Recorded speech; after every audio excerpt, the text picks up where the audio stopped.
Christopher Columbus, an Italian explorer whose 1492 voyage across the Atlantic Ocean led to the European awareness of the American continents. His expeditions, funded by Queen Isabella and King Ferdinand of Spain, marked the beginning of centuries of transatlantic colonization. He made a total of 4 voyages to the Caribbean and South America over the course of 12 years, mistakenly believing he had found a new sea route to Asia. And while he was not the first European to reach the Americas, Columbus's journeys were pivotal in opening up the New World to European exploration, trade, and eventual colonization, shaping the course of world history profoundly, and beginning the transatlantic slave trade. Hello and welcome to the channel. If it's your first time here, well, welcome. And if you are coming back, it's good to see you again. As always, if you want to support the channel, best thing you can do is like and subscribe. Those who want to go above and beyond will find the means to do so in the description of this video. Well, without further ado, let's all get nice and comfortable, relax, and we may begin. Christopher Columbus, who was born in the Republic of Genoa between the late August and late October of 1451, spent his early years immersed in a world of maritime trade and exploration. His father, Domenico Colombo, was a wool weaver and also managed a cheese stand where young Christopher often helped. His mother, Susanna Fortanarossa, alongside his siblings Bartholomew, Giovanni, and Giacomo, also known as Diego, and sister Bianchinetta, filled his early life with bustling, vibrant Genoese culture. Columbus was exposed to the sea from a young age, claiming to have gone to sea at just the young age of 14. Around 1470, his family moved to Savona, and Domenico took over operations of a tavern there. While some authors have speculated about Columbus's origins, suggesting he might have actually been from Spain or Portugal, these theories have largely been dismissed. By 1473, Columbus began working as a business agent for the prominent Genoese families of Spinola, Centurione, and Di Negro. His work took him to the Aegean Sea, specifically the island of Chios, which at that time was under Genoese control. In 1476, he participated in a significant convoy to deliver valuable cargo across northern Europe, which likely brought him to places like Bristol in England and Galway in modern-day Ireland. His possible journey to Iceland in 1477 is possible but also debatable. Columbus settled in Lisbon, Portugal, from 1477 until 1485. During this period, he embarked on several trading voyages, including a sugar-buying trip to Madeira for the Centurione family in 1478, which I'm sure was no doubt a sweet deal. He then married Felipa Perestrello e Moniz, a daughter of a Portuguese noble and governor of Porto Santo. The couple had a son, Diego, around 1479 or 1480. Well, unfortunately, Felipa did not last long. After the death of his wife, Columbus returned to Portugal to settle her estate and took his son Diego back with him. At the time when she had died, he was away on voyages to the coasts of West Africa, notably the Portuguese trading post of Elmina in present-day Ghana. Well, by 1485, he had left Portugal again for Castile, where he later became involved with Beatriz Enriquez de Arana, an orphaned 20-year-old. Beatriz and Columbus also had a son, Fernando, in 1488. Columbus was a man of diverse interests and quite a bit of self-taught knowledge. In fact, he studied Latin, Portuguese, and Castilian, and was well read in astronomy, geography, and history.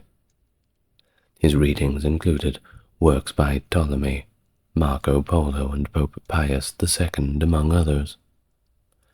And despite not being a scholarly man, at least by formal standards, Columbus's annotations and ideas about the world were profoundly influenced by his readings and experiences, and there were plenty of them.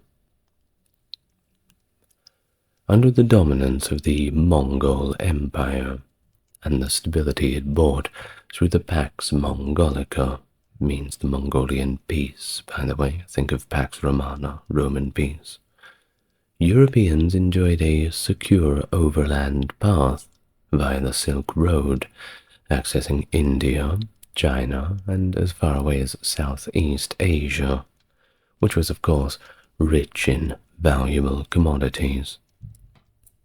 However, and if you've been paying attention to the dates, you would know that things were about to change in that regard. The fall of Constantinople to the Ottoman Empire in 1453 disrupted this route for Christian traders, compelling them to seek alternative paths to Asia. And if you can't go through it, you have to go around it. The Florentine astronomer Paolo dal Pozzo Toscanelli in 1474 proposed a bold plan to King Alfonso of Portugal, reaching the Maluku, or the Spice Islands, China, Japan, and India by sailing west across the Atlantic, rather than the longer route around Africa. However, Alfonso dismissed this idea. Columbus did not. He was inspired by Toscanelli's theories and believed a western sea route to Asia was indeed feasible. He contacted Toscanelli in 1481, who encouraged him by sharing a map suggesting this shorter route. Columbus's plan gained complexity when Bartholomew Diaz rounded the Cape of Good Hope in 1488, demonstrating the southern route to Asia. Columbus, a Christian millennialist and apocalypticist according to some historians, sought gold and the conversion of all other races to Christianity as part of his broader religious and exploratory ambitions. You will find this kind of opinion among a lot of modern scholars. Is it a part of a demonization, or is it the truth? Well, you make up your mind by the end of the video. Some say that his desire for gold was tied to a grander vision of conquering the Holy Sepulchre in Jerusalem, which of course aligned with biblical prophecy. Despite misconceptions, educated Europeans of Columbus's era were very aware that the Earth was spherical, based on knowledge from ancient times. Astronomical navigation techniques were evolving among mariners, using the positions of celestial bodies. Eratosthenes in the 3rd century BC, had accurately calculated the Earth's circumference using basic geometry, a fact that was known among scholars, but misconstrued by Columbus due to Ptolemy's outdated metrics. Columbus's calculation of the Earth's size was based on several cosmographical parameters. 1. The distance between Europe and Asia, the Earth's circumference, and the length of a degree of longitude. Influenced by Pierre d'Ailly's Amigo Mundi, Columbus adopted Alfraganus's smaller unit of measurement, underestimating the Earth's size by about a third, and of course the westward distance from the Canary Islands to Asia by 58%. This is of course quite a problem when you have to estimate how much food and fresh water you have to bring on board for a journey. Kind of like a plane running out of fuel in the middle of the ocean. You can understand how that would cause issues. Columbus's navigation plans were influenced by historical and geographical misconceptions. He believed, based on Toscanelli and others, that Asia was larger and closer than it is, and that Japan, which they called Cipangu, lay much closer to the equator. His estimate of the distance from the Canary Islands to Japan was a significant underestimation, making the voyage seem a lot more feasible than it actually was in reality.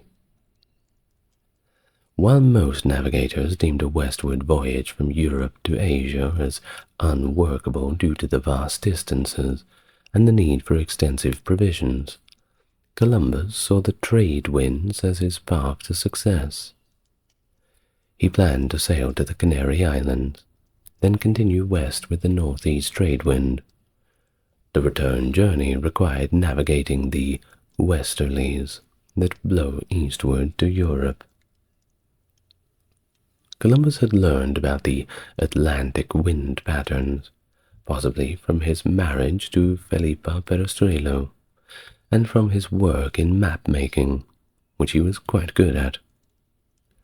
Despite his incomplete knowledge of the Atlantic winds, his first voyage successfully avoided hurricanes by sailing west from the Canary Islands during hurricane season.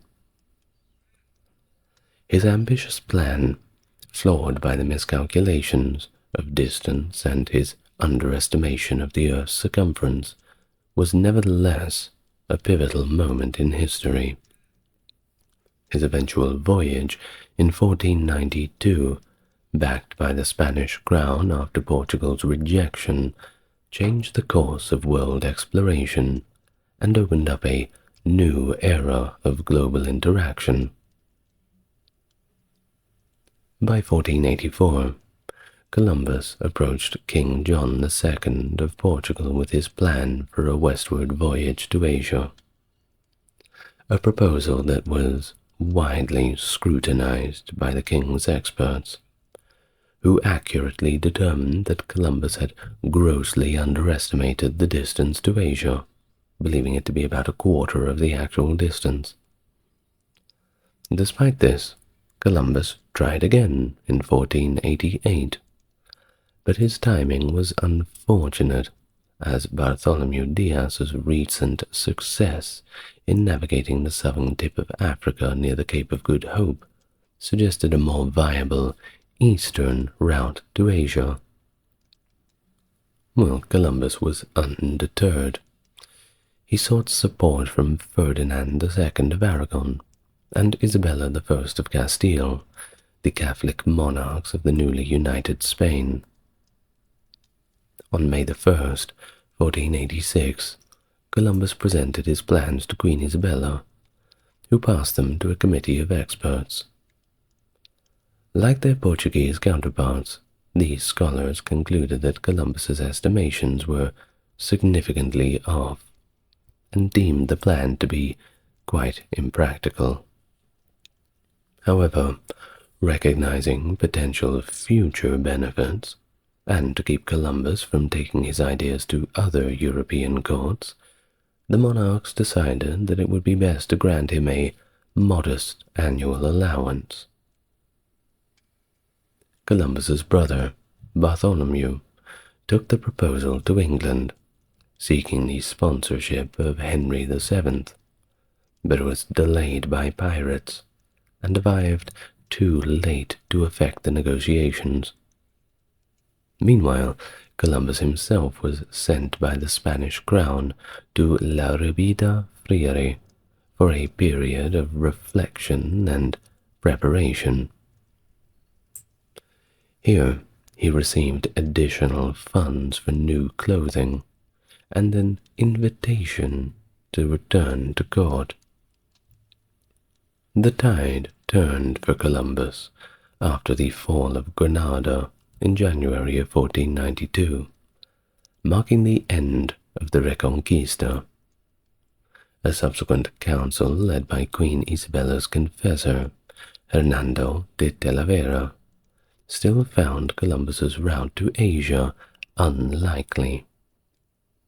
As Columbus prepared to leave for France to seek support, Ferdinand intervened, sending emissaries to encourage Isabella to reconsider. She was finally persuaded, largely due to the efforts of Luis de Santangel, who emphasized the risk of Columbus offering his services to another European power.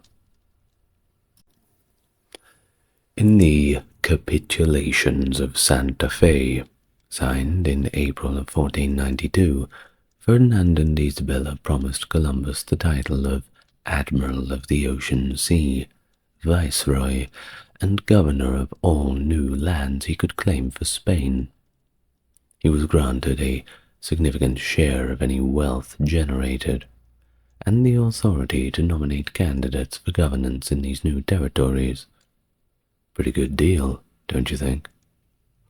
However, Columbus's fortunes changed dramatically during his third voyage to the Americas in 1500, when he was arrested and stripped of his titles due to accusations of mismanagement. Along with his sons Diego and Fernando, he initiated a lengthy series of legal battles against the Castilian crown. Well, these lawsuits claimed that the crown had not honored its contractual obligations to Columbus and his heirs. The initial litigation led to a 1511 judgment that confirmed Diego's position as viceroy, but with somewhat diminished authority. The litigation continued until 1536, with subsequent disputes by Columbus's heirs persisting all the way until 1790. Just can't let it go, can't they? Well, we'll get to the later voyages later. Columbus's persistent belief in his navigational theories and his relentless pursuit of royal support ultimately led to this historic 1492 voyage, setting the stage for the age of exploration. Now, between 1492 and 1504, he undertook 4 significant voyages from Spain to the Americas. It was indeed the beginning of European exploration, and that golden age of colonization of the American continents, foundational to the Columbian Exchange. His contributions are thus central to the age of discovery, and, well, that's the reason why the 54% American audience that watch this channel probably learned about him very early in school. At least, I hope you would be learning about him. Well, let's get on to the actual voyages themselves. Of course, it's probably wise that we start with the first voyage. That would make sense, wouldn't it? So, the first voyage, beginning in 1492 to 1493. Columbus set sail on the evening of August 3rd, 1492, from Palos de la Frontera, commanding 3 ships. The largest was the carrack Santa Maria, with Columbus himself at the helm. Accompanying him were 2 smaller caravels, the Pinta and the Nina, piloted by the Pinzon brothers.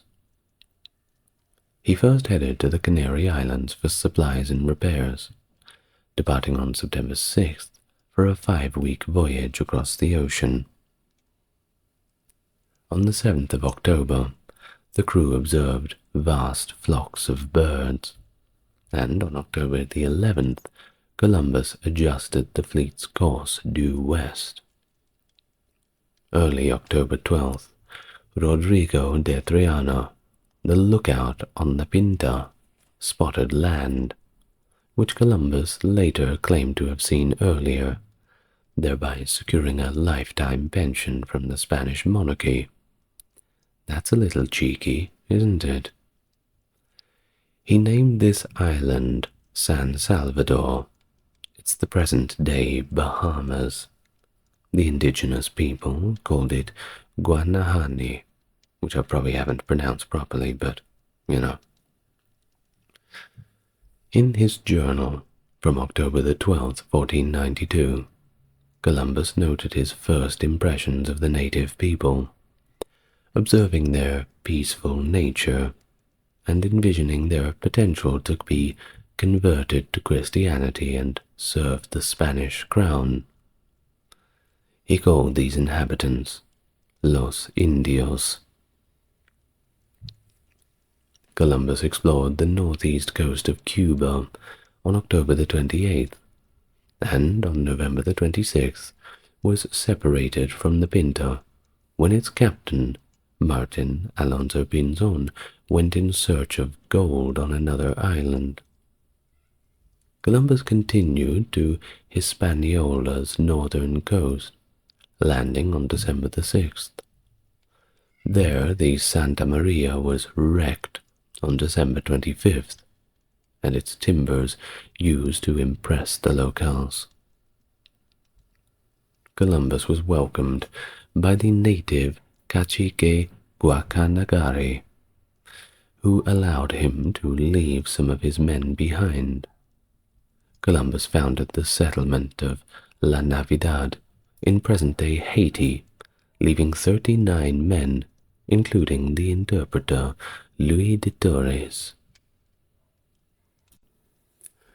But of course you can't go home empty-handed. Columbus captured a few natives and pressed on with his exploration. He reunited with Pinzon and the Pinta on January 6, 1493. On January the 13th, he made his final stop in the Americas, at the Bay of Rinzon in northeast Hispaniola, encountering the Siguayos, who resisted the Spanish. After leaving Hispaniola, Columbus headed for Spain aboard the Nina, but a storm led him to take refuge on the island of Santa Maria in the Azores. After a confrontation with the local governor, Columbus set sail once again, only to be forced into Lisbon's port by another storm. Here he met with King John II of Portugal, who asserted that Columbus's voyage violated the Treaty of Alsacovas.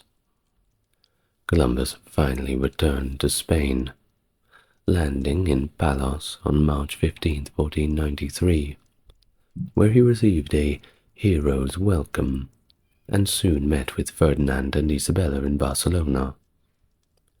He presented them with the captured natives, plants, and other items collected on his journey.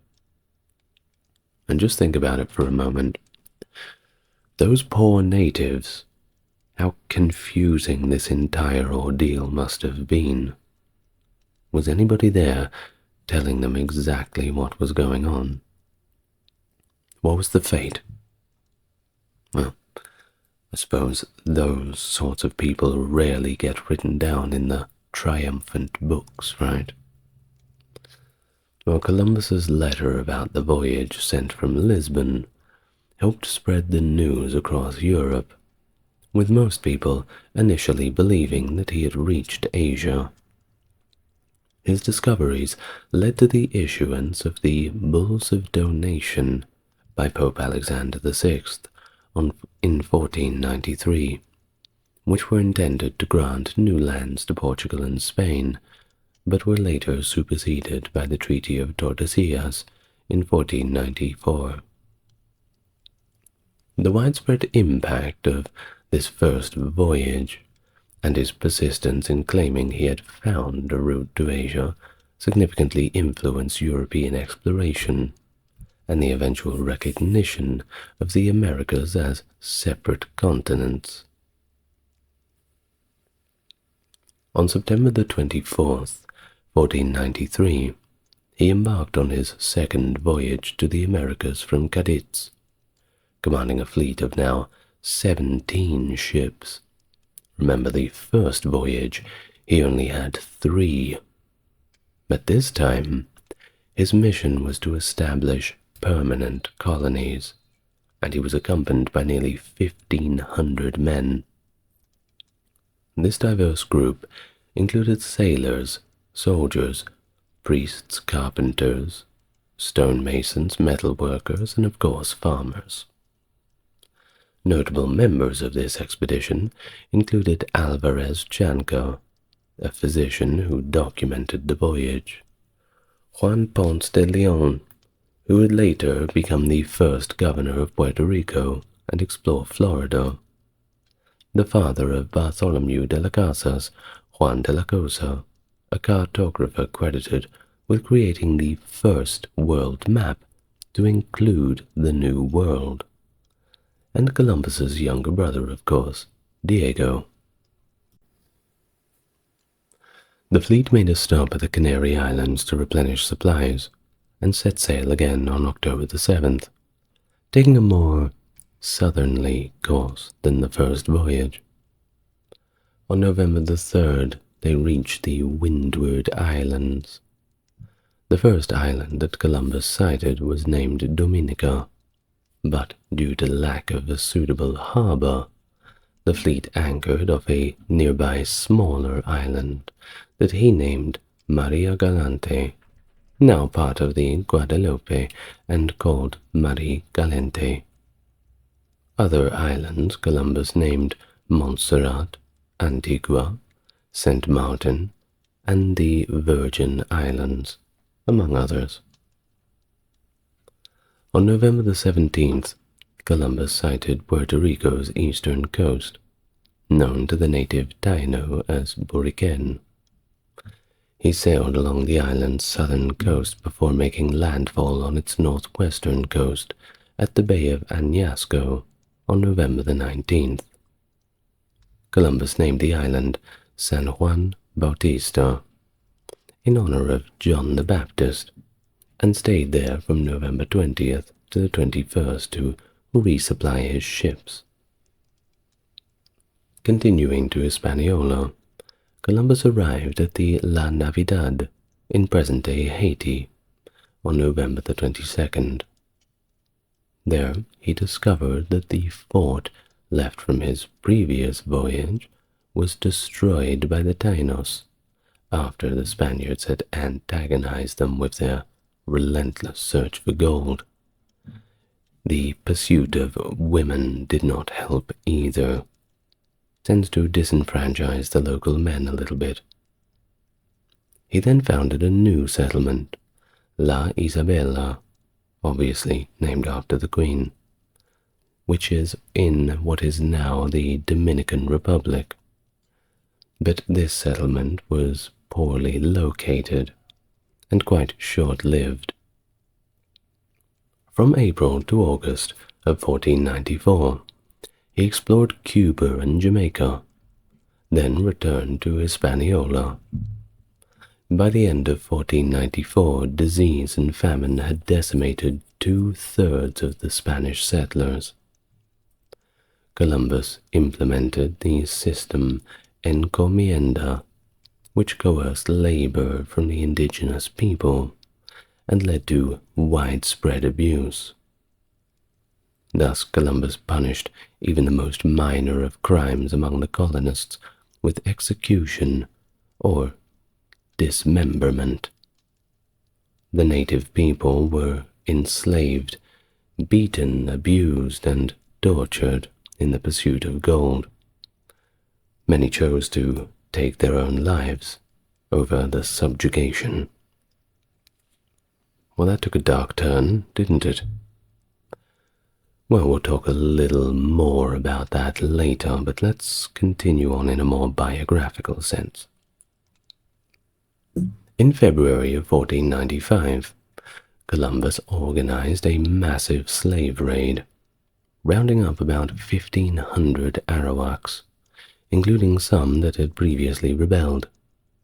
Approximately 500 of the strongest were sent to Spain to be slaves. Around 200 of these died en route.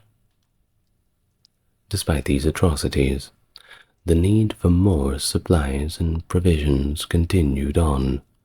It was never enough. In June of 1495, the Spanish crown sent additional ships and supplies to Hispaniola. Florentine merchant Giannato Berardi, responsible for provisioning Columbus's fleet and supplying the colony, succeeded in sending almost 40,000 maravedis worth of enslaved Indians to Columbus, before dying suddenly in December of 1495. On the 10th of March 1496, after being away for about 30 months, Columbus departed from La Isabela. The fleet sighted land between Lisbon and Cape St. Vincent on June the 8th and disembarked in Cadiz on June the 11th. Despite the hardships and moral controversies of this voyage, it marked a significant step in the European exploration of the New World, setting the stage for further expeditions and the eventual widespread colonization of the Americas by Europeans. On May 30th, 1498, after a 2-year break, Columbus embarked on his third voyage from Sanlúcar in Spain, this time with a fleet of about 6 ships. After a stop at Madeira and the Canary Islands, the fleet split up. 3 ships headed for Hispaniola to bring supplies to the settlers there, while Columbus, commanding the other 3, sailed south to the Cape Verde Islands before steering westward across the Atlantic. This voyage aimed to explore rumors of a large continent south of the Caribbean, which of course today is known as South America. By July 31st, they sighted Trinidad, marking the most southerly of the Caribbean islands they had encountered. On August 5th, Columbus dispatched small boats on the southern side of the Paria Peninsula in present-day Venezuela, near the mouth of the Orinoco River. This landing was significant, as it was the first recorded time Europeans set foot on the mainland of South America. Columbus correctly surmised that this landmass was indeed a continent, not just another island.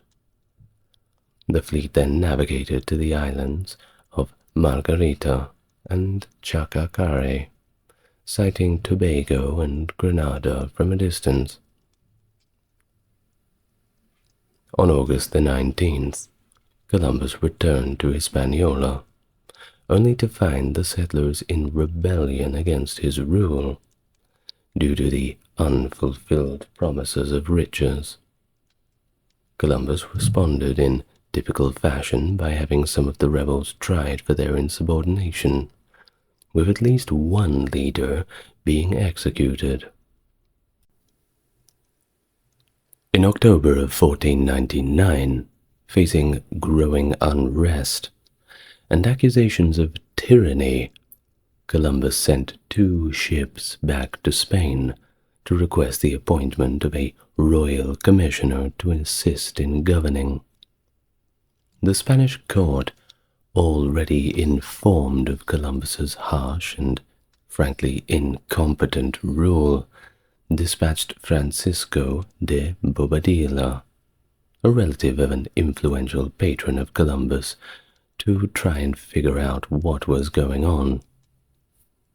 Upon arrival in Santo Domingo, Bobadilla found immediate complaints against all 3 Columbus brothers, and took over Columbus's house and property, declaring himself the new governor. Bobadilla's report to Spain detailed brutal governance practices by Columbus, including the punishment of a man who stole corn by mutilating his ears and nose and then selling him into slavery. Other testimonies described Columbus congratulating his brother Bartholomew for having a woman stripped of her clothes and then paraded through the streets before being mutilated. Her crime? Speaking ill of the Columbus family. The report also highlighted Columbus's approach to quelling native unrest, involving suppression through violence and intimidation, including parading dismembered bodies to discourage further rebellion.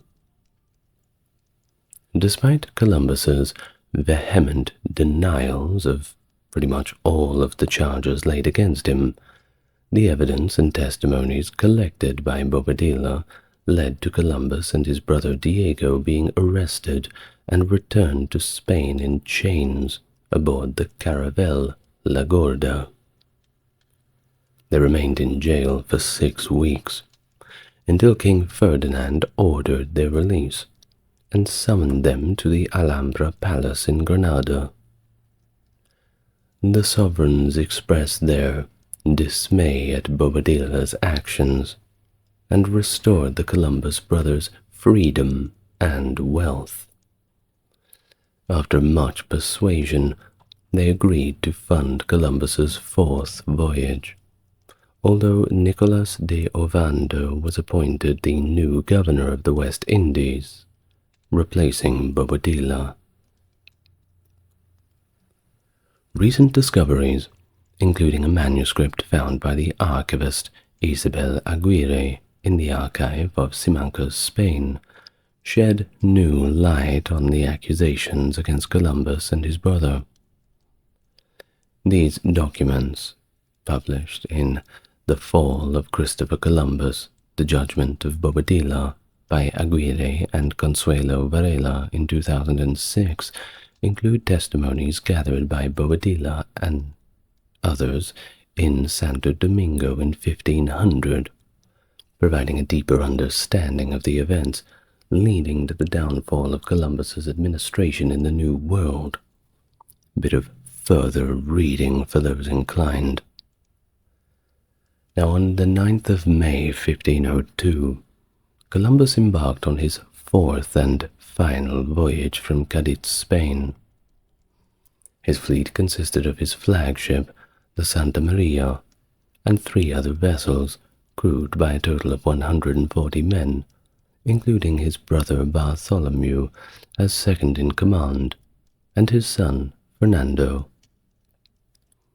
Their first destination was Asila on the Moroccan coast, intending to rescue Portuguese soldiers who were reportedly besieged by the Moors. By the time Columbus's fleet arrived, the siege had already been lifted, so they stayed only briefly before continuing on to the Canary Islands. On June the 15th, the fleet reached Martinique in the Caribbean. Columbus stayed there for several days, but as a hurricane began to form, he sailed westward, seeking shelter on Hispaniola. He reached Santo Domingo on the 29th of June, but was denied port by the new governor, Francisco de Bobadilla. Columbus had warned Bobadilla about the approaching hurricane, but his warnings were ignored. When Columbus's ships sheltered at the mouth of the Rio Jana, the first Spanish treasure fleet sailed directly into the hurricane. Columbus's fleet survived with only minor damage, while Bobadilla's fleet lost 20 of its 30 ships, with 500 lives lost, including Bobadilla himself. Only a few ships made it back to Santo Domingo, and only the Aguja, carrying Columbus's belongings and his share of the gold from Hispaniola, managed to return to Spain. How convenient. Columbus then made a brief stop in Jamaica before sailing to Central America, arriving on the coast of Honduras on July 30th. Here his brother Bartholomew encountered native merchants and a large canoe. By August the 14th, Columbus landed on the continental mainland at Punta Caxinas, now Puerto Castilla in Honduras. And over the next 2 months, he explored the coasts of Honduras, Nicaragua, and Costa Rica, looking for a strait that would lead him through the western Caribbean to the Indian Ocean. Sailing south along the Nicaraguan coast, he discovered a channel that took him into the Almirante Bay in Panama on October the 5th. Upon anchoring in Almirante Bay, Columbus encountered the Ngabe people, who wore many gold ornaments. In January of 1503, he established a garrison at the mouth of the Belen River. On April the 16th, he departed for Hispaniola, and by May 10th, he finally sighted the Cayman Islands, which he named La Tortugas, due to the abundance of sea turtles. However, his ships were damaged in a storm off the coast of Cuba, and by June the 25th, 1503, they were beached in St. Anne Parish, Jamaica. Stranded for 6 months, Columbus and his 230 men were marooned. Diego Mendez de Segura, along with Bartholomew, Flisco, and 6 natives, paddled a canoe to Hispaniola to get help. However, the governor, Nicolas de Ovando y Cacares, who reportedly had a foaming-at-the-mouth hatred for Columbus, decided to delay their rescue. No big rush. Let them suffer for a little while longer. To maintain his cooperation of the local natives for food and support, Columbus used his knowledge of astronomy to predict a lunar eclipse on February the 29th, 1504. This demonstration of knowledge successfully gained their favor, or more like tricked them into believing he had some kind of godlike foresight. Well, despite Ovando's efforts to hinder them, Columbus and his crew were eventually rescued on June the 28th, 1504. They then returned to Sanlúcar, Spain, on November the 7th, marking the end of Columbus's final voyage. This voyage, fraught with challenges and opposition, further expanded European knowledge of the Americas, and underscored the complexities and difficulties of exploration during this era. His later years were marked by a growing sense of religious fervor and an unyielding pursuit of the honors and rewards he believed were due to him by the Spanish crown. Thus he spent much of his time writing and compiling works that would both document his achievements and frame them within a religious context that was, of course, deeply personal to him. Toward the end of his life, he produced two significant works, the first of 1502 being the Book of Privileges, detailing the rewards he believed he and his heirs were entitled to, based on agreements like the capitulations of Santa Fe made with the Spanish crown. The book was a compilation of documents, letters, and other writings that Columbus used to assert his rights and privileges. His second work in 1505 was the Book of Prophecies, which reflected his deep religious sentiment and his belief in the role of Christian eschatology. He compiled biblical passages that he saw as foretelling his discoveries and missions, viewing him as an instrument of God's plan for the end times. This work also included interpretations of his role in spreading Christianity, bringing about the conversion of all peoples, a mission he saw as paving the way for the second coming of Christ. Well, as Columbus entered his later years, his health continued to decline. He suffered from attacks that were initially thought to be gout, but later suggested to be reactive arthritis, a condition possibly triggered by intestinal infections or even STDs. Very naughty. That's not very Christ-like, isn't it? Well, this condition would have caused severe joint inflammation, alongside other symptoms like eye bleeding, fever, and temporary blindness. Certainly not a good way to go.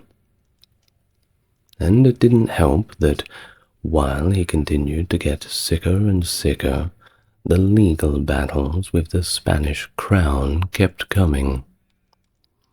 His heirs continued these legal challenges well after his death, seeking to enforce the terms of the capitulations of Santa Fe, which promised Columbus and his descendants a tenth of all profits from the lands he discovered. However, after being relieved of his governorship, the crown felt it was simply not bound by these promises, leading to protracted litigation. Columbus died on May 20th, 1506, in Valladolid, Spain, at the age of 54. His death marked the end of a life that had changed the course of world history. Voyages that led to the widespread awareness of the Americas and Europe, and set the stage for the widespread exploration and exploitation that followed. Despite the controversies surrounding his governance and the treatment of indigenous people, he's still a pivotal figure in the age of discovery. This legacy is complex. It's intertwined with both the opening of new horizons and the darker aspects of European expansion. So before we go, let's just talk a little bit about the controversy. Now, before we do, I'm not one of those people who's saying we need to start ripping statues down and burning books and all the rest of it. But we do need to confront the historical realities. Well, Columbus has been criticized for his role in initiating the widespread colonialism and for his brutal treatment of native populations he encountered. Accounts from his friend, Michel de Cuenio, describe Columbus's cruelty, such as the R-word of an indigenous woman which he had captured and then gifted to da Cuenio. This act is part of a broader pattern of abuse observed that Columbus and his men inflicted upon the native populations. Bartholomew de las Casas, a Spanish historian and friar, also detailed the harsh treatment of indigenous people. For those aged 14 and over who failed to pay a tribute of gold every 6 months, Columbus and his men had a rather unique punishment. They would cut off their hands, something we would see later on in the Belgian rulers in the Congo. This, of course, would often lead to death by bleeding.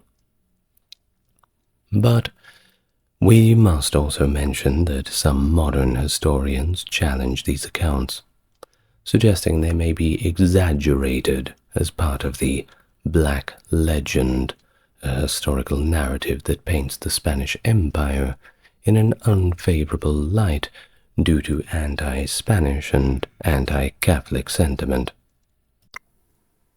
Despite all of these controversies, a lot of historians simply agree that Columbus was a product of his times, engaging in practices that were common among European colonizers. He may have been brutal, of course, but the whole system was brutal. It was a brutal world. No matter where you went, no matter where you were from, the whole thing was pretty horrible. Well, some historians have also referred to Columbus as the father of the slave trade, noting that he initiated the large-scale enslavement and shipment of Africans to the Caribbean. But I think that this label of the father of the slave trade is a little bit of a misnomer. In fact, the slave trade had been going since the dawn of time. It's kind of like saying the person who came up with factory farming was the father of animal cruelty. No. Maybe just one who had came up with a more time-efficient system. And, of course, we will be doing videos that extensively go into the African slave trades, whether that be the domestic African slave trade, the one that went to the Middle East, or the transatlantic slave trade, all equally as horrible, so we will get to them. Now, depopulation of indigenous populations was, of course, an issue. The arrival of Columbus and subsequent European colonizers led to a catastrophic decline in the native populations of the Americas. Diseases brought by Europeans, such as smallpox, combined with occasional warfare and harsh enslavement and treatment, continued to contribute to this depopulation. Now, the pre-Columbian population of Hispaniola was estimated to be between 250,000 and 2 million, which is quite a gap in estimations. But even if we go with the smaller number of 250,000, by the 16th century it had dwindled to just a few hundred. This dramatic decline was not only due to disease, but also due to the enslavement and the brutal treatment by the colonizers. It's been emphasized that the policies initiated by Columbus led to widespread dyings and a significant reduction in the indigenous population pretty much everywhere they stood foot. Despite the controversies surrounding his treatment of the indigenous people, pretty much the only thing that gets him praise is his navigational skills. Credit where it's due, I suppose. He expertly utilized the trade winds to make his voyage across the Atlantic possible. His understanding of wind patterns and ocean currents, combined with his use of celestial navigation, was crucial in his successful navigation of the Atlantic Ocean. But once again, opinions on his navigational experience do vary. Some biographers view him as one of the most skilled navigators of all time, while others argue that he simply benefited from good fortune, and that his successes were more due to luck than skill. Well, either way, I suppose it's all up to people's interpretations. I don't like to give my opinions too much on here. Just like to present the information in a way that you can all argue in the comments about it. The Lewis and Clark expedition, led by Meriwether Lewis and William Clark from 1804 to 1806, a landmark American journey commissioned by President Thomas Jefferson following the Louisiana Purchase. Tasked with exploring the newly acquired territory, the expedition sought to chart the lands west of the Mississippi, establish trade and diplomatic relations with native tribes, and find a practical route to the Pacific Ocean. It was an arduous journey, took the Corps of Discovery, as the expedition team was known, from St. Louis, Missouri, to the shores of the Pacific Northwest and back, covering more than 8,000 miles. The expedition was pivotal for the gathering of scientific and geographical knowledge, documenting various plant and animal species previously unknown, and creating detailed maps of the vast territory. But key to their success was Sacagawea, a native interpreter, whose knowledge of the terrain and languages proved to be invaluable, particularly in the negotiations with the native tribes.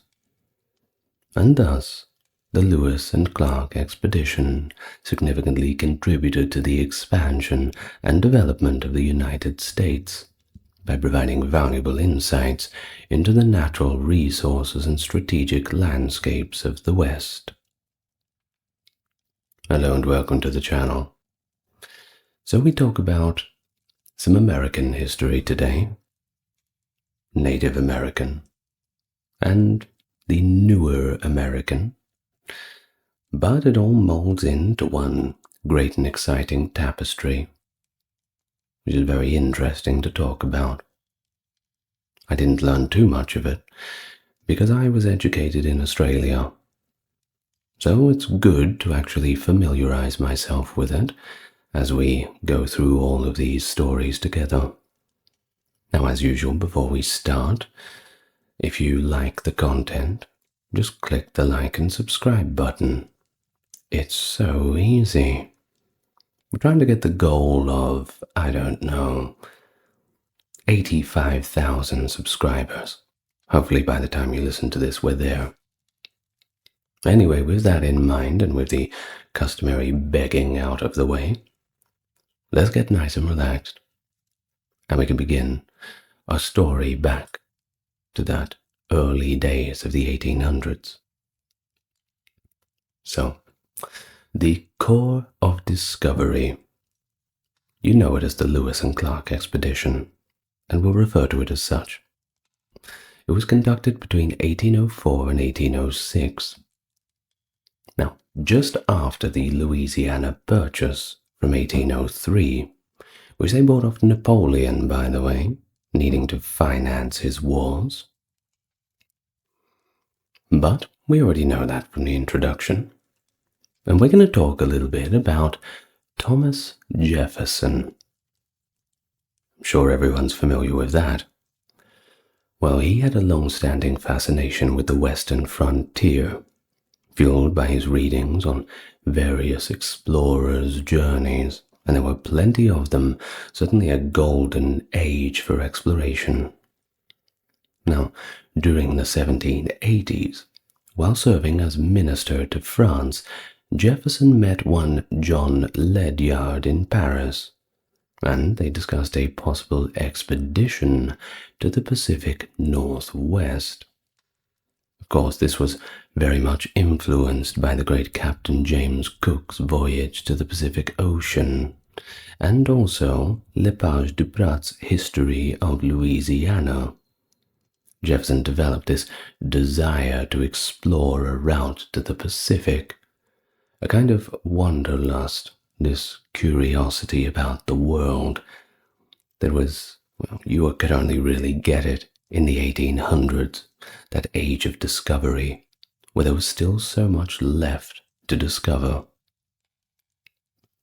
Well, Alexander Mackenzie's expedition in 1793, in which he became the first non-indigenous person to cross mainland North America north of Mexico, further convinced Jefferson of the need to secure the Western Territory for the U.S., especially to counter the British influence in the lucrative Columbia River fur trade. So, in preparation for the expedition, Israel Whalen, a Philadelphia supplier, procured essential items for the journey based on a list provided by Meriwether Lewis. This included portable soup, pigtail tobacco, spirit of wine, gifts for Native Americans, along with medical supplies, mosquito netting, and oilskin bags. 2 years into his presidency, Jefferson requested Congress to fund an expedition across the newly acquired Louisiana Territory to get to the Pacific. Now, although he made his intentions known to the French, British, and Spanish officials, he did use a covert message to seek funds, and this was mainly due to opposition from the Federalist Party. Well, it worked out well for him. Congress ultimately allocated £2,324 for provision, with Lewis overseeing the procurement. And so, in 1803, Thomas Jefferson commissioned the Corps of Discovery and appointed Army Captain Meriwether Lewis as its head, who then persuaded William Clark to co-lead the expedition. You see, Lewis, he was not new to the game. He had exceptional abilities and was a great frontiersman, while Jefferson endeavored to equip him for the extensive trek as the expedition secured sanction and money. Jefferson spoke about his selection of Lewis as follows. It was impossible to find a character who, to complete a science in botany, natural history, mineralogy, and astronomy, joined the firmness and constitution, and character and prudence, habits adapted to the woods, and a familiarity with the Indian manners and character requisite for this undertaking. All the latter qualifications Captain Lewis has. Stunning review from Jefferson. So, in 1803, Jefferson dispatched Lewis to Philadelphia to investigate medicinal remedies under Benjamin Rush, a physician and former commander of the American Revolution. He also facilitated Lewis's advanced education under one Andrew Ellicott. He was an astronomer, and a damned good one, who taught him the utilization of sextant and other navigational devices. And just remember that a lot of this was new. Around the turn of the 19th century, people were still figuring out a lot of these ways to explore in these far-flung places, dodging diseases and animals and natives and everything else. Of course, it wasn't very good for the natives trying to dodge the people who were exploring them, but, well, it was an interesting situation for everybody, let's just put it that way. Well, Lewis was always keen to learn, so he acquired the knowledge on the description and preservation of plant and animal specimens from one Benjamin Smith Barton.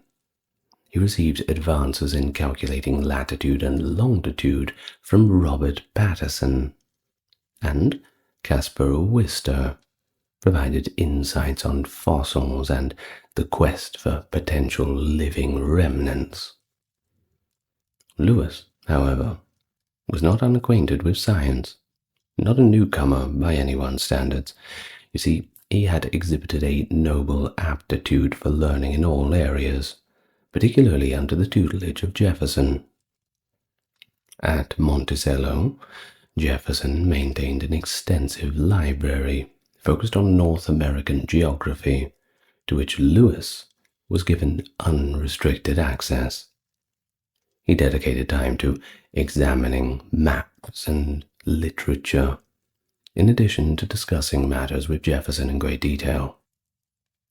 Now, the keel boat utilized during the inaugural year of the expedition was constructed at Pittsburgh, Pennsylvania, in the summer of 1803, according to the specifications laid out by Lewis, and on August 31st, it was finalized. The ship was promptly filled with supplies and equipment, absolutely everything they could need, perhaps not everything they wanted. Now, during their time in Pittsburgh, Lewis acquired a Newfoundland dog named Seaman to accompany them. Newfoundlands are sociable, sizable working dogs, and proficient swimmers, fond of water, and frequently seen aboard fishing vessels, as they can aid in aquatic rescues. Now, Seaman showed his worth as a crucial member of the expedition, assisting with hunting and safeguarding against bears and other potential threats. He was also the sole animal to accomplish the entire journey. And so, in October 1803, Lewis and his crew embarked in the afternoon, navigating the Ohio River to rendezvous with Clark near Louisville, Kentucky, at the Falls of Ohio. Their objectives were to investigate the extensive land which was just obtained from Napoleon himself in the Louisiana Purchase, and establish commerce and U.S. authority of the Native American populations along the Missouri River. Jefferson aimed to assert a U.S. claim of discovery over the Pacific Northwest and Oregon region by recording an American presence prior to European governments asserting ownership of the land. Now, there are some historians who assert that Jefferson recognized he would own a stronger claim to the Pacific Northwest if the crew collected scientific data on flora and fauna. His primary efforts were focused on discovering a navigable waterway to the Pacific coast and facilitating trade, however. His directives to the expedition specified as follows, and I quote, "The object of your mission is to explore the Missouri River, and such a principal stream of it as by its course and communication with the waters of the Pacific Ocean, with the Columbia, Oregon, Colorado, or any other river may differ the most direct and practicable water communication across this continent for the purpose of commerce." Of course, the expedition didn't go empty-handed. They carried advanced weaponry for the time, including an Austrian-made .46 caliber Girandoni air rifle, which had a 20-round magazine and was powerful enough to take down a fully grown deer. They also bought flintlock weapons, knives, blacksmithing tools, mapping instruments, flags, gifts, medicine, other essential supplies for the journey. Now, their route followed the Missouri River to its source, continuing to the Pacific Ocean via the Columbia River, likely inspired by Montcalm Up's earlier transcontinental journey as describing Lepage's History of Louisiana, a copy of which Lewis had brought with him for reference. Lepage's account had led them to believe that crossing the Rocky Mountains would be simple. Really? It did not have many mention of the difficulties of this terrain. Didn't tell them about all of the rocks that they would encounter. So, all met up all together the Corps of Discovery began their official expedition from Camp Dubois, also known as Camp Wood, around 4 p.m. on May 14, 1804. The Corps of Discovery was made up of around 45 individuals, including the officers, the enlisted men, civilian volunteers, and Clark's enslaved man, York. Yeah, had to bring a slave along too, of course.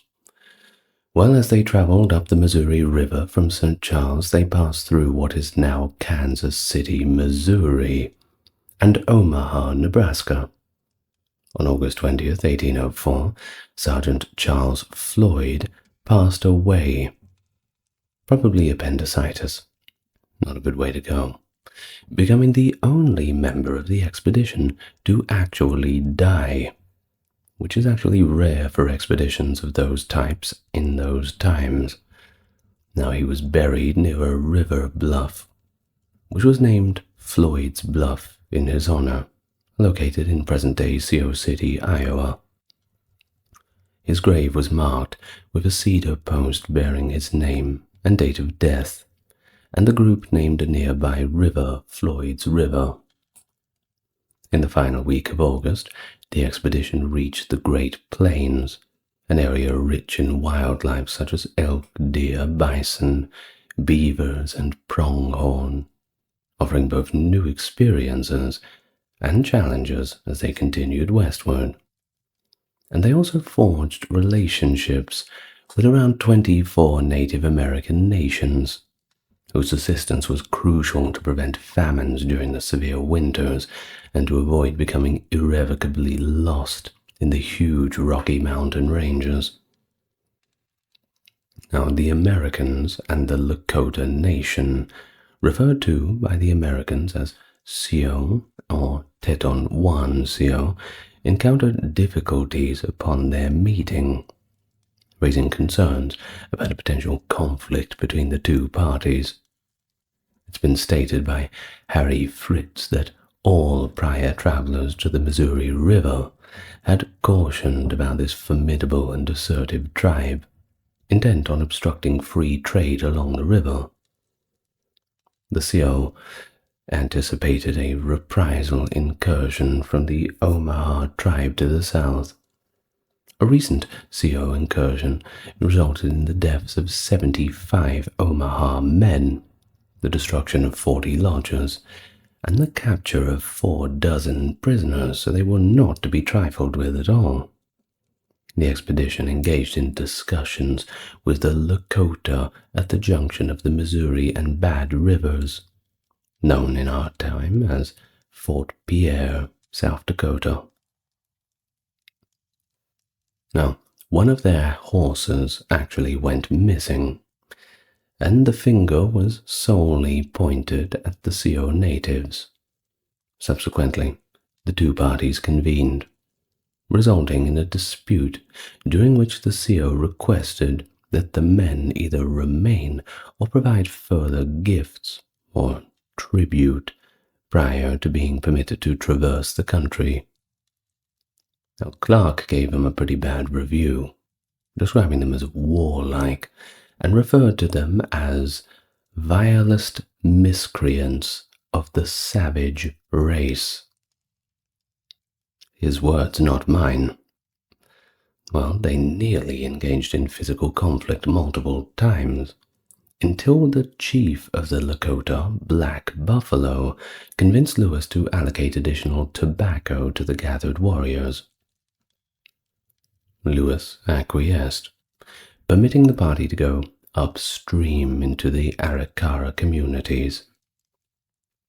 Now, during the winter of 1804 to 05, the expedition constructed Fort Mandan, located near contemporary Washburn, North Dakota.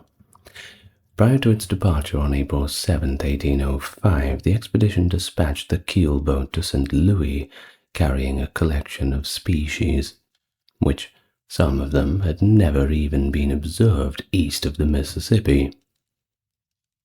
A leader requested Lewis and Clark to supply a boat for transit through their native territory. The Americans promptly advanced westward upriver and established a winter encampment within the territory of the Mandan people. Now, following the establishment of the expedition's camp, a considerable number of local tribe members visited, with some of them even remaining for the night. For several days, Lewis and Clark convened with the chiefs of the Mandan tribe. They encountered a French-Canadian fur trapper named Toussaint Charbonneau and his young spouse, Sacagawea. And here, of course, we finally encounter the great interpreter. Harmony was achieved between the expedition and the Mandan chiefs through the exchange of a Mandan ceremonial pipe.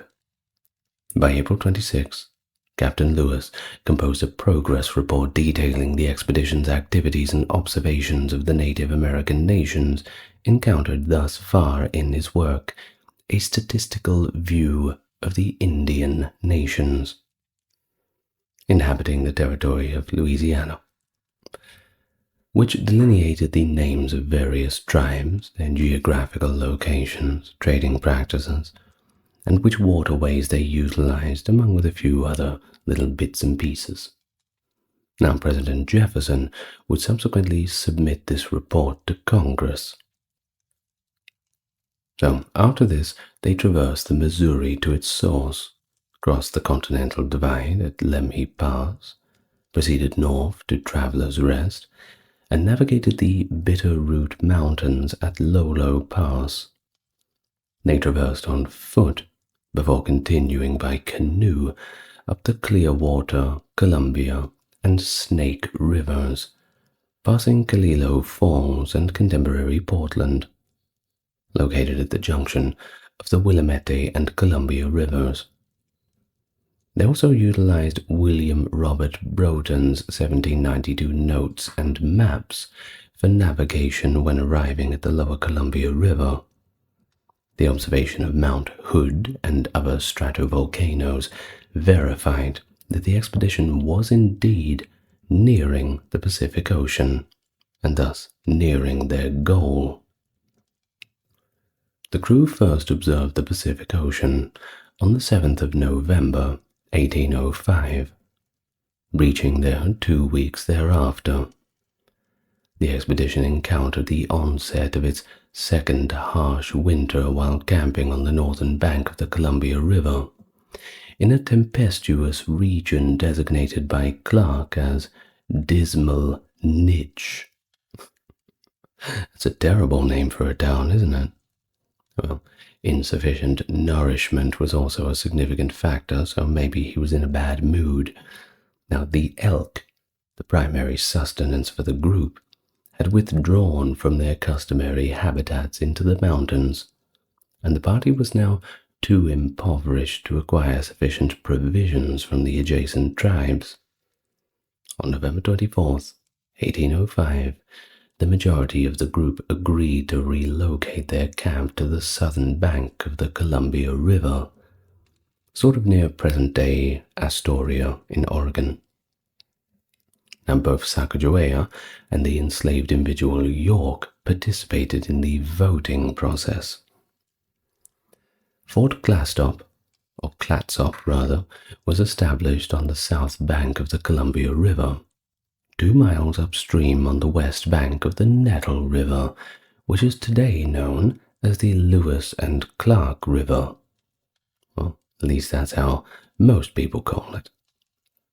They undertook this action not alone for shelter and security, but also to formally assert the American presence in the area, hoisting the American flag high above the fort.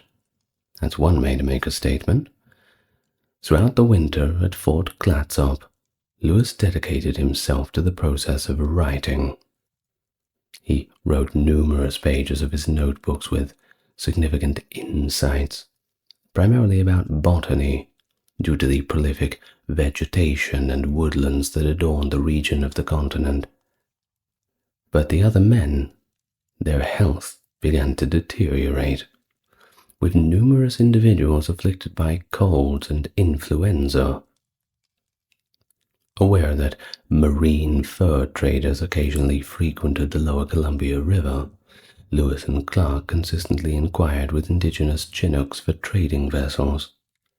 They discovered that Captain Samuel Hill had visited early in 1805. A miscommunication led Clark to document the name as Haley.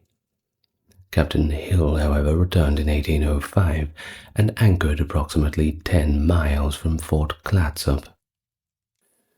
The Chinook informed Hill about Lewis and Clark. However, no direct interaction occurred.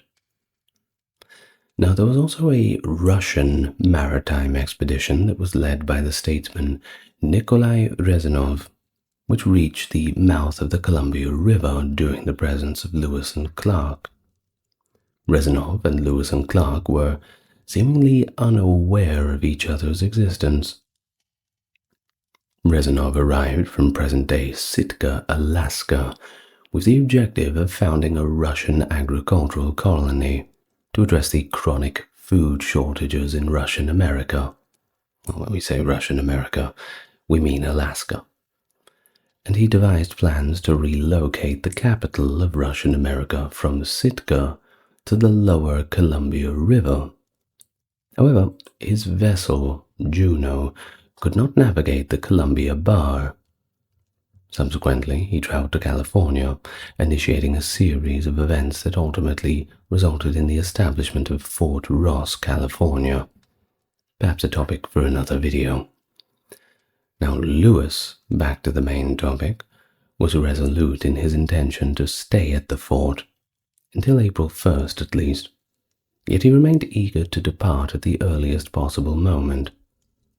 By March 22nd, the inclement weather had abated, and the subsequent morning, March 23rd, 1806, the voyage commenced. The Corps commenced their return journey by navigating canoes up the Columbia River, thereafter traversing overland. Prior to his departure, Clark entrusted the Chinook with a letter intended for the next ship captain, who was the same Captain Hill that had been in proximity over the winter. He delivered the letter to Canton and arranged for its forwarding to Thomas Jefferson, who consequently received it prior to the return of Lewis and Clark. The expedition proceeded to Camp Chopunish in Idaho, situated along the north bank of the Clearwater River, where they gathered 65 horses in anticipation of traversing the Bitterroot Mountains, which separate contemporary Idaho from western Montana. Nevertheless, the range remained snow-covered, hindering the expedition's ability to traverse it. On April 11th, as the Corps awaited the snow's abatement, Lewis's dog, Seaman, was abducted by Native Americans. But don't worry, they got him back. Good boy. Well, concerned that similar actions could ensue, Lewis cautioned the chief that any more misconduct or malevolent actions would lead to immediate execution. On July the 3rd, prior to traversing the Continental Divide, the Corps divided into two factions to allow Lewis to investigate the Marias River. Lewis's quartet encountered individuals from the Blackfeet Nation. Throughout the night, the Blackfeet attempted to appropriate their weapons, but during the conflict, the soldiers killed 2 Blackfeet warriors. Lewis, George Drouillard, and the Field brothers traversed over 100 miles in a single day before establishing camp once again. Now, at the same time, Clark had infiltrated the area of the Crow tribe. During that night, half of Clark's horses had vanished. However, they didn't observe any of the Crow warriors. Lewis and Clark remained apart, until they arrived at the junction of the Yellowstone and Missouri rivers on August 11th. Upon the group's reunion, one of Clark's hunters, Pierre Crozat, erroneously identified Lewis as an elk and discharged his firearm, wounding Lewis in the thigh. I don't know exactly how he could make that mistake, but he did. At least that was the excuse. Well, upon reuniting,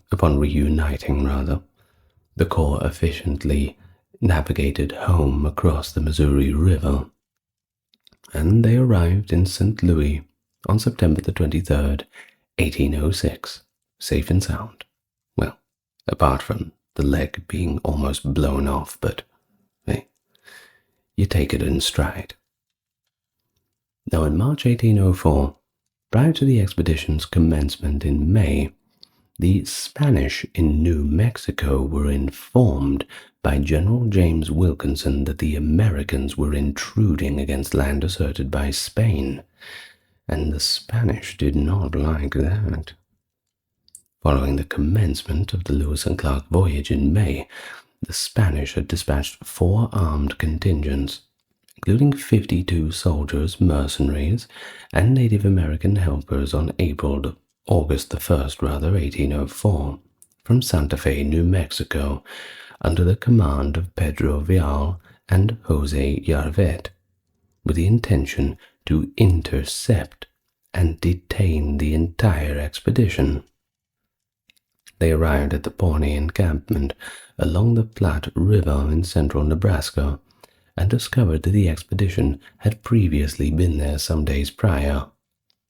The group then traversed 70 to 80 miles daily, and Vial's attempt to intercept the Lewis and Clark expedition proved to be futile. I wonder if they had have known at all that the Spanish were the hounds barking at their backs. And so, when all is said and done, it was a great success. They accomplished the mission. They acquired knowledge of the Northwest geography and created the initial precise maps of the region. In fact, about 140 of them, which is a formidable task. But it wasn't just the maps. The trip recorded natural resources and flora that were previously completely unknown to Euro-Americans, albeit quite known to indigenous populations, but they didn't bother to ask them. Now, Lewis and Clark were the inaugural Americans to traverse the Continental Divide, the first to see Yellowstone, to enter Montana, and to generate an official account of these many places. Their expedition to the Pacific Northwest, accompanied by maps and declarations of sovereignty through medals and flags, constituted the legal measures required to assert ownership of each indigenous nation's territories in accordance with the doctrine of discovery. Throughout the journey, they established communication with over 70 native tribes and documented more than 200 novel plant and animal species. Jefferson instructed the expedition to assert sovereignty and exhibit military prowess to guarantee the subordination of local tribes to the United States, according to the practice of European conquerors in other regions. Subsequent to the voyage, they generated maps which facilitated the continued exploration and colonization of this extensive region for the next years, always being used as a reference. In 1807, Patrick Gass, a soldier in the U.S. Army, released a narrative of the expedition in his own words. He received a promotion to sergeant through the expedition. Paul Allen edited a 2-volume chronicle of the Lewis and Clark expedition, published in 1814 in Philadelphia. However, he omitted the true author, the banker Nicholas Biddle. The comprehensive report was not disclosed to the public until fairly recently, you see. The first authorized edition of the Lewis and Clark Journal is located in the Maureen and Mike Mansfield Library at the University of Montana. Now, a little bit more about the primary objectives mandated by Jefferson. You see, it was all about conducting a reconnaissance to document the locations, military capabilities, activities, and cultures of the diverse Native American tribes residing in the territory just acquired in the broader Northwest. It aimed to convey to the indigenous populations that their territories, whether they liked it or not, were now under the ownership of the United States and their great father in Washington, who had become their ruler. Of course, many of these native tribes extended their support by imparting knowledge of the wilderness and facilitating food acquisition. The team possessed an unmarked leather-bound journals and ink to document these contacts, along with scientific and geological data obtained in their interactions. They received an assortment of presents, too, including medals, ribbons, needles, mirrors, and other items designed to alleviate tensions during negotiations with Native American chiefs that they would meet along the journey. Numerous tribes had amicable interactions with the British and French fur traders during their occasional meetings along the Missouri and Columbia rivers, and generally, the expedition saw a surprisingly minimal amount of violence, except for a few instances. Those poor Blackfoot men who got killed. Well, on September 25th, 1804, there was that heated conflict with the Teton-Sioux tribe, sometimes referred to as the Lakota people, led by chiefs like Black Buffalo and the Partisan. The leaders approached the expedition and demanded tribute for passage across the river. The 7 indigenous tribes of the Lakota people governed an extensive inland territory and anticipated tributes from outsiders seeking to traverse their rivers or cross their territories. It seems pretty fair, doesn't it? It's just a little bridge toll. Well, Harry Fritz states in his work, all prior Missouri River travelers cautioned about this formidable and assertive tribe, intent on obstructing free trade. Well, the Sioux anticipated a reprisal incursion from the Omaha tribe to the south. Communication was, of course, challenging, to say the least, as the sole Sioux language interpreter for the expedition, Pierre Dorion, remained with the other group and was engaged in diplomatic matters with a different tribe. He's never there when you need him. As a result, both chiefs from different tribes received several gifts, that is, the partisan chief and the Sioux chief. Nevertheless, none was content, and they sought additional gifts for their troops and tribe. At that moment, several warriors from the partisan tribe seized their canoe and one of the oars. Lewis asserted his authority, commanding a show of force and displaying arms. Captain Clark wielded his sword and threatened severe retaliation. But, fortunately, prior to the escalation into a violent and bloody conflict, the chief, Black Buffalo, wisely commanded his warriors to withdraw, and everybody went home with their heads still attached to their shoulders. So that's a win-win. Of course, eventually, they successfully negotiated their passage without additional incident, aided by superior gifts and a bottle of whiskey. I wonder if they drank it before the agreement was struck. Well, either way, during the mission, the team studied and documented the customs, lifestyles, and all little eccentricities of the numerous native tribes that they encountered. According to European standards, the Native American lifestyle was quite severe and unyielding, as observed by the expedition participants. Following several interactions and prolonged camping among the Native American tribes throughout the winter months, they quickly acquired first-hand knowledge of their practices and social structures. One custom that differentiated Native American cultures from Western societies was the practice whereby men could acquire multiple wives. Of course, this was contingent upon their ability to support them, frequently selecting spouses from their immediate familial circle.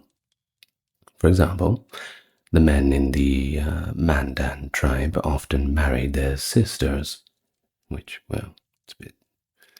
Don't want to push my beliefs onto others, but okay. Now, female chastity was not esteemed very highly either. Fathers frequently sold their infant girls to adult men, typically in exchange for horses or mules. In CO countries, women were frequently exchanged for horses and other goods. However, this practice was not observed among the Shoshone nation, which esteemed its women more highly. Now, I am inclined to believe a lot of this, because they didn't tar all of the natives with the same brush. Now, if they had have put everybody into a big basket and said they're all barbarians, they're all terrible, and they all need to be civilized, maybe a few eyebrows would be raised, for obvious reasons. But when they talk about each tribe specifically, and say one tribe does this, but the other does not, well, perhaps we can take it as the reality of the situation. Well, they also observed that Native American nations, and numerous ones of them, were perpetually engaged in conflicts with other tribes, particularly the very warlike Sioux tribe, who, despite maintaining a generally friendly relationship with the European fur traders, had audaciously proclaimed and rationalized the near total annihilation of the once quite formidable Cahokia nation. And it wasn't just them either. We're talking the Missouri, Illinois, Kaskaskia, and Peoria tribes who inhabited the regions surrounding the upper Mississippi and Missouri rivers. So war and conquest was not something new to these parts of the world. Just like with any other part of the world, it's a tale as old as time. Now, of course, we have to talk a little bit about Sacagawea, who was a Native American woman who accompanied her husband and, well, owner, if we want to use those sorts of words, since she was purchased, to Saint Charbonneau on a trip to the Pacific Ocean. Now, on February 11, 1805, shortly after her initial interaction with the expedition, Sacagawea entered labor, which was prolonged and excruciating. Thus, the Frenchman Charbonneau proposed administering a potion made from rattlesnake rattle to facilitate her delivery. Lewis, of course, possessed the required goods, and shortly after giving the medication, she gave birth to a healthy child named Jean-Baptiste Charbonneau. Now, on June 16, 1805, upon reaching the Marias River, Sacagawea fell very ill. She found relief by consuming mineral water from the sulphur spring that flowed into the river. Despite her frequent mention in literature, much of what is told about her is, if not outright fictional, it's at least somewhat exaggerated. Many scholars assert that she observed certain geographical aspects, yet she was not the guide for the expedition. But she was significant to them as an interpreter, and in other capacities, identifying local flora and fauna, this sort of thing, things that a Native American would know in those lands more than the newcomers. Very practical. Now, the presence of a woman and her baby son would have provided reassurance to certain indigenous cultures, as she significantly contributed to diplomatic relationships by engaging with chiefs, alleviating tensions, and conveying the semblance of a peaceful endeavor. Now, Meriwether Lewis' writings conveyed a fairly unfavorable perspective of her, although Clark held her in greater esteem and offered assistance to her children in later years. Now, in the journals, the terms of squaw or savages were employed to describe Sacagawea and other indigenous peoples, so it definitely was not a friendly dynamic between them. Of course, it wasn't just Sacagawea who was along for the ride too. There was a African man named York who was enslaved, but who participated in the voyage as the personal servant as his enslaver, William Clark. York significantly contributed to the expedition's success too, and they weren't trying to hide that he did it. He garnered popularity among the Native Americans, who had never encountered a man who looked like him. He also assisted with hunting and the arduous task of towing boats upstream. Notwithstanding his efforts to the core of discovery, Clark declined to give him his freedom upon returning east, which is not very nice of him at all. While all the other explorers reaped perks of twofold compensation and extensive land grants, York was the only one who got nothing in return, dragging all those boats for nothing. Following the conclusion of the mission, Clark permitted York a short visit to Kentucky to see his wife before compelling him to return to Missouri. It is improbable that he ever reunited with his wife. 10 years post-expedition, York remained a slave, laboring as a wagoner for Clark. Of course, the final years of his life are a little contentious. In the 1830s, there was a man of African descent who claimed to have accompanied the Lewis and Clark expedition, who was residing as a chief among the Native Americans encountered during a trip in present-day Wyoming. But this is not really confirmed. Well, as for Lewis and Clark, upon returning from their trip, they encountered difficulties in preparing their writings for publishing. Clark successfully convinced Nicholas Biddle to edit the journals, which were subsequently published in 1814 as The History of the Expedition under the Commands of Captains Lewis and Clark. Not a very catchy name. Now, Biddle's narrative account, however, excluded significant material pertaining to their discoveries in flora and animals. Biddle's narrative was the sole published record of the original journals for the subsequent 90 years, resulting in many of Lewis and Clark's findings being inadvertently rediscovered and renamed. Of course, the general public became aware of the comprehensive scientific discoveries made by Lewis and Clark only after the publication of the original journals of Lewis and Clark expedition by Reuben Gold Thwaites in 1904 to 1905.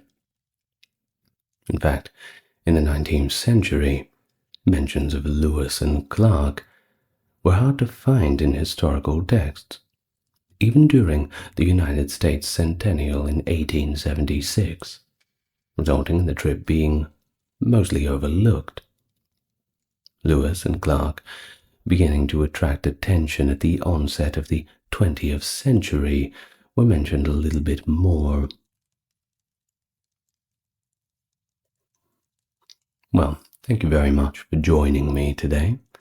Bit of an interesting trip back into the early history of the United States, only a few decades after they were united. Well, united as much as they could be back then. Let's see how united they'll be in a few months' time. Best of luck to all of you with that unpleasant situation. Now, I'd like to thank my top-tier patrons and supporters, whether they're on YouTube or Patreon. That's Dark, Carey, Kimberly Ember, Ben, Britt, Charles, Aaron, James, Jeffrey, Melissa, Scott, Stark Factory, Wendy, Jaden, Sherry, Jessica, Christine, Sally, Katiana, Christine, Fizabo, Legitmus, Maverick, and Susan. Thank you all so much. You know I appreciate every one of you. And I appreciate you too, just for listening all this way. I hope you learned something. Pocahontas, a Native American woman, notable in colonial American history, was a daughter of Powhatan, the chief of a network of tributary tribal nations encompassing the tidewater region of modern-day Virginia. She is best known for her association with the colonial settlement of Jamestown and her legendary involvement with Englishman John Smith, a leader in the colony. Now, according to legend, Pocahontas saved his life in 1607 when he was captured by Powhatan's men. Smith had claimed that he was about to have his head struck with a stone, but Pocahontas intervened by placing her head upon his, an act which he interpreted as saving him from execution. A debatable story, perhaps. Either way, Pocahontas later played her own role in fostering relations between the Powhatan tribes and the English settlers, including during her capture by the English in 1613, during which she converted to Christianity and took the new name Rebecca. In 1614, she married tobacco planter John Rolfe, which helped establish a period of relative peace between the settlers and the natives. In 1616, she traveled to England with Rolfe, where she was presented at a court and celebrated as an example of a, quote, civilized savage, in hopes of stimulating investment in the Jamestown settlement. But of course, there's a little bit of myth and a great amount of nuance, and always two sides of a story around both of the characters for our video today. What we have this evening is a double feature. I feel the need to talk about the lives of these two as they are so intertwined with one another, and often when we have encountered these characters represented in our modern media, if you are indeed of the same generation that I am, then you've seen them appear together, perhaps in a very romanticized story. Well, today you get to hear the real one, at least as much as we know. Allow me to first welcome you to the channel. If it is your first time here, it is indeed a pleasure to have you with me. And if you are coming back, it's a pleasure to have you again. Now, if you are thinking that you would want to support the channel, indeed you're already doing it. Just enjoy the content. That's the best way to support me. But if you'd like to go a little bit further, click the like and subscribe, and further than that, you may refer to the video description. But now, without further ado, allow us to get started, and allow yourself to get very comfortable. First, we will speak of the life of Pocahontas, and after we are finished with that, we'll reflect on the life of John Smith. The exact birth year of Pocahontas remains a bit of a mystery to us, though historians often suggest that it would have been around 1596. Her first recorded interaction with the English came in the spring of 1608, when John Smith, the English explorer, described her in his work, A True Relation of Virginia, as a 10-year-old child. However, in a letter penned in 1616, Smith referred to her as being 12 or 13 during that same period. Well, what we do know is that Pocahontas was born to Chief Powhatan, the paramount chief of the Sessacomica, an extensive network of roughly 30 Algonquian-speaking tribes and smaller chiefdoms scattered across the Tidewater region of what is now the state of Virginia in the United States of America. Details about her mother are admittedly scant. We don't really know much, and her identity and status remain largely unrecorded, but she was most likely of modest social standing. The Englishman, Henry Spelman, who lived among the Powhatan as an interpreter, documented that the paramount chief would typically send his wives back to their village after giving birth, providing for them until they were remarried. The fate of Pocahontas's mother is not well documented, though it is speculated that she may have died during childbirth. The oral traditions of the Mattapony Reservation, home to the descendants of the Powhatan people, hold that Pocahontas's mother was Powhatan's first wife, and that Pocahontas was named in her honor, suggesting a deeper familial significance and connection with the Powhatan lineage. But what about this name, Pocahontas? Well, the name itself is often thought of as a nickname from her childhood, and according to the colonial writer William Strachey, it translates to Little Wanton. Some interpretations lean towards a less pejorative translation, considering it to mean playful one. Strachey's narratives recount how Pocahontas as a child would frequently visit the Jamestown fort, engaging in playful activities with the other children there.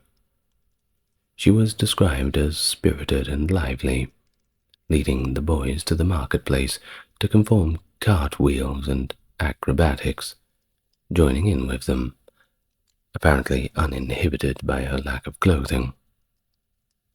Contrary to the playful and informal nature of her nickname, historian William Stith noted that her actual name was probably Matoax, a fact which Native Americans initially kept hidden from the English settlers.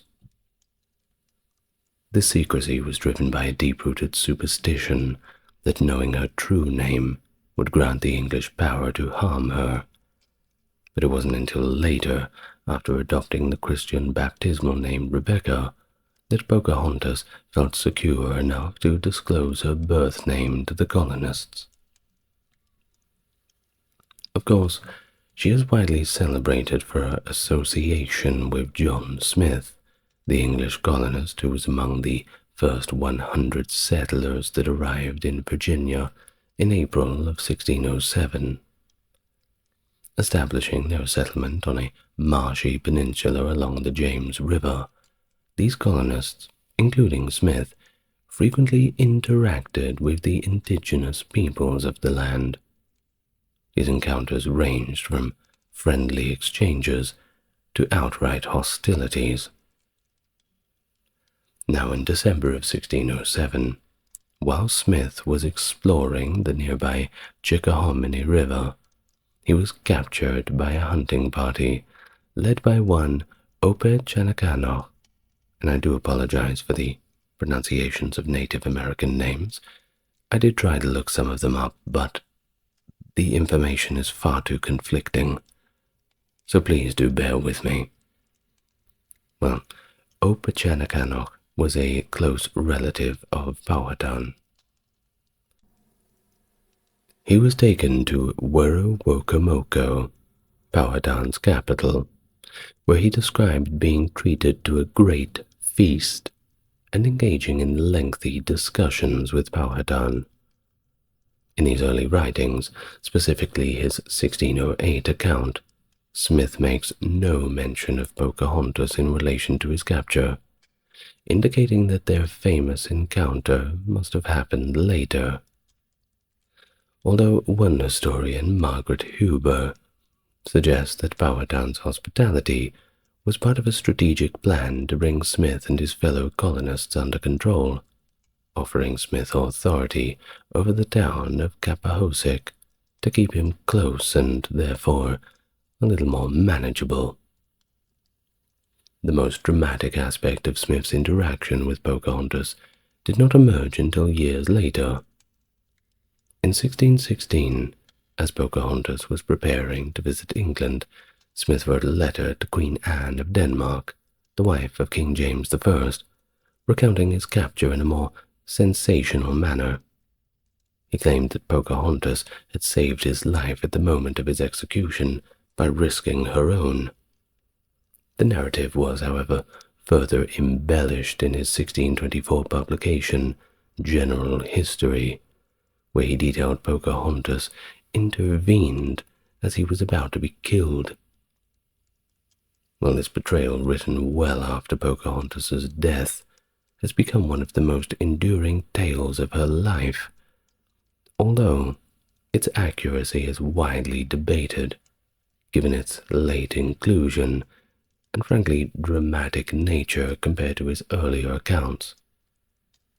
Of course, it's very hard for Pocahontas to say anything about it when it was released in 1624, because she had already passed away. Now, there is one other, Karen O'Dell Cooperman, who provides an analytical perspective on this dramatic recounting of the encounter with Pocahontas of John Smith. She suggests that Smith embellished his initial tale to craft a more compelling narrative for Queen Anne's court, potentially to enhance his reputation, which suffered after falling out of favor with the London company that founded the Jamestown settlement. According to Cooperman, Smith's revisions were strategically timed and aimed at reviving his standing within English society by portraying himself as a key figure in a dramatic, life-saving episode involving a Native American heroine. Well, despite the controversies surrounding Smith's narratives, it is widely recognized that Pocahontas played a significant role in the early days of the Jamestown colony. She is often remembered for her friendly interactions with the settlers, frequently visiting the fort and engaging with the local colonial children. Her contributions were of course critical during the colony's direst times. She brought food supplies that significantly helped those who were starving, showing once again her importance as a bridge between Native Americans and the English settlers. But it wasn't always good times. As tensions escalated due to colonial expansion threatening Powhatan lands, conflicts resumed. In late 1609, a severe gunpowder explosion injured Smith, necessitating his return to England for medical treatment. Well, we'll get back to him a little bit later. This is where he kind of leaves the story of Pocahontas for now. The colonists, perhaps to maintain peace, falsely informed the Powhatans that Smith had died. Pocahontas ceased her visits to Jamestown, believing that he was actually deceased, until her own journey with her husband John Rolfe revealed the truth. Well, Pocahontas was captured during a tumultuous period known as the First Anglo-Powhatan War, which erupted in late summer 1609 between the Native American tribes of the Powhatan Confederacy and the settlers at Jamestown. In the early stages of the conflict, the colonists secured strategic points along the James River, controlling both its mouth and the falls, while engaging in a broader campaign to assert their dominance.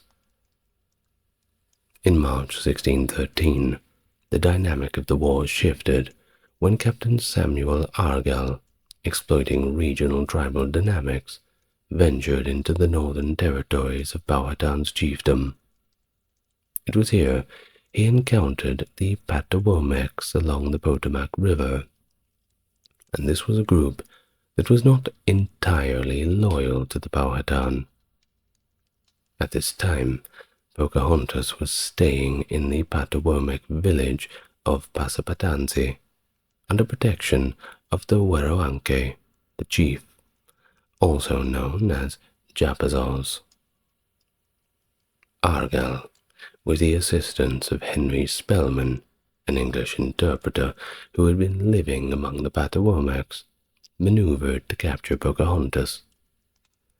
Using a combination of coercion and promises of an alliance against Powhatan, Argall compelled Lopezas to lure Pocahontas aboard his ship.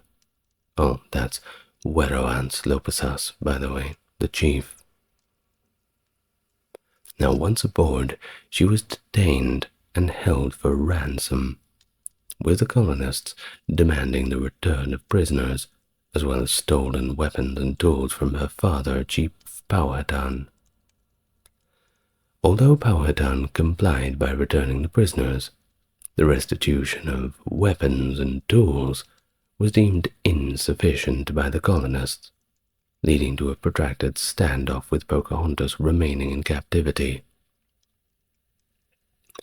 During her captivity, Pocahontas was held at the Henricus settlement in present-day Chesterfield County, Virginia.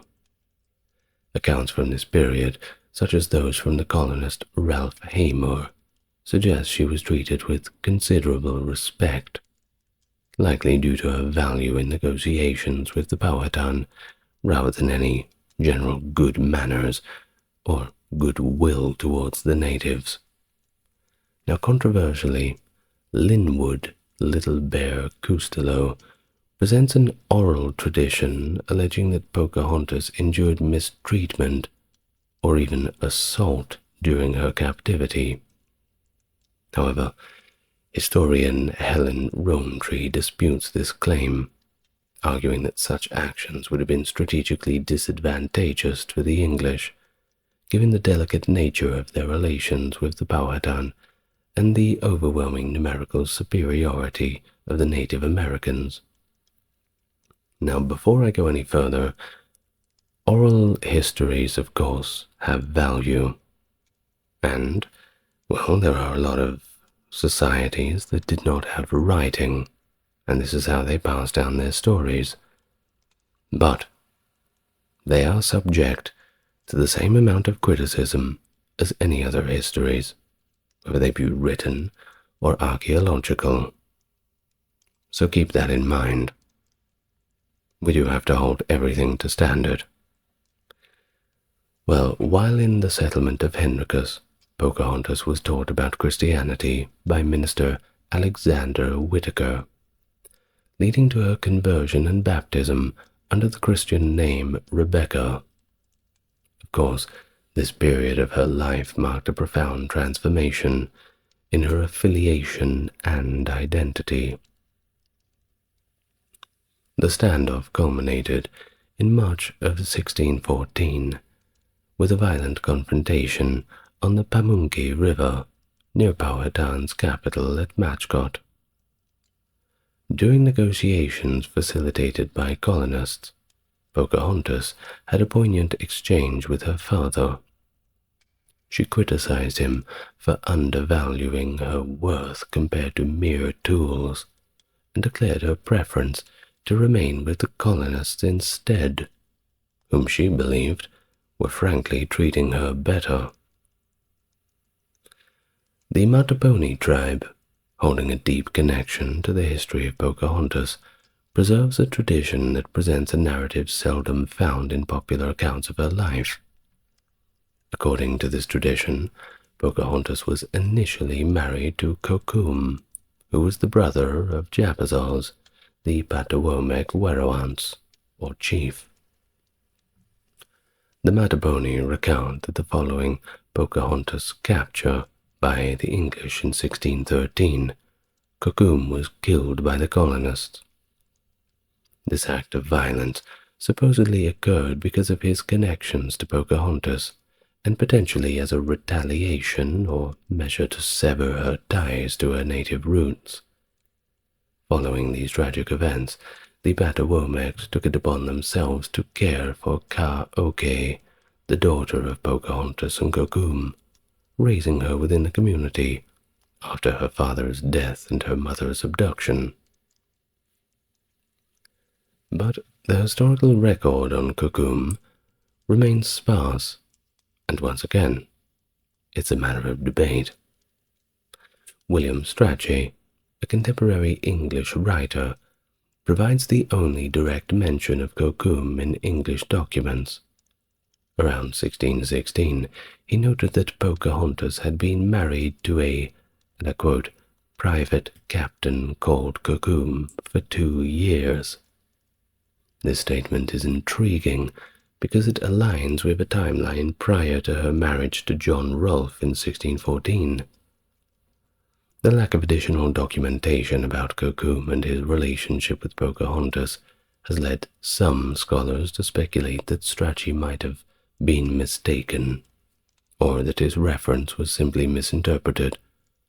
Some even suggest that Strachey could be referring to Rolfe himself, confusingly labeling him as one of Powhatan's officers. While during her captivity at Henricus, Pocahontas' life took a significant turn upon meeting John Rolfe. Rolfe had endured personal tragedy on his journey to Virginia, losing his English-born wife, Sarah Hacker, and their child during the shipwreck of the Sea Venture near the Summer Isles, now known as Bermuda. Bermuda Triangle strikes again. While in Virginia, Rolfe established Varina Farms across the James River from Henricus, where he cultivated a new strain of tobacco, which would prove economically beneficial for the colony. What could possibly go wrong? Well, Rolfe was a deeply religious man, and he faced a moral dilemma regarding his feelings for Pocahontas, who had been converted to Christianity and baptized with the name Rebecca by this time. For despite his initial reservations about marrying someone that he considered to be a heathen, well, Rolfe's correspondence with the governor reveals his inner conflict and profound feelings. In a heartfelt letter, he articulated that his motivations for marrying Pocahontas were driven not by mere physical attraction, but by a combination of personal convictions and broader societal benefits, improving his own spiritual standing, benefiting the plantation, and of course, bringing glory to God. Thus, the couple married on the 5th of April, 1614, in a ceremony that was likely held at Jamestown, officiated by the chaplain Richard Buck. They visited Varina Farms, where their son Thomas was born on January 1615. This union marked the beginning of a period known as the Peace of Pocahontas, which lasted for 8 years, significantly easing tensions between the Jamestown settlers and the Powhatan tribes. Ralph Haymore later reflected on the positive impact of the marriage, noting that it fostered friendly commerce and trade with the Powhatan and his subjects. But of course, the marriage was not without its detractors, particularly within the British court. The union between Rolfe, a commoner, and Pocahontas, perceived as a princess and the daughter of a paramount chief, was seen as audacious and stirred controversy among the British aristocracy. I would have told them to mind their own damn business, but, well, that's just me. The London Company, which had established the Jamestown colony, was particularly invested in the Christian conversion of Native Americans as part of its broader colonial objectives. Pocahontas's conversion to Christianity and her subsequent marriage to John Rolfe were seen not only as a fulfillment of these religious goals, but also as a strategic success that helped bring an end to the First Anglo-Powhatan War. Recognizing the symbolic potential of Pocahontas's story, the London Company decided to bring her to England. You see, they aimed to showcase her as a testament to the civilizing success of the Virginia colony and the potential of the New World.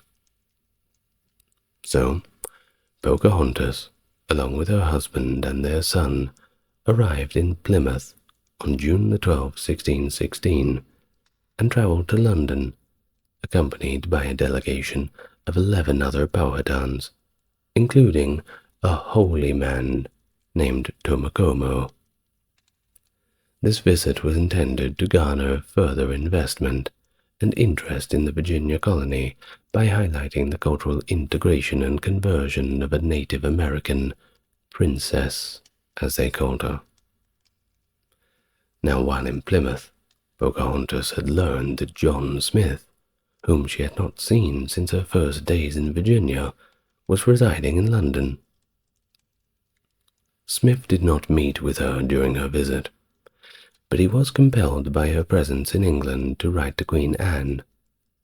He urged that Pocahontas be treated with the utmost dignity befitting her status, warning that any disrespect could jeopardize the favorable relations established between the English and the Powhatan people.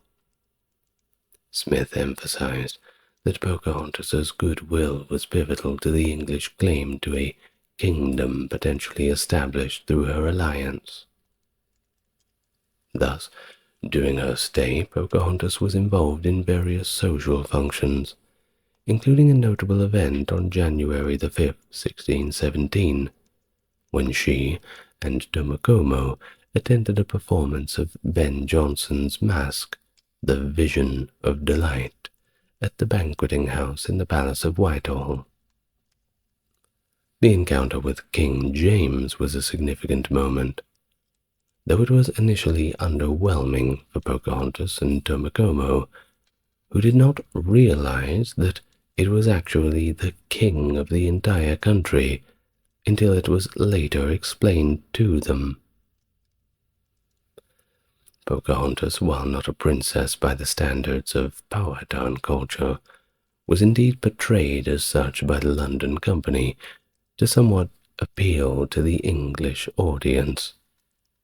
This portrayal leveraged her status as the daughter of the chief Powhatan, whom the English recognized as the ruler of what they considered to be the expansive and significant empire in Virginia. There was a 1616 engraving of Pocahontas, which bears an inscription in Latin, but translated to English, it means Mataoka, alias Rebecca, daughter of the most powerful prince of the Powhatan Empire of Virginia. Remember that Mataoka, was the actual name that she had just revealed. So this representation was likely intended to enhance her stature and appeal in English society, aligning her with the familiar European concept of royal lineage.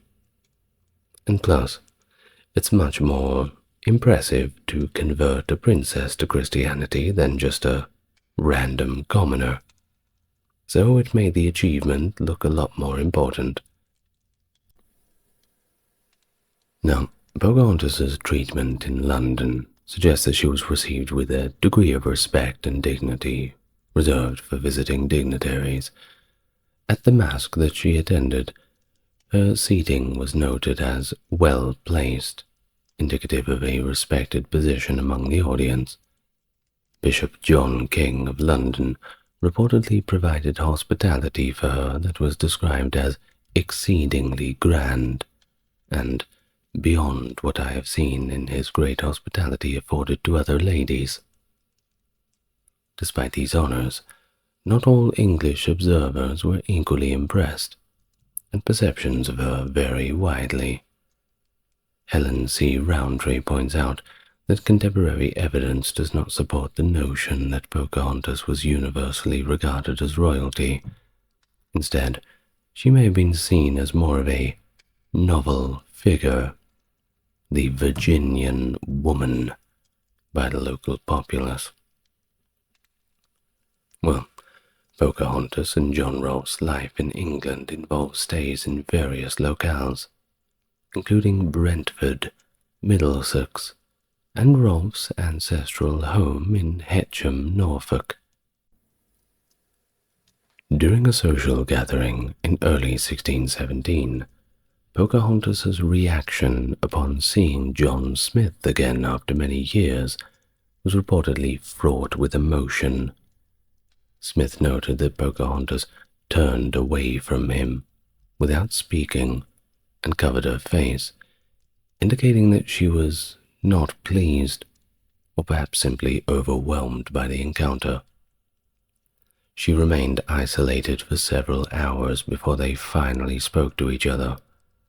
The conversation they had was reportedly strained and reveals the depth of Pocahontas's feelings and memories of their time in Virginia. Pocahontas reminded Smith of the promises and exchanges made between him and her father, Chief Powhatan. She highlighted that the reciprocal promises of sharing that had been made. Smith had assured Powhatan that what was Smith's would be his and vice versa.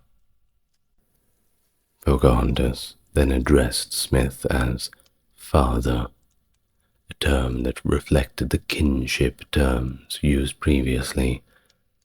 Smith had called her father, so she, in turn, used the same for Smith.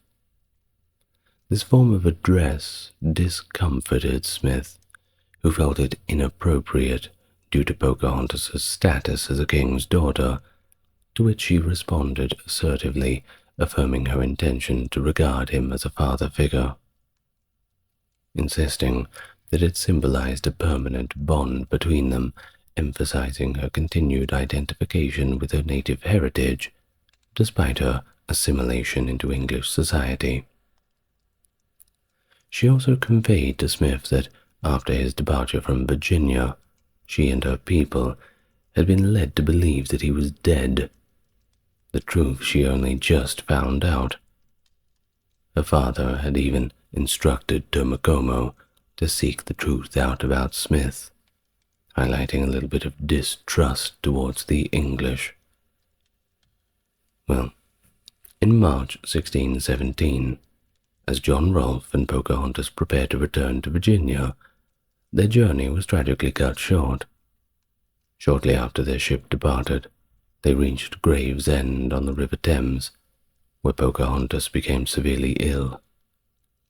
Her condition deteriorated rapidly, prompting her to be taken ashore in an attempt to save her life.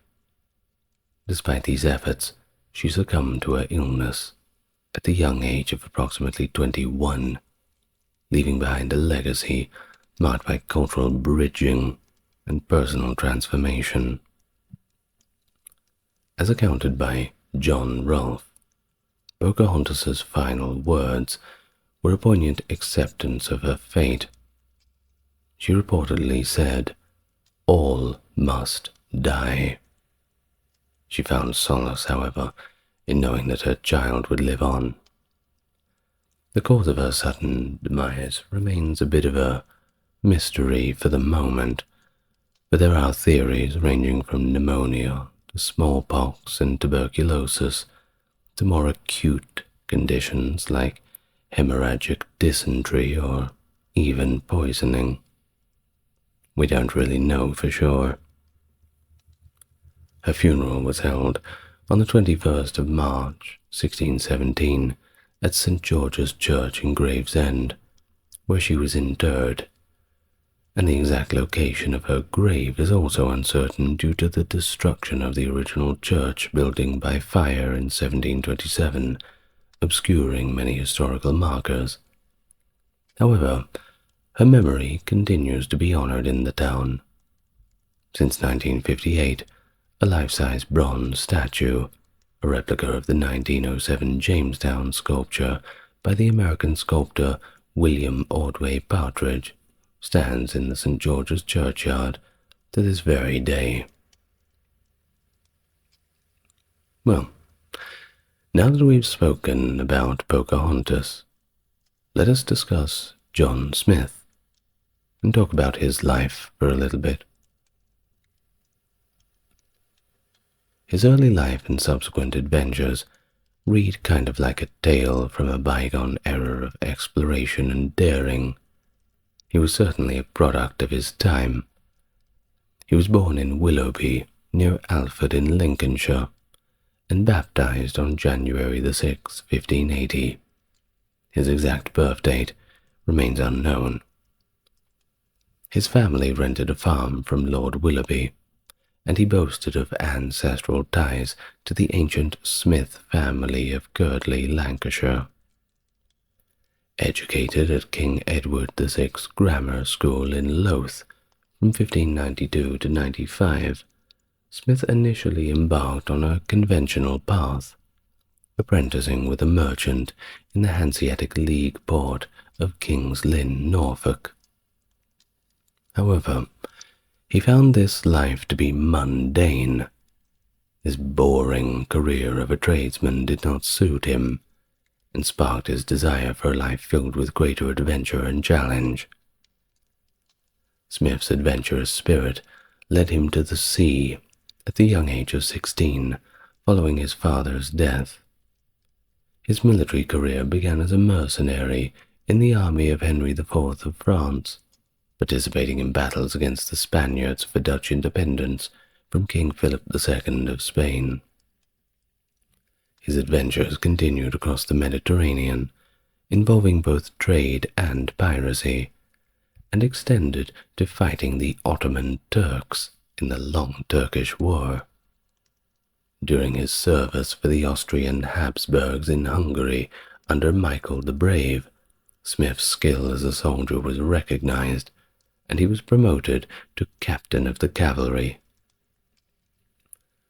His daring exploits peaked when he reputedly defeated and beheaded, that's right, beheaded, 3 Ottoman challengers in single combat duels during this time, earning him a knighthood from none other than the Prince of Transylvania, along with a horse and a new coat of arms adorned with the heads of 3 Turks.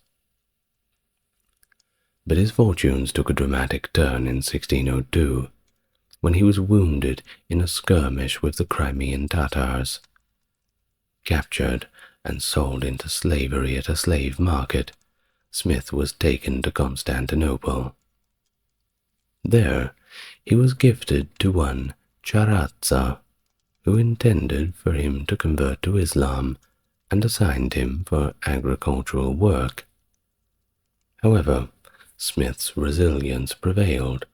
He managed to escape after overpowering his slave master during a beating. Not good when the slaves start hitting you back, isn't it? Well, his escape was a perilous journey, of course, that took him through Ottoman territory to Muscovy, and then across the Polish-Lithuanian Commonwealth and through parts of Europe and Africa, before he finally made it back to England in 1604. And when he got back there, he was immediately ready to embark on the next chapter of his thrilling life that would eventually lead him to the Jamestown expedition. In 1606, he joined the Virginia Company of London's ambitious venture to colonize Virginia for profit, after King James I had granted the company a charter to do so. Thus, Smith set sail aboard the Discovery, one of the 3 ships alongside the Susan Constant and the Godspeed, departing on December the 20th, 1606. His companion on his journey was a 12-year-old page named Samuel Collier. The voyage to the New World was of course fraught with discord and danger. During a resupply stop in the Canary Islands, Smith was accused of mutiny, leading Captain Christopher Newport, who commanded the expedition, to plan his execution. Thus he remained under arrest for the majority of the journey across the Atlantic. However, upon their arrival at Cape Henry on April 26, 1607, the sealed orders from the Virginia Company were unsealed, revealing Smith as one of the designated leaders of the new colony. Well, upon this revelation, they kind of thought that it was a better idea not to execute him, especially on a very loose accusation. Didn't want to draw the ire of the people who put him in charge. Well, by the summer of 1607, the settlers were living in temporary housing, and frankly, they were struggling to establish themselves. On May 14, 1607, the site for Jamestown was selected by Captain Edward Maria Wingfield, the president of the council. The conditions at Jamestown were harsh. The settlers had limited food, and the swampy environment contributed to widespread disease. In fact, by September, more than 60 of the original 104 settlers had perished. The situation grew more desperate with the arrival of nearly 100 new settlers in January 1608, led by Captain Newport with the first supply. Despite these reinforcements, a fire, reportedly started by accident, destroyed much of the settlement. And that winter was particularly brutal, as the James River froze over, and the settlers were forced to live among the charred remains of their settlement. Newport's stay extended over 3 months, during which time the settlers mistakenly loaded their ships with iron pyrite, misidentifying it as valuable minerals, while food supplies dwindled. Smith recorded that more of half of the settlers died during this period. Now, Smith's exploratory efforts during the summer led to the creation of a map of the Chesapeake Bay waterways, providing a valuable resource for future explorers. However, challenges continued into October 1608, when Newport returned with 70 new settlers, including the first women and several German, Polish, and Slovak craftsmen. The only thing they were missing was additional food supplies. Plenty of new mouths, and nothing to feed them with.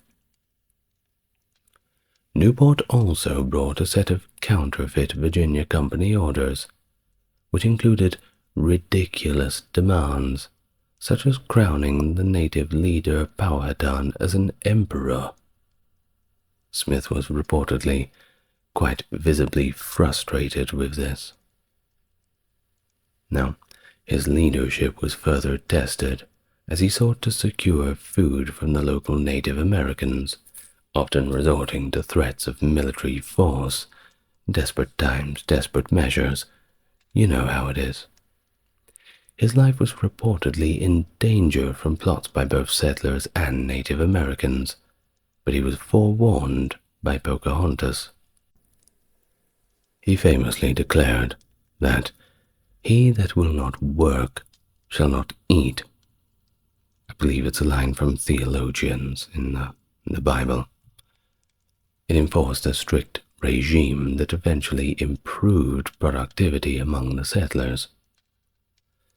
In December of 1607, during a time fraught with tension and need for supplies, he was captured by the Native Americans, who took him to meet Chief Powhatan at Werowocomoco, Powhatan's principal village, situated on the north shore of the York River, about 15 miles north of Jamestown. Now initially, it was going well. He was treated with the honors due to a guest. Smith found himself amidst significant cultural misunderstanding, however. While Chief Powhatan was away on a hunt, the others, who were lacking the means to effectively communicate with Smith, summoned their top shamans to perform a 3-day ritual to discern Smith's true intentions. This period in Smith's capture is pivotal in the mythos surrounding his relationship with the Powhatan people, particularly regarding the famed intervention by Pocahontas which we have mentioned, which is first mentioned by Smith in his letter from 1616. Now we already know the account, so we're not going to repeat it again. But we will say that in a broader historical context, these events, regardless of their factual accuracy, underscored these complex interactions between the colonists and the Native American tribes. These interactions initially fostered a cooperative relationship, which would later be tested as the colony expanded. In 1608, Pocahontas is credited again with warning Smith of an imminent threat from Powhatan, further intertwining her legacy with his. And also that year, the arrival of Polish craftsmen marked another phase in the colony's development, with Smith reporting an incident where 2 Poles saved him from an attack by the Algonquian tribesmen. Now his explorations of the Chesapeake Bay in the summer of 1608, covering an impressive 3,000 miles, were critical to the understanding and mapping of the region. His voyages are commemorated by Captain John Smith Chesapeake National Historic Trail, established in 2006 to honor these significant journeys.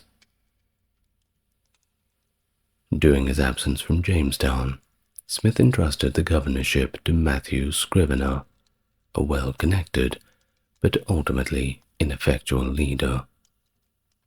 Upon Smith's return, he was elected president of the local council.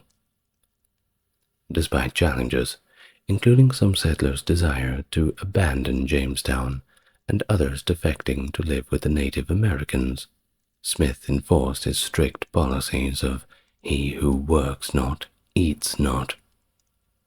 This rule, also respected by Powhatan's people, showed once again the harsh realities of survival in the new colony.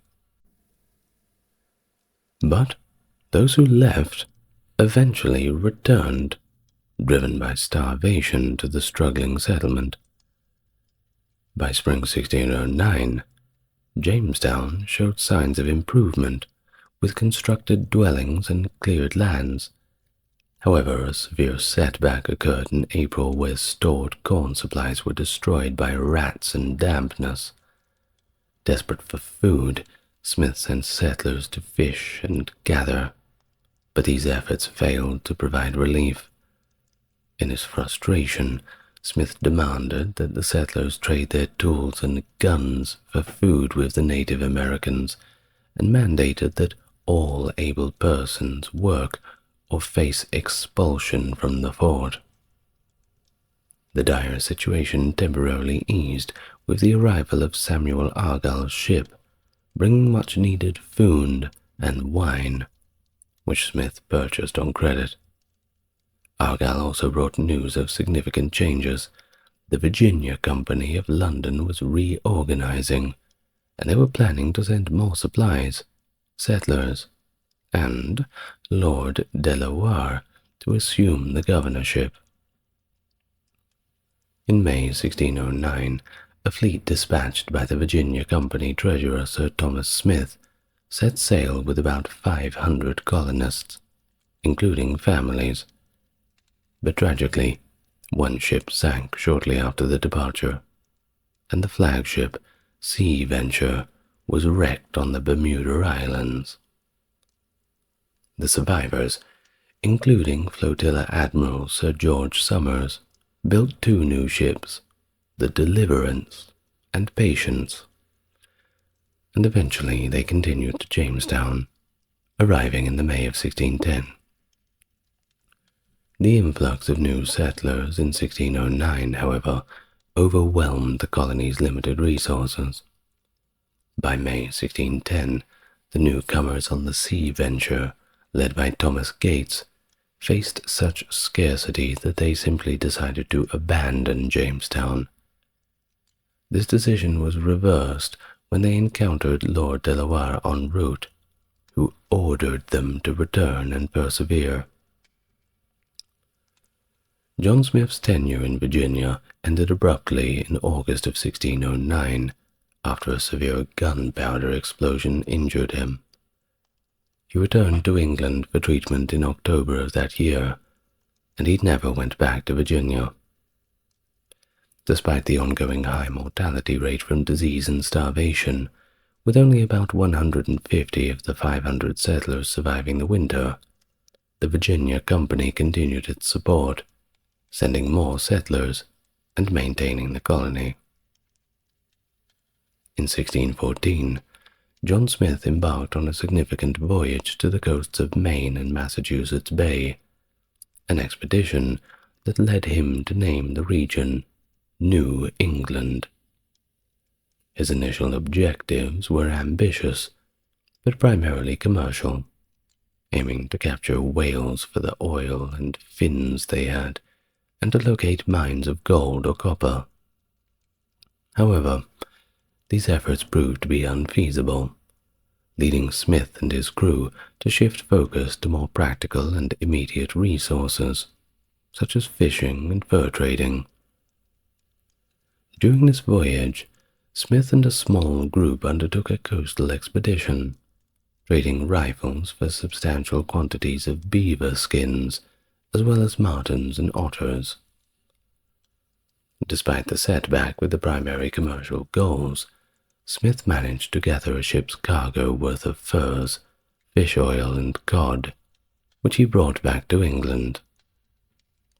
However, the expedition was marred by the actions of Thomas Hunt, the captain of the second vessel. Hunt stayed behind, and he captured several Native Americans, including Squanto of the Patuxet tribe, to sell as slaves. Smith was deeply troubled by his actions, viewing them not only as morally reprehensible, but also strategically damaging for his plans of establishing a permanent settlement in the region. He believed that Hunt's actions were intentionally designed to sabotage Smith's colonial ambitions by inciting hostility among the local populations, thus keeping the area isolated and under the control of a select few merchants. In 1616, Smith published a map of his explorations, the first to label the area as New England. This map, significantly influenced by Prince Charles, featured English city names replacing the original Native American names, and it was instrumental in shaping the geographic nomenclature of the region. For example, the settlers of Plymouth County adopted the name New England, and others like the Charles River and Cape Ann persist even today. Now, his reflections on his American experiences offer insights into the successes and failures of the European colonial endeavors on the continent in his published work, A Description of New England, which detailed his voyages and observations. He noted that the rapid establishment of a French trading network that monopolized trade and created peaceful alliances among the previously warring native tribes contrasted sharply with the English efforts. Smith argued that the English had missed their opportunity to develop similar relations, and suggested that achieving influence in the region might now require military force, based on his extensive personal experience in both war and diplomacy. Well, he passed away on June 21st, 1631, in London. His contributions to the establishment and survival of the Jamestown colony, as well as his extensive explorations of Chesapeake Bay in New England, marked him as one of the key figures in early American history. After his death, he was laid to rest at the Saint Sepulchre without Newgate Church, located in Holborn Viaduct in London. This church, the largest parish church in the city of London, boasts a long history dating back to 1137. It serves not only as a place of worship, but as a repository of the city's history, with various monuments and memorials commemorating notable historical figures. Thus, Captain Smith's legacy is visually represented within the church by a stained glass window on the south wall, dedicated to his memory. The commemorative window serves as a lasting tribute to his life and endeavors, encapsulating his enduring impact on the narrative of British maritime exploration and the early years of American settlement. Well, thank you very much, my dear listener and my dear friend who has gotten all the way to the 55-minute mark. You've done very well. And I would like to thank my top-tier patrons, Charles, Stark Factory, JC, Jeffrey, Tim, James, Erin, and Scott. Perhaps you too would like to become a top-tier patron. The Salem Witch Trials, conducted from February 1692 to May 1693 in colonial Massachusetts, stand as one of the most notorious episodes of mass hysteria in the history of America. Initiated in the village of Salem, Massachusetts, the trials began when young girls, including Elizabeth Parris and Abigail Williams, exhibited convulsions and other unexplainable symptoms, which local clergyman John Hale described as beyond natural disease. These events were quickly attributed to witchcraft, leading to widespread panic and accusations among the small community. A special court of oyer and terminer was set up, employing questionable practices, such as the use of spectral evidence and a presumption of guilt, leading to the execution of 19 people and several others who died in custody.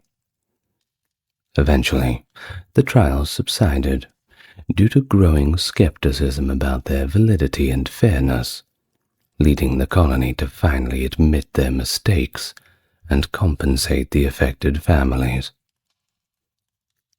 The witch trials of Salem have since become a symbol of the dangers of isolationism, religious extremism, and failures in judicial process, continuing to fascinate and serve as a cautionary tale nearly 3 centuries later.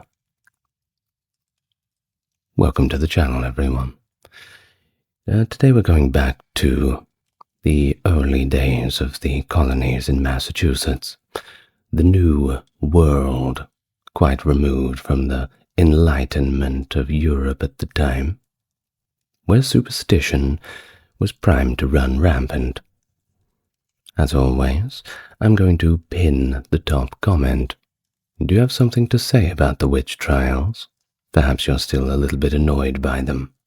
Well, tell me your thoughts in the comments, and I'll pin the most insightful one. But for now, let's get nice and relaxed, and we can begin. We go back to February of the year 1692, where in Salem village one 9-year-old Betty Parris and her cousin Abigail Williams, 11 years old at the time, the daughter and niece respectively of Reverend Samuel Parris, started experiencing strange fits that were described by the minister of the nearby town of Beverly, John Hale, as beyond the capacity of normal epilepsy or even natural disease to cause. According to Reverend Deodat Lawson, a previous minister of Salem village, the girls exhibited behaviors such as screaming, throwing objects, making unusual sounds, hiding beneath the furniture, and contorting themselves into unusual positions. Well, the girls expressed their dissatisfaction at experiencing pinches and pricks caused by pins, but no physical proof of any sickness could be found by a doctor.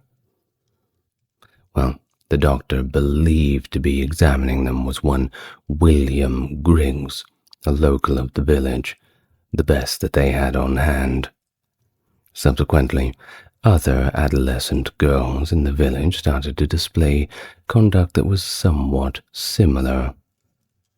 During Lawson's sermon as a guest in the Salem village meeting house, he was frequently interrupted by the outbursts of these afflicted individuals. Well, the initial individuals accused and apprehended for purportedly causing harm to Betty Paris, Abigail Williams, 12-year-old Ann Putnam Jr., and Elizabeth Hubbard were Sarah Good, Sarah Osborne, and Tituba. According to several historians, the charge that was made by Ann Putnam Jr. indicates that a dispute was there inside a family that may have been a significant factor contributing to the witch trials. Nothing gets fingers pointing like family grievances. Well, during that period, there was also an intense and hostile competition, between the Putnam and Porter families, which caused a strong division among the residents of Salem. Politics at the family level. Citizens frequently engaged in intense disputes that would evolve into full-blown conflicts, primarily driven by their differing opinions on the rivalry. It was red team versus blue team. Think about a Romeo and Juliet sort of thing, the feuding families. Somewhat similar, except with significantly less romance. Well, several of the bodily signs had similarities to convulsive ergo intoxication, as suggested nearly 3 centuries later, but we will get to all of those specific causes towards the end of the video. Now, on to Sarah Good. She was a poverty-stricken woman, not much to her name, and she was accused of witchcraft based on her reputation. You see, during her trial, she faced allegations of deviating from Puritan principles of self-restraint and order by deliberately tormenting and ridiculing children instead of guiding them towards spiritual redemption. Well, Sarah Osborne was infrequently present at church gatherings, and that raised a few red flags of its own.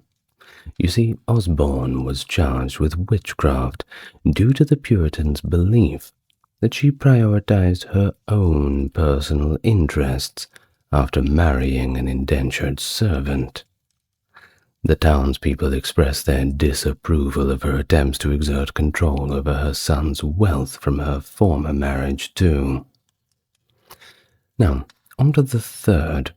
That was Tituba, a Kalina lady from the West Indies who was enslaved in South America, was likely singled out due to her ethnic dissimilarity from the majority of the people. She was charged with enticing youngsters, such as Abigail Williams and Betty Paris, by recounting tales of sorcery from the Malleus Maleficarum. I have a video on that, too. It's basically a guide on how to spot, hunt, and prosecute witches. Quite interesting. Well, these stories of sexual encounters with demons, manipulation of men's thoughts, and fortune-telling were believed to provoke the imaginations of young girls, making Tituba an easy target for allegations. Well, each of these ladies was marginalized and displayed numerous characteristics commonly associated with those who are often accused of witchcraft, and unfortunately, they were left to fend completely for themselves. Summoned before the regional magistrates due to the allegations of practicing witchcraft, they underwent extensive questioning processes lasting multiple days, commencing on March the 1st, 1692, before being formally incarcerated. In March, several individuals were implicated in witchcraft allegations. Martha Corey, young Dorothy Good, and Rebecca Nurse in Salem Village, as well as Rachel Clinton in the neighboring town of Ipswich. Martha Corey's doubts regarding the reliability of the girl's charges had attracted attention. The community was extremely upset by the claims against Martha Corey and Rebecca Nurse, because both women were fully committed members of the church in Salem Village and Salem Town, respectively. The villagers believed that if individuals of high moral character could be witches, then that means that anyone could be a witch, and being a member of the church did not provide immunity from being accused. You can see where all this is going, right? Well, let's continue on. Dorothy Good, who was the daughter of Sarah Good, while being a mere 4 years old, was not spared from interrogation by the magistrates. Her responses were interpreted as an admission that incriminated her mother. Rachel Clinton was apprehended for practicing witchcraft in Ipswich around the end of March, on separate charges that were not connected to the sufferings experienced by the girls in Salem Village. The early tests involved conducting physical assessments on the accused individuals to identify distinctive bodily features, such as moles and birthmarks, which were frequently considered to be indicative of the devil's influence. It was believed that such symbols symbolized the devil consuming blood from the accused women. Now, Sarah Cloyce, who was the sister of Nurse, and Elizabeth Proctor, also known as Elizabeth Bassett, were apprehended in April and then presented before John Hathorne and Jonathan Corwin at the gathering in Salem Town. Both men served as local magistrates, but were also members of the Governor's Council. The examination was attended by Deputy Governor Thomas Daneforth, as well as assistants Samuel Sewell, Samuel Appleton, James Russell, and Isaac Addington. Elizabeth's husband, John Proctor, was arrested that day due to his objections during the hearings. But of course, one can hardly blame him. Your wife gets arrested on trumped-up charges of being a witch. Well, you can definitely be quite angry about that one. Certainly act as a character reference at least, albeit a little biased.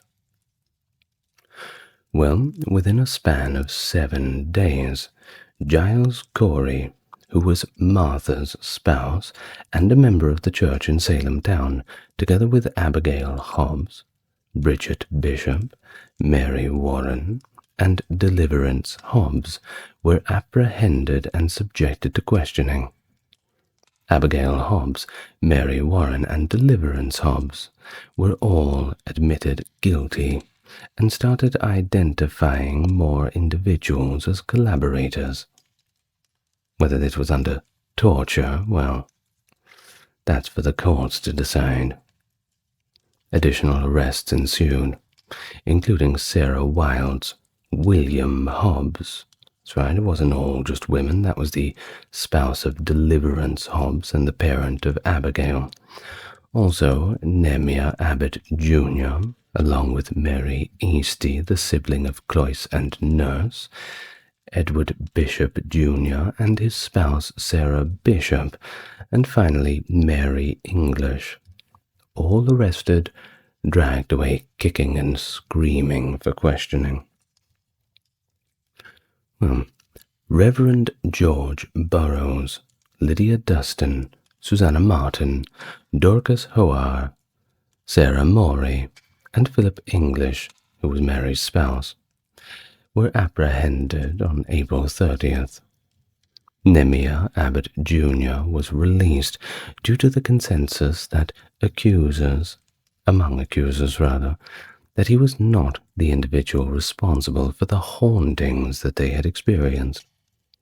Mary Easty was temporarily released following her original arrest due to the accuser's inability to definitively identify her as the one responsible for afflicting them. However, she was then detained again when the accusers simply changed their minds. It's not very fair, isn't it? In May, an influx of accusations persisted. However, certain individuals among the suspects started to elude capture. John Willard and Elizabeth Colson were detained after many warrants were obtained.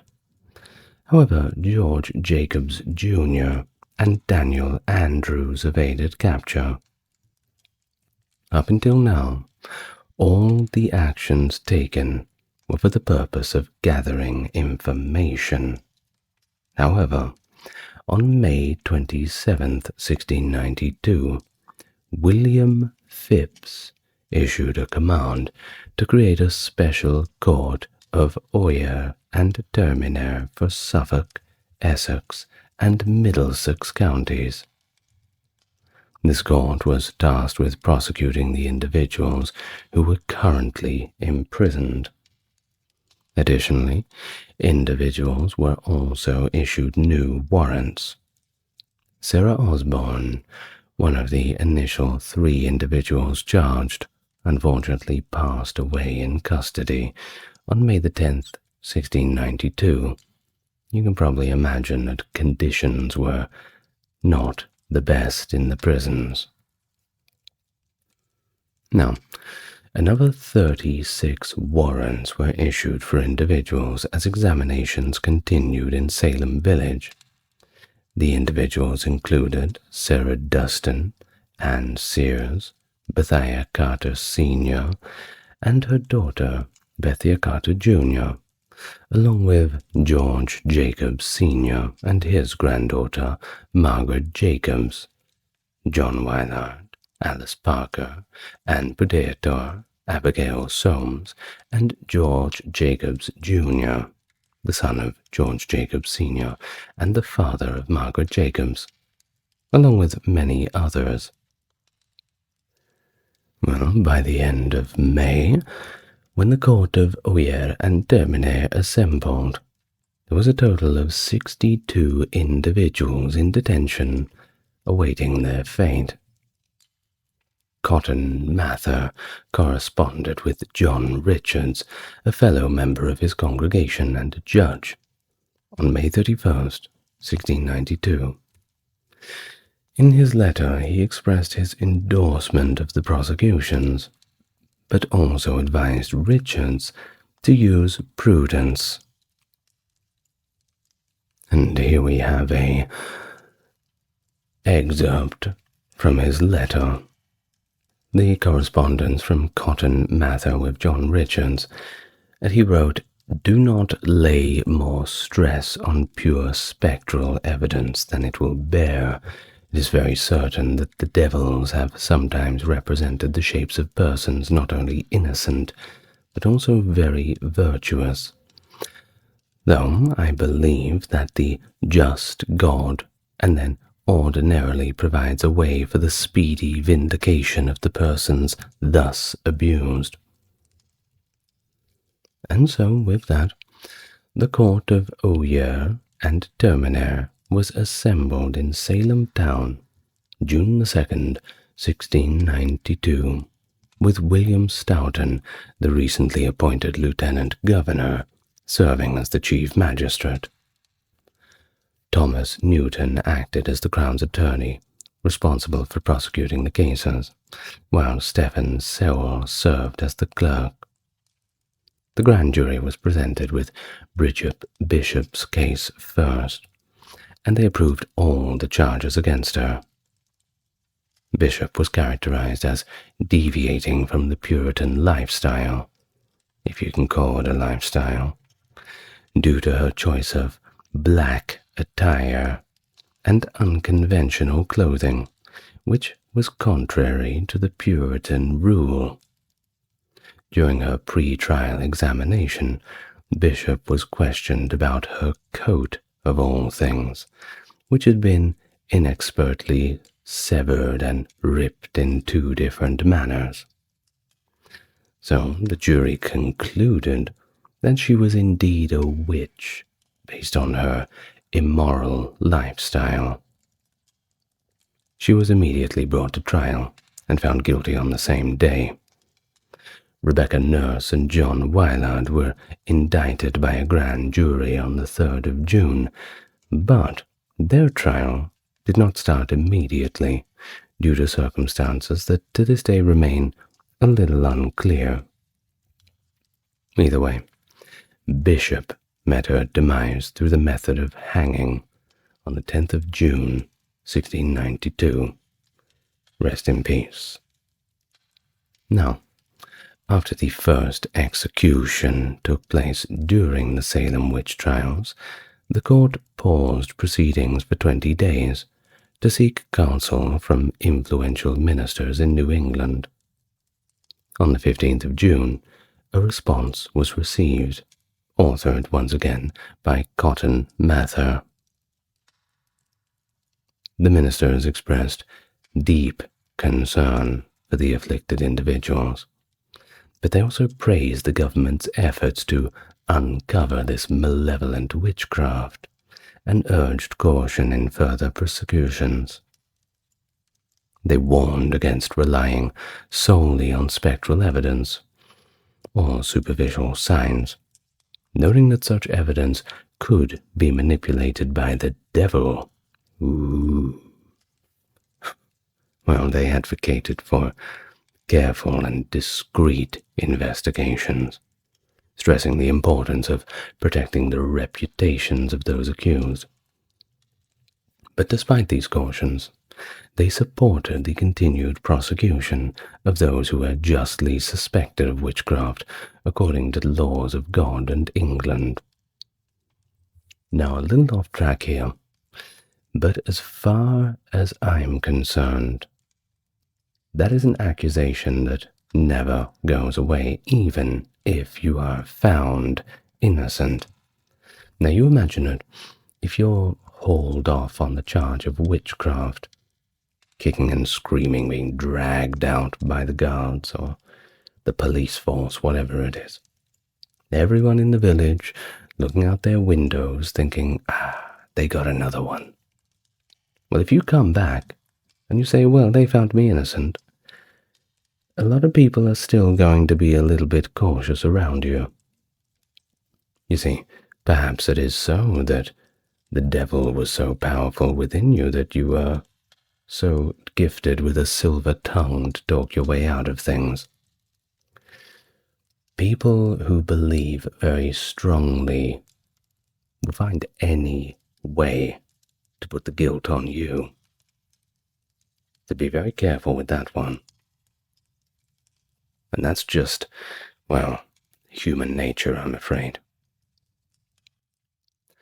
Well, heading back to the topic at hand, according to Thomas Hutchinson, the letters initial and last portions weakened the impact of the other sections, resulting in increased intensity in the prosecutions. And when Cotton Mather republished the letter in the Magnalia years later, he omitted that two first and last sections. Now, Major Nathaniel Saltonstall resigned from the court around June 16th, and this was perhaps due to his dissatisfaction with the letter itself, which did not explicitly prohibit the use of spectral evidence. Saltonstall, according to Upham, should be credited for being the sole public figure of his time who possessed wisdom and bravery to denounce the actions from the very beginning. Perhaps so, or perhaps the others were simply too afraid to speak up. Additional individuals were of course implicated, apprehended, and interrogated in Salem town by former local magistrates John Hawthorne, Jonathan Corwin, and Bartholomew Gedney, who had assumed the role of judges in the court of Oyer and Termini. Roger Toothaker, the suspect, passed away while incarcerated on the 16th of June, 1692, chalking up another victim of the witch hunt. Now, between June 30 and the early days of July, grand juries approved indictments against Sarah Good, Elizabeth Howe, Susanna Martin, Elizabeth Proctor, John Proctor, Martha Carrier, Sarah Wilds, and Dorcas Hoare.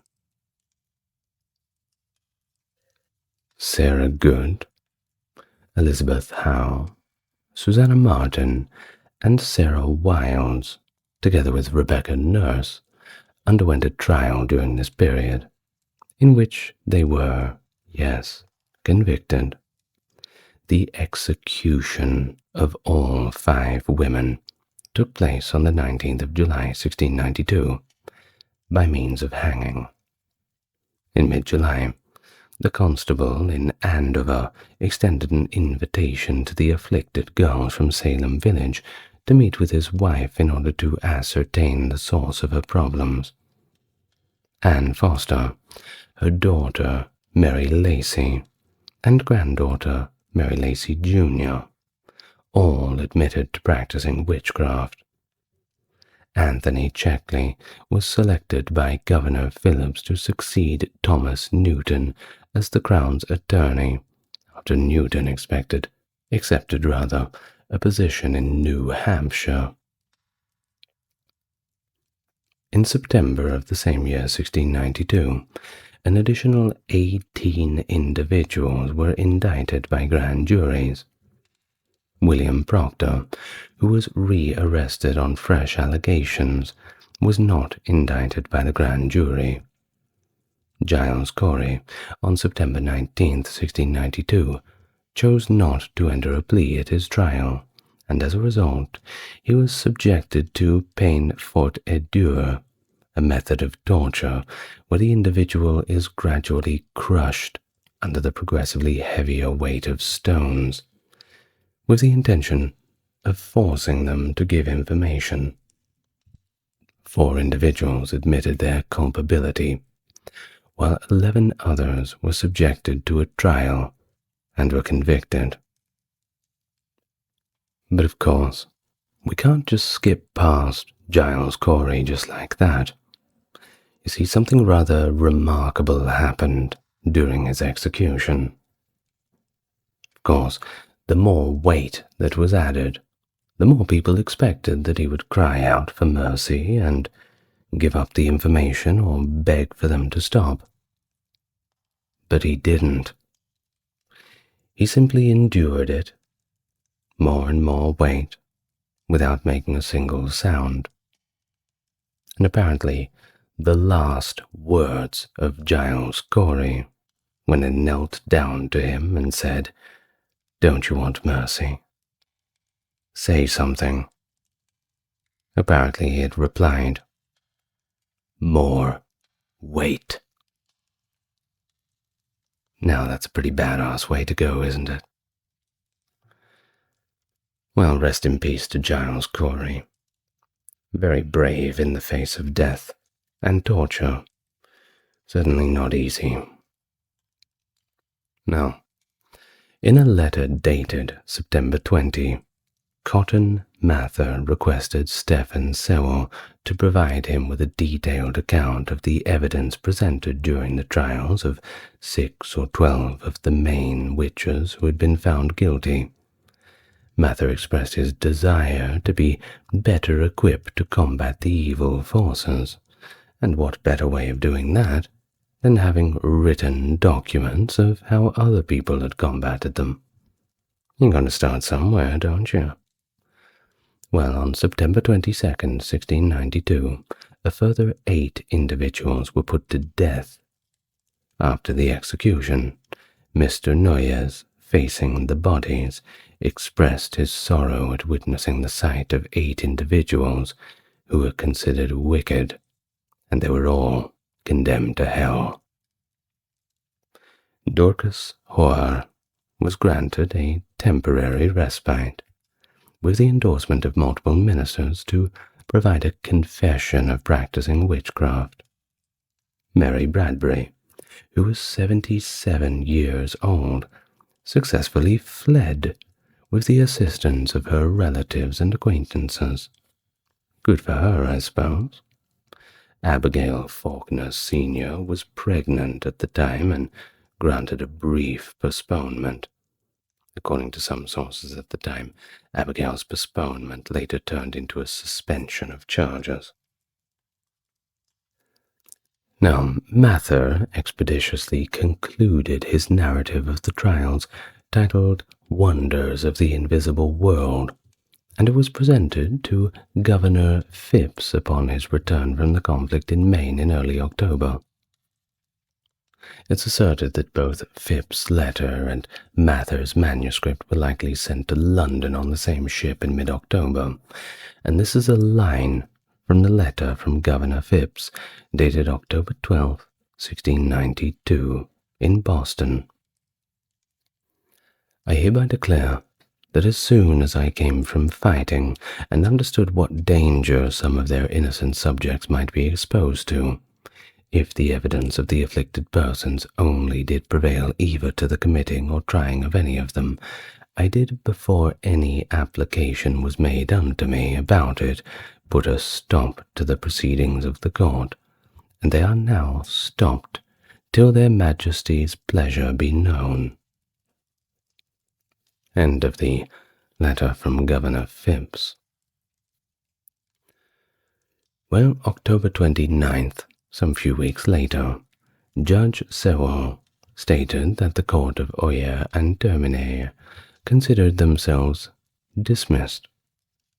When questioned if the court of Oyer and Termine should continue, the governor expressed concerns about potential inconvenience and stated that it simply must be disbanded. Now, coincidentally, the wife of Governor Phipps, Lady Mary Phipps, was one of the individuals who had been summoned during this period. But following Phipps' directive, all executions ceased. Now, the Superior Court of Judicature, the Court of Assize, and General Jail Delivery, led by William Stoughton as Chief Justice, reconvened in Salem, Essex County, in January of 1693.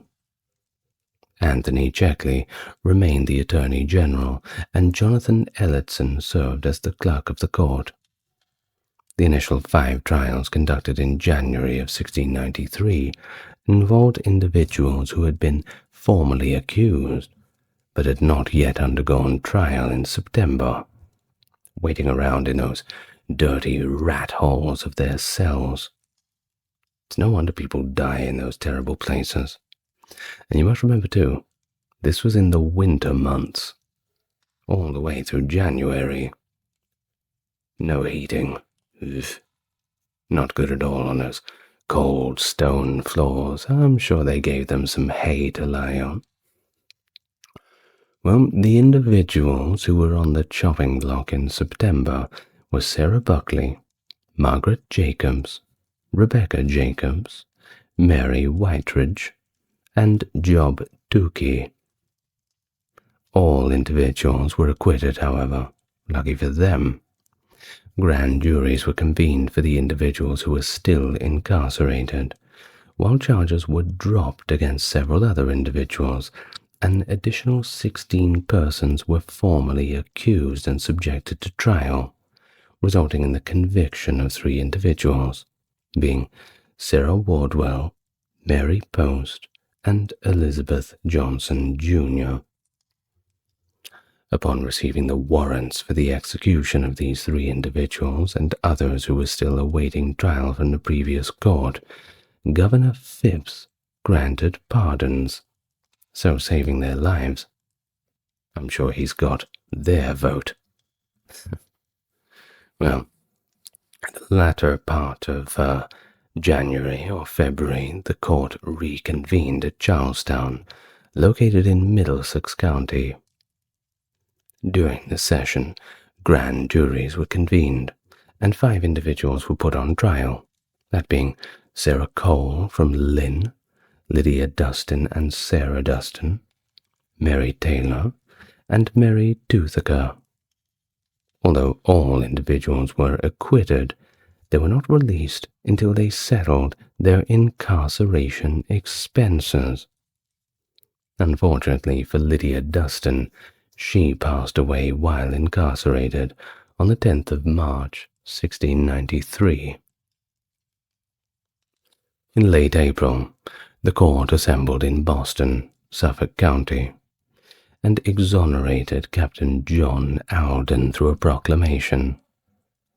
The court received allegations against a domestic worker, Mary Watkins, for making false accusations of witchcraft on her employer.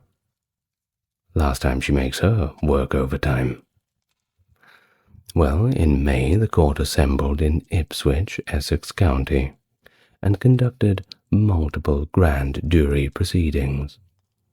All charges against everyone, except for 5 individuals, were completely dropped. Susanna Post, Eunice Fry, Mary Bridges, Jr., Mary Barker, Jr., and William Barker, Jr. were acquitted through trial, therefore concluding the sequence of legal proceedings and capital punishments. Upon determining that a loss, disease, or death was attributed to witchcraft, the individual who made this conclusion proceeded to file a formal accusation against the suspected witch with the magistrates in the area. If the accusation was considered credible, the magistrates would apprehend the individual and bring them in for a public examination, which essentially involved the magistrates interrogating the accused in order to elicit a confession. A lot of the time, of course, it's leading questions. Could you imagine? Yes or no answers only. Have you stopped talking to the devil? You can only answer yes or no. You answer yes, so you have been talking to the devil. You answer no, so you're still talking to the devil. Perhaps not exactly like that, but leading questions, you don't get away with that in a modern courtroom. Now, if the local magistrates were convinced that a complaint was actually valid, they would transfer the suspect, or prisoner at this point, to a higher court for further action. In 1692, the magistrates chose to postpone action until the new charter and governor arrived. The new governor would establish a court of oyer and terminer to address these matters. Subsequently, the next course of action at the higher court level involved summoning witnesses to appear before a grand jury. An individual may face indictment for practicing witchcraft, or even entering into an illicit pact with the devil. Upon being formally charged, the accused individual proceeded to a legal proceeding, often occurring immediately, as exemplified by the initial person charged and tried on June 2nd, Bridget Bishop, who was put to death only 8 days later, June 10th, 1692. There were a total of 4 execution dates during the Salem witch trials. On June the 10th, 1692, 1 person was executed. On July 19th, 1692, 5 were executed, that being Rebecca Nurse, Susanna Martin, Elizabeth Howe, Sarah Good, and Sarah Wilds. Another 5 individuals were executed on August 19th, including Martha Carter, John Willard, George Burroughs, George Jacob Sr., and John Proctor. Lastly, on September 22nd, 1692, 8 individuals were executed, namely Mary Easterly, Martha Corey, Anne Pudieter, Samuel Wardwell, Mary Parker, Alice Parker, Wilmot Redd, and Margaret Scott. Several other individuals, namely Elizabeth Bassett Proctor and Abigail Faulkner, were found guilty, but were granted short reprieves due to their pregnancies. 5 other women were found guilty in 1692, but the execution of the death penalty was simply never carried out. Perhaps a little bit of introspection was applied. These women are Mary Bradbury in absentia, Anne Foster, who later died while in prison, Mary Lacey Sr., the daughter of Foster, Dorcas Hoare, and Abigail Hobbs. Now, a little bit more about Giles Corey. I want to talk about him in a little greater detail. Well, he was an octogenarian farmer residing in the southeastern region of Salem, known as Salem Farms.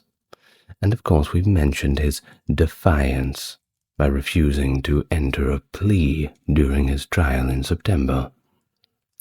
The judges employed an antiquated method of punishment known as the peine forte de jour, when stones were stacked against his chest until he was unable to breathe. Well, Corey died without entering a plea after enduring 2 days of torture. The historian Chadwick Hansen argues that the reason for Corey's refusal to plead is often attributed to his desire to protect his estate from being taken by the crown. However, he also points out that a significant portion of Corey's property had already been confiscated, and Corey had even made a will while in prison. Therefore, Corey's death can be seen as a kind of form of protest against the court's methods. Now, it's also been stated by another modern critic, Robert Califf, that Giles Corey declared his innocence to the charges against him, but refused to be tried by a jury, as they had not acquitted anyone during the trials, sort of going on trends and not wanting to be up against it. Corey was aware that the same witnesses would testify against him, and therefore opted to endure whatever form of death they would oppose upon him. Now, Rebecca Nurse and Martha Corey, who were both found guilty, were expelled from their churches and deprived of appropriate funerals. Immediately after the bodies of the accused were removed from the trees, they were swiftly placed into a shallow grave, and the crowd scattered.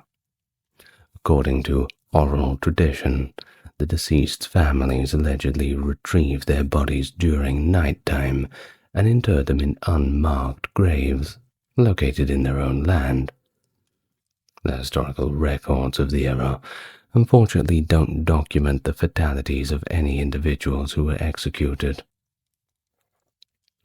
Now, a significant portion, although not all, mind you, of the evidence presented against the defendant consisted of spectral evidence. Now, what is this? Well, it mainly refers to the testimony of the afflicted individuals who asserted that they witnessed the appearance or form of the person who was believed to be causing them harm. The theological controversy that followed regarding the utilization of this evidence revolved around the question of whether an individual needed to grant consent to the devil for their form to be employed in causing harm. Now, opponents argued that the devil had the ability to manifest in the form of any person to harm others, kind of like shape-shifting, putting on a mask, an impostor. However, the court maintained that the devil could not assume someone's appearance without their consent. Consequently, when the afflicted individuals claimed to witness the apparition of a particular person, it was considered as proof that the accused had willingly invited the devil in for a collaboration of sorts. While the primary objective of Cotton Mather's The Wonders of the Invisible World was to demonstrate the meticulousness with which the court handled the trials. Regrettably, the dissemination of the work occurred only after the conclusion of the trials. But Mather elucidated his book that he considered spectral evidence to be conjectural and insufficient on its own to justify a conviction. Certainly inclined to agree with him. While Robert Califf, a vehement detractor of Cotton Mather, asserted in his own publication titled More Wonders of the Invisible World, certainly got the one-up on him on that one, didn't he?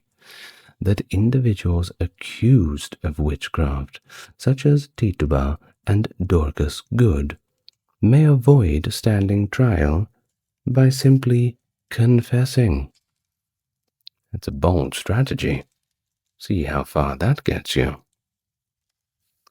Well, in a letter titled The Return of Several Ministers Consulted, Increase Mather and the other clergy members implored the court to refrain from convicting individuals based on only spectral evidence. Now, the court then determined that spectral evidence was not permissible, leading to a significant decrease in the number of convictions and potentially expediting the conclusion of the cases. A duplicate of this letter was included in Increase Mather's Cases of Conscience, which was published in 1693. The magistrates at Salem referred to the publication A Trial of Witches, which pertained to the 1662 Bury St. Edmunds witch trial, in order to find a precedent for admitting spectral evidence. Due to the endorsement of the esteemed philosopher, physician, and author Thomas Brown, as well as the jurist Sir Matthew Hale, the evidence in question was allowed in the Bury St. Edmunds witch trial and the trials of 2 women from Lowscroft. The colonial magistrates also acknowledged the credibility of this evidence and proceeded with the trials. In the records of the Salem Village Church, there is a March 27, 1692 record by Paris, stating that Mary Sibley, who was a church member and lived near Reverend, instructed John Indian, a man who was owned by Paris, to prepare a kind of witch cake. Well, this action could have been a superstitious endeavor to repel malevolent entities. Based on an account ascribed to Deodat Lawson, this event took place approximately on March the 8th, which was more than a week after the initial grievances were reported, and 3 ladies were apprehended. According to Lawson's description, the cake was considered a method to uncover witchcraft. It was constructed with rye, meal, and urine from the affected girls, and it was given to a dog.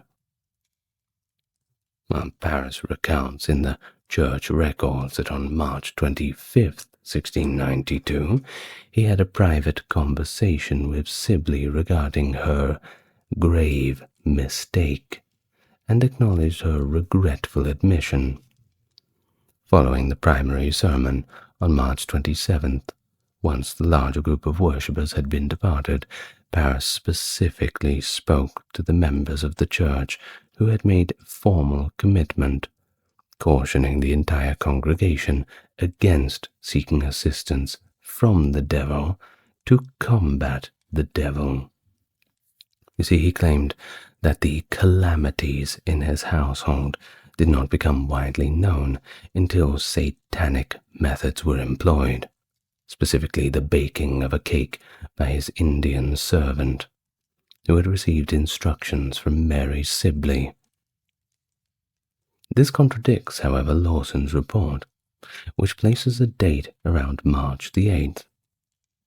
Either way, the initial grievances were reported on February 29th, and the initial apprehensions took place on March the 1st.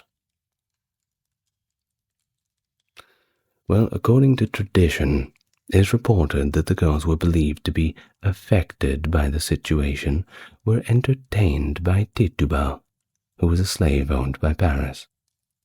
According to many secondary accounts, including Charles W. Upham in the 19th century, it is commonly reported that a group of girls assisted by Tituba attempted to practice fortune-telling. They used the albumen of an old egg and a reflective surface to fashion a rudimentary crystal sphere for the purpose of telling the future and telling the occupants their prospective life partners. Which sounds like something that a bunch of teenage girls would do on a sleepover.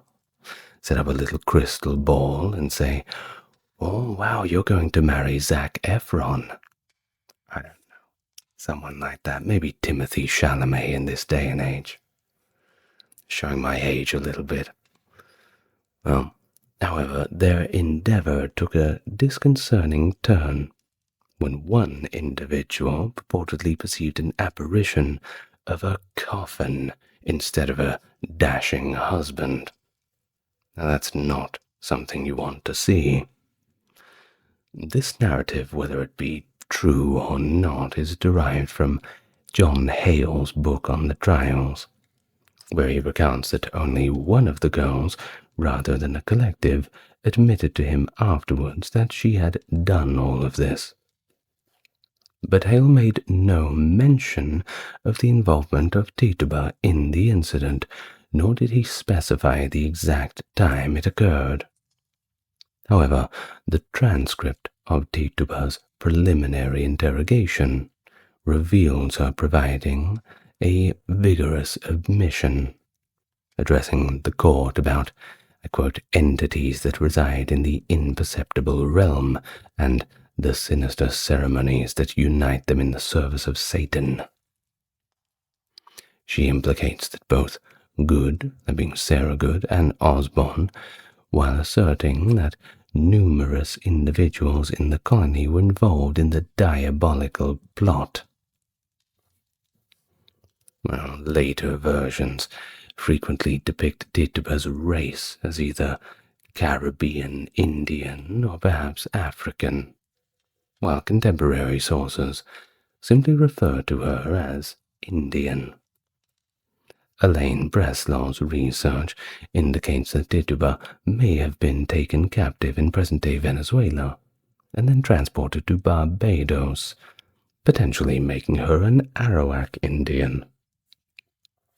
While in subsequent accounts, including in Governor Thomas Hutchinson's historical writings on the Massachusetts Bay Colony during the 18th century, he characterizes her as a Spanish Indian. Now, onto the actual trials themselves.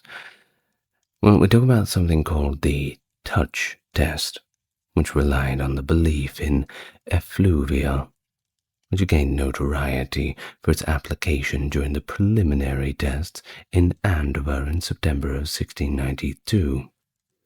Paris had cautioned his audience about engaging in such inspections. Observers inferred that if the accused witch made physical contact with the victim during a fit, and the fit subsequently ceased, it was considered that the accused was responsible for afflicting the victim.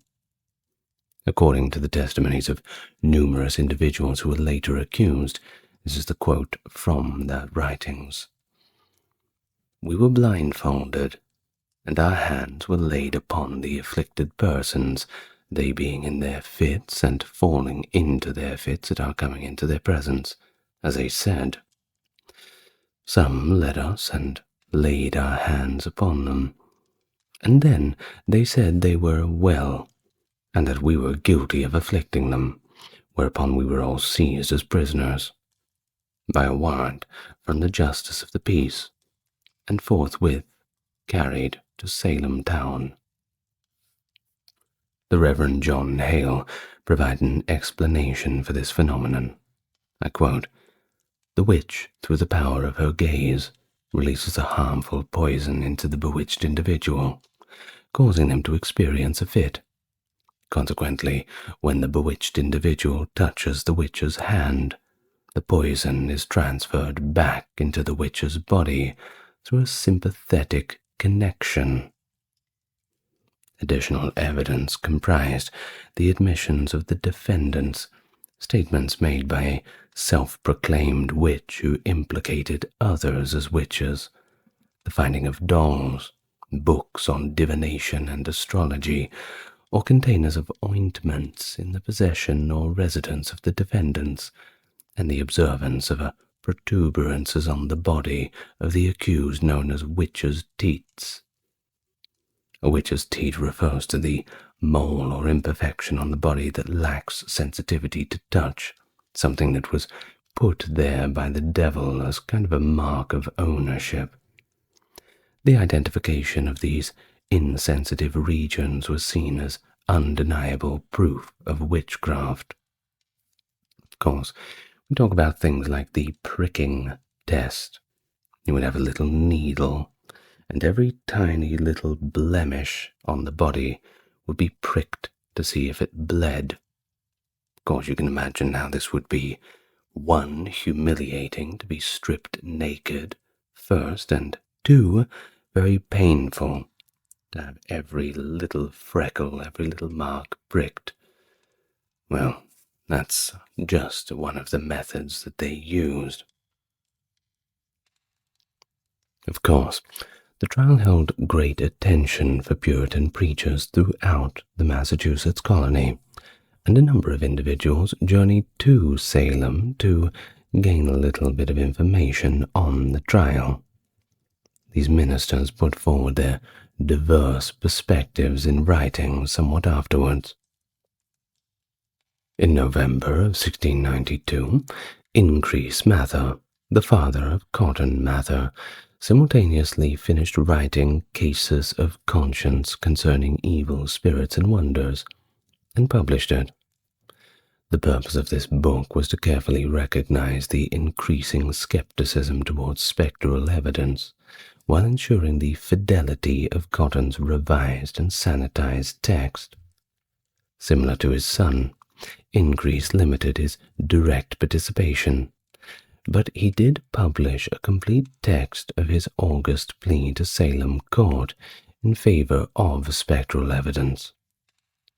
Based on the apologetic tone of the Cases of Conscience, it can be inferred that the moral panic had certainly diminished. Thomas Brattle even publicly mocked the superstitions of Salem and openly criticized Increase's defense of his son in a letter that was characterized by its mocking tone. Well, despite the conclusion of the last trial in May of 1693, the public's reaction to the events persisted. After the trials, survivors, family members, and their advocates made efforts to prove the innocence of the condemned individuals and obtain compensation. In subsequent generations, the progeny of individuals who were unfairly accused and convicted have endeavored to commemorate their legacies. Events held in Salem and Danvers in 1992 were utilized to memorize these trials. And in 1936, the city of Salem acquired the land in the region and changed its name to Witch Memorial Land. However, no memorial was built on the location, and widespread misunderstanding about it all continued to exist until January 2016, when the University of Virginia disclosed that its project team had identified the specific location on Gallows Hill in Salem, where 19 individuals accused of witchcraft were publicly executed. In 2017, the city took ownership of the property and established the Proctor's Ledge Memorial to honor the victims. A watershed moment. The Boston Massacre. The 5th of March, 1770. An event that changed the trajectory of American history in an irrevocable way. A confrontation broke out between a group of American colonists and British soldiers stationed in Boston during a time of increasing tensions in the city due to British-imposed taxes and restrictive policies. As tensions rose, the soldiers, pushed to their limits by the angry mobs, opened fire. Multiple civilians were wounded, and 5 were killed. The situation rapidly spiraled into anarchy.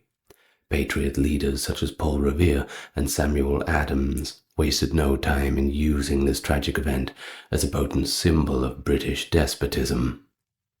Indeed, the revolutionary movement was born out of the Boston Massacre, which united the colonists in their fight for independence from Britain and sparked popular outrage against the British rule. The lasting impact of this event serves as a sobering reminder of colonial overreach and an example of the fighting spirit in which the American identity was forged. Hello everyone, welcome. A little American history today as we head into more American history. I've got some pretty big plans. I won't reveal them just yet, but I'm just going to keep making videos anyway. So. Well, as usual, best way to support the channel is to like, subscribe, and comment, share with your friends, all of that good stuff. And so with that being said, we will get straight on to the topic. We go back to Boston now, a city which I dearly want to visit. And so we find ourselves in the 18th century. And around this time, Boston was really getting its footing. It was a center of political, cultural, and economic life in the 13 colonies of pre-revolutionary British America. As the capital of the province of Massachusetts Bay, Boston was a bustling town with a bustling port to match, and therefore a vital link in the transatlantic trade. But then you had Philadelphia, and what is now known as New York City, sitting among Boston as the three most influential cities in British America. It is significant that it extended beyond commerce. It was also a focal point for political dissent and resistance to British rule. Lots of small gatherings in corners of taverns, secret meetings with secret plans. Once more, the seeds of the revolution being fanned and cultivated in those shadowy rooms, especially during the 1670s, when opposition to unjust taxation measures gained momentum.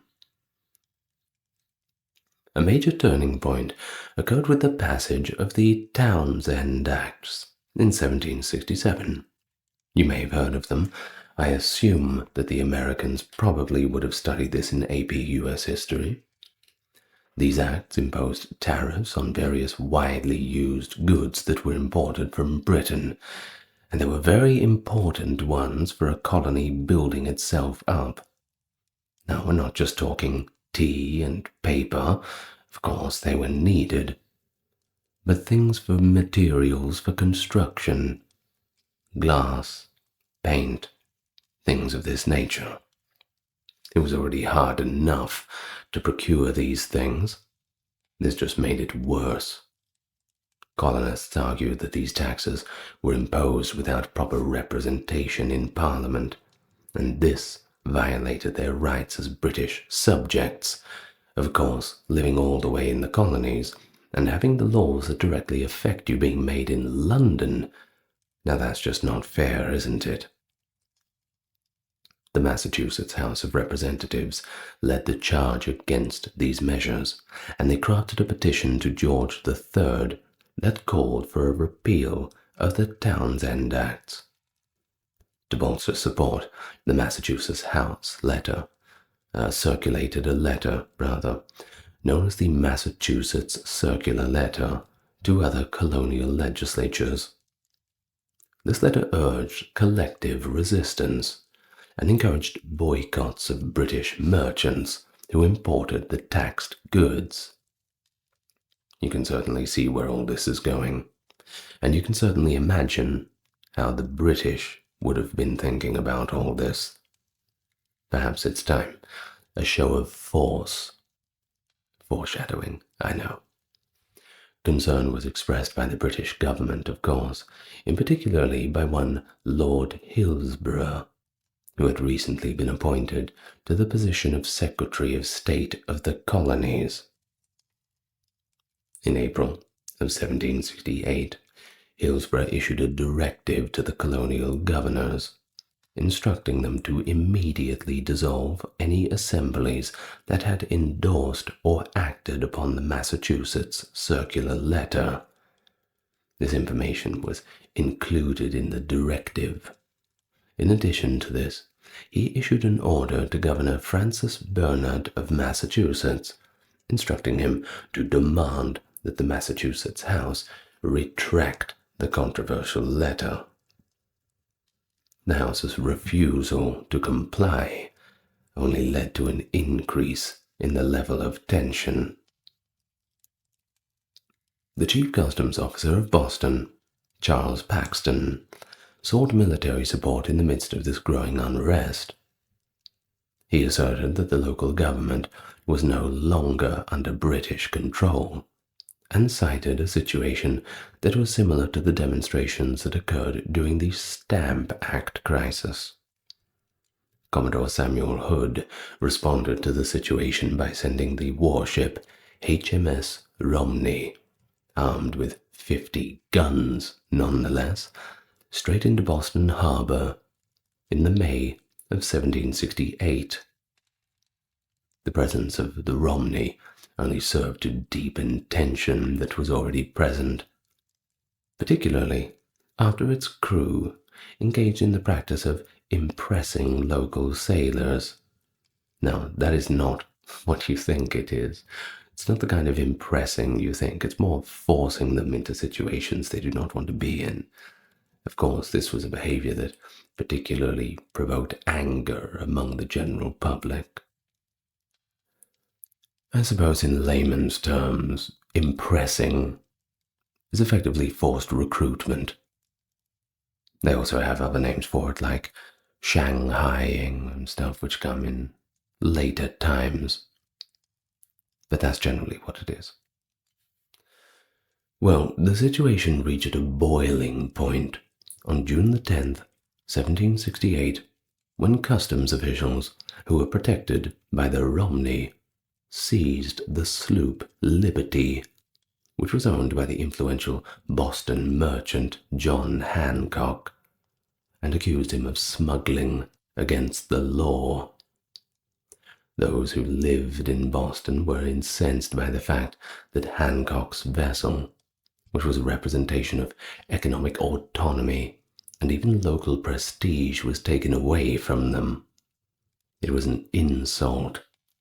The customs officials, who were concerned for their own safety, sought refuge at Castle William, which is located in Boston Harbor, as the riots broke out. Hillsborough gave orders to General Thomas Gage, who was the commander-in-chief of the British forces in North America, to send troops to Boston in order to strengthen the British military. This was done in response to the volatile conditions that were occurring in Massachusetts. As part of a larger deployment of 4 regiments, the 1st Regiment of British troops began arriving in Boston on October the 1st, 1768. This was the beginning of a much larger deployment. Even though 2 regiments were removed from the city the following year, the 14th and 29th regiments continued to be stationed there. This strengthened the presence of the British military, and therefore increased the level of resentment among the local population. No one wants to live surrounded by soldiers, especially when people are viewing them as a foreign occupation. Not ideal. And so the Journal of Occurrences was another important document, a collection of newspaper articles that were written anonymously and documented the confrontations that took place between the civilians and soldiers in Boston. Many small cases, but of course there's always a straw that breaks the camel's back. The articles exacerbated the tension that were already present by occasionally embellishing the narratives, just for a little dramatic flair. After the death of Christopher Cedar, a young lad of 11 years of age, on February 22nd, 1770, at the hands of a customs official, these tensions significantly escalated. Now, Christopher Cedar was described as being about 11 years old. It was reported in the Boston Gazette that Cedar had passed away, and his funeral was highlighted as being the most important event that took place in Boston during that time period. Tensions were exacerbated as a result of the murder, but also the subsequent media coverage of it, which led to groups of colonists seeking out groups of soldiers to provoke, while soldiers themselves sought confrontation. On the evening of the 5th of March, Private Hugh White was stationed on guard duty outside the Boston Custom House on King Street, presently referred to as State Street. An apprentice wig maker, approximately 13 years old, named Edward Garrick, accused Captain Lieutenant John Goldfinch of neglecting to settle a debt owed to Garrick's master. Goldfinch had reconciled the account the prior day and disregarded the affront. Private White admonished Garrick to exhibit greater respect towards the officer, leading to a mutual change of insults. Well, that being said, the officer probably should have kept the receipt. This is why you always keep your receipts. If he had have just shown him the receipt, they could have avoided the entire American Revolution. The butterfly effect. Well, back to Garrick. He subsequently began prodding Goldfinch in the chest with his finger, getting all up in his face. White abandoned his position, confronted the boy, and struck him on the side of the head with his musket. Garrick exclaimed in agony, prompting his associate Bartholomew Broaders to engage in a dispute with White, thereby drawing a larger audience. At the age of 19, Henry Knox, a bookseller, subsequently became a general during the Revolution. He approached White and cautioned him. He apparently had said to him, in a very stern warning, "If you must fire, you will die for it." Well, you can't get much more clear than that, can't you? As the evening advanced, the assemblies surrounding Private White became increasingly numerous and raucous.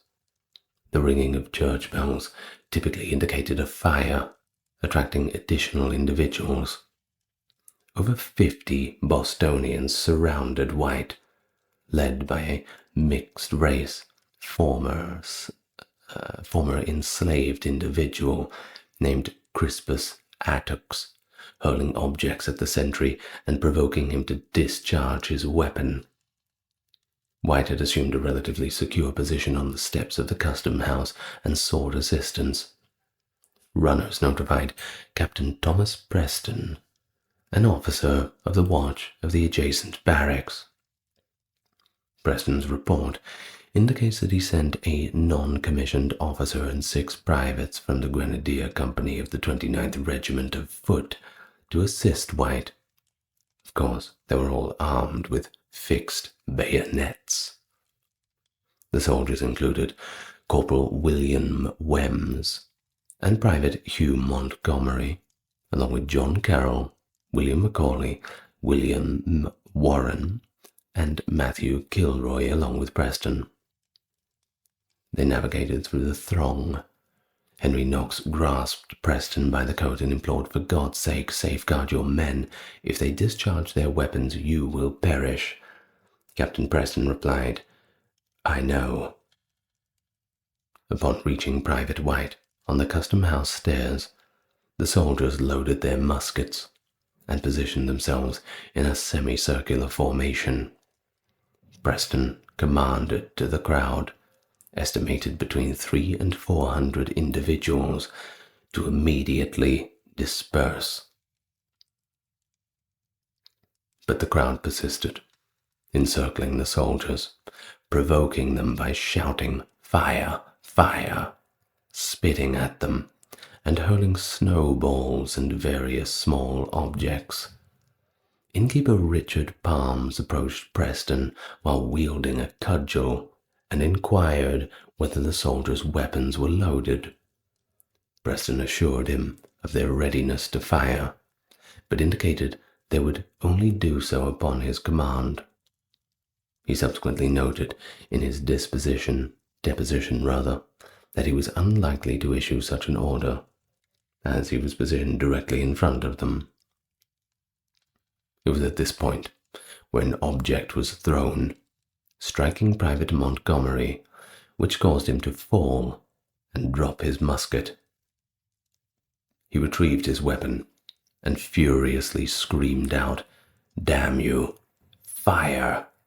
before discharging it into the crowd, despite no command to fire being issued. Palm struck Montgomery's arm with his cudgel before targeting Preston.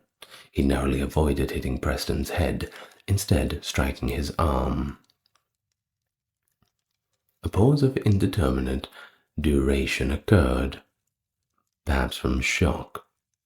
Eyewitness estimates varied from several seconds to 2 minutes, after which the soldiers discharged their weapons into the crowd. It was a volley that lacked discipline. Preston had issued no command to fire, and the soldiers discharged a disorganized succession of shots that struck 11 victims. 3 Americans immediately perished: the rope maker, Samuel Gray, the mariner, James Caldwell, and Crispus Attucks. Samuel Maverick, a 17-year-old apprentice ivory turner, was fatally struck by a ricocheting musket ball from behind the crowd and succumbed early the following morning from his wounds. Irish immigrant Patrick Carr sustained a gunshot wound to the abdomen, a mortal injury in that period. Pretty hard to work on that. And so, after 2 grueling weeks, trying his best to recover, the best that, well, the period's medicine could offer, that's not much to say, well, he succumbed 2 weeks later, no doubt in very poor conditions. The apprentice Christopher Monk also sustained severe injuries, resulting in his disability and his death in 1780, allegedly due to complications of the wounds that had occurred in the assault a decade earlier. And so, with the panic and the gunshots and the screams, the crowd dispersed from the vicinity of the custom house, but they continued to increase in the adjacent streets. Captain Preston promptly summoned the majority of the 29th Regiment, which assumed defensive positions in front of the State House.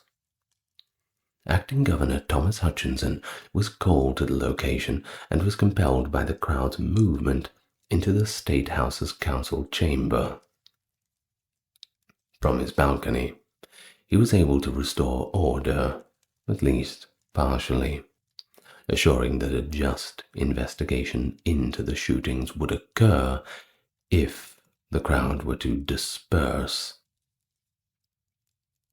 Hutchinson promptly initiated an investigation into the incident, resulting in the arrest of Preston and the 8 soldiers by the following morning. The selectmen of Boston subsequently requested him to command the troops to relocate from the city to Castle William on Castle Island, while colonists convened a town meeting at Faneuil Hall to deliberate the matter. The governor's council initially opposed the troop withdrawal, and Hutchinson clarified that he lacked authority to command the troops to relocate. Lieutenant Colonel William Dalrymple commanded the troops and did not propose their relocation. In the town meeting, they were increasingly agitated. Upon discovering this, the council altered its stance and unanimously, as reported by Hutchinson, consented to request the complete withdrawal of the troops. "Get out of our town." Secretary of State Andrew Oliver indicated that had the troops not been withdrawn, they would have likely had faced destruction from the hands of the people. Whether this be termed rebellion, result in forfeiture of our charter, or lead to any other consequence. The 14th was relocated to Castle Island without incident approximately 1 week later, with the 29th following soon thereafter, thereby depriving the governor of the effective means to maintain order in the town. The initial 4 victims were interred with ceremony on March the 8th in the Granary Burying Ground, one of Boston's oldest cemeteries. Patrick Carr, the 5th and final victim, succumbed on the 14th of March and was interred alongside them on March 17th. And now what I'm going to do for you is read from some of the first-hand accounts of the Boston Massacre from the people who were there. First, let us hear from Charles Hobby, a Boston lawmaker. This is the account that was recorded from him. Before the hours of 9 and 10 o'clock, being in my master's house, was alarmed with the cry of fire. I ran down as far as the town house, and then heard that the soldiers and the inhabitants were fighting in the alley. I then left them and went to King Street. I then saw a party of soldiers loading their muskets about the custom house door, after which they all shouldered. I heard some of the inhabitants cry out, "Heave no snowballs." Others cried, "They dare not fire." Captain Preston was then standing by the soldiers when a snowball struck a grenadier, who immediately fired, Captain Preston standing close by him. The captain then spoke distinctly, "Fire! Fire!" I was then within 4 feet of Captain Preston, and know him well. The soldiers fired as fast as they could, one after the other. I saw the mulatto Crispus Attucks fall, and Samuel Gray went to look after him. One of the soldiers, at a distance of about 4 or 5 yards, pointed his piece directly for the said Gray's head and fired. Mr. Gray, after struggling, turned himself right around upon his heel and fell dead. But of course there is 2 sides to every story, so we have another account given by Captain Thomas Preston himself, and it goes like this. The mob still increased, and were outrageous, striking their clubs or bludgeons one against another and calling out, "Come on, you rascals, you bloody backs, you lobster scoundrels. Fire if you dare, God damn you. Fire and be damned. We know you dare not." And much more such language was used. At this time I was between the soldiers and the mobs, parleying with and endeavoring in all my power to persuade them to retire peaceably, but to no purpose. They advanced to the points of the bayonets, struck some of them, and even with the muzzles of the pieces, and seemed to be endeavoring to close with the soldiers. On which some well-behaved persons asked me if the guns were charged.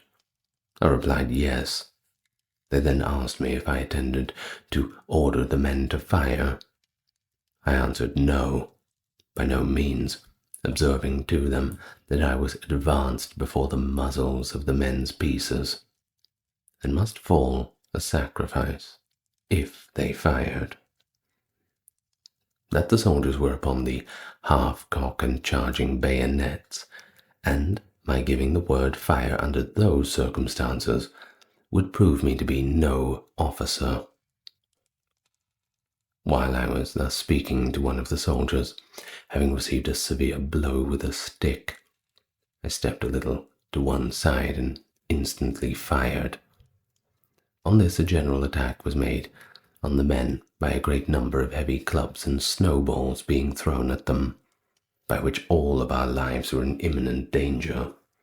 Some persons at the same time from behind calling out, "Damn your bloods, why don't you fire?"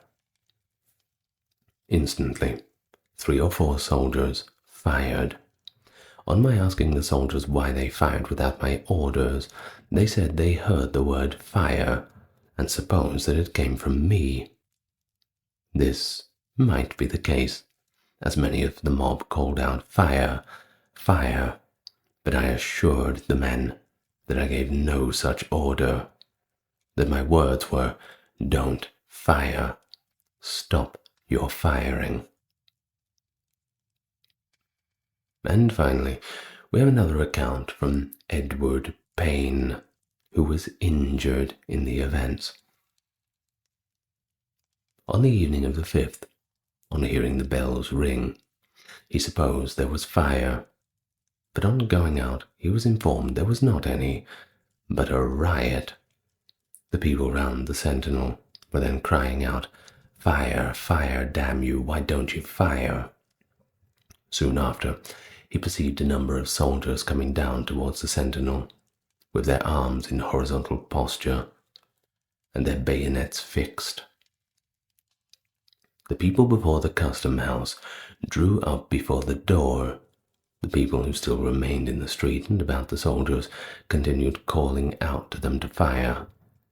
In this situation, they remained some minutes, when he heard a gun snap, and presently a single gun fired, and soon after several others went off, one after another, at which time a ball passed through the deponent's right arm, upon which he immediately retired to the house. And that's the end of the account from Edward Payne. Now, on March 27th, 8 soldiers, Captain Preston, and 4 civilians were charged with murder. The civilians located in the customs house were accused of discharging firearms. Bostonians remained antagonistic towards the troops and their families, of course. General Gage believed that the troops were causing more damage than benefit, prompting him to order the 29th Regiment to leave the province completely in May. Governor Hutchinson exploited the prevailing high tensions to orchestrate postponements of the trials until later in the year. In the aftermath of the incident, a propaganda conflict ensued between patriots and loyalists in Boston. Both factions disseminated pamphlets that conveyed, markedly divergent narratives, primarily published in London as well to sway public opinion over there. After all, that's where the political decisions get made. The Boston Gazette depicted the massacre as an element of a broader strategy to suppress a spirit of liberty, and emphasized the adverse effects of stationing troops in the city. Henry Pelham, an engraver and the half-brother of the renowned portrait artist John Singleton Copley, illustrated the event through an engraving, and it did not make the British look very good. Silversmith and engraver Paul Revere meticulously replicated the image and is frequently acknowledged as its creator. The engraving features numerous provocative details. Captain Preston is depicted as commanding his soldiers to discharge the weapons, with a musket visible firing from the window of the customs office, designated as Butcher's Hall. Yes, it certainly does not paint the British in a very good light, doesn't it? Artist Christian Remick applied color to several prints by hand. Certain copies of it depict a man with 2 chest wounds and a relatively darker complexion. Of course, this aligns with the descriptions of Attucks. Others don't feature a African-American looking victim anyway. The image was disseminated in the Boston Gazette and, of course, gained extensive circulation, serving as a potent anti-British editorial. The depiction of these soldiers in their crimson uniforms and injured men with blood all over them was displayed all across the colonies. Anonymous pamphlets were also disseminated, portraying the event from markedly divergent viewpoints. A short narrative of the horrid massacre was published with the support of the Boston Town Meeting, primarily authored by James Bowden, a member of the Governor's Council and a prominent critic of British colonial policy, alongside Samuel Pemberton and Joseph Warren. The account characterized the shooting and preceding minor incidents as completely unprovoked assaults on the tranquil and law-abiding citizens, and was likely the most impactful depiction of the event. It was a good guys, bad guys situation. The account provided was derived from over 90 depositions collected post-event, and it encompassed allegations that the soldiers dispatched by Captain Preston were specifically done so to inflict harm. To mitigate the effect on the jury pool, city officials restrained local dissemination of the pamphlet, while distributing copies to other colonies and London, anticipating the arrival of depositions gathered by Governor Hutchinson. A subsequent pamphlet, titled Additional Observations on the Short Narrative, intensified criticism of Crown officials by alleging that customs officials were neglecting their responsibilities under the guise of danger. One customs official had departed Boston to deliver Hutchinson's collected depositions to London personally. Hutchinson's depositions were ultimately disseminated in a pamphlet titled A Fair Account of the Late Unhappy Disturbance in Boston, primarily based on the testimonies of the soldiers that were there.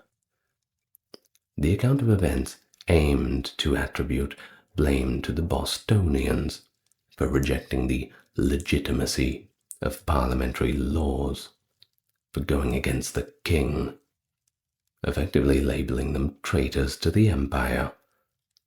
But that's the thing. I don't think they really cared about being traitors to the empire anymore. It was well beyond that point. It attributed the lawlessness preceding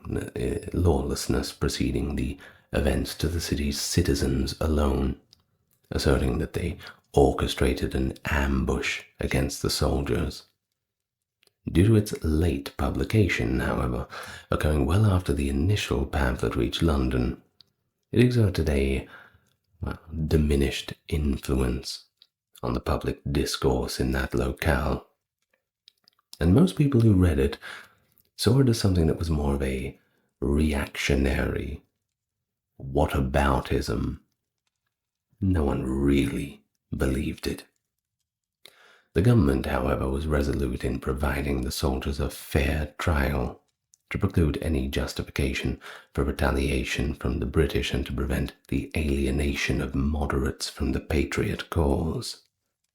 Numerous attorneys declined to represent Preston because of their loyalist affiliations, prompting him to solicit John Adams for assistance with the case.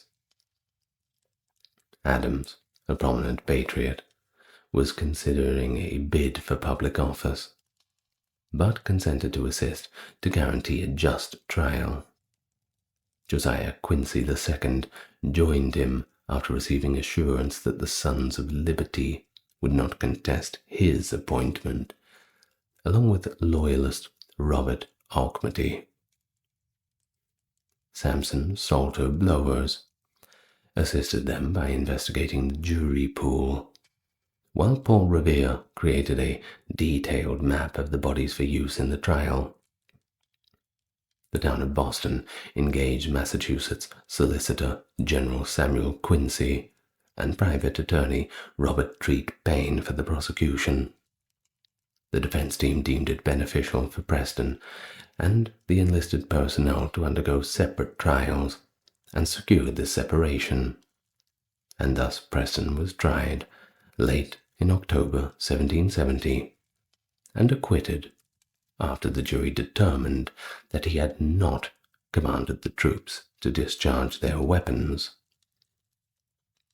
The trial of 8 additional soldiers commenced on November 27, 1770. Adams instructed the jury to disregard the soldiers' British nationality.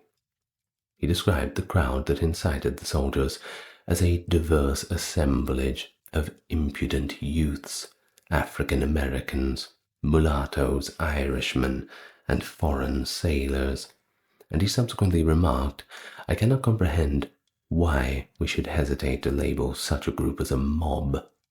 unless the term is deemed too dignified for them.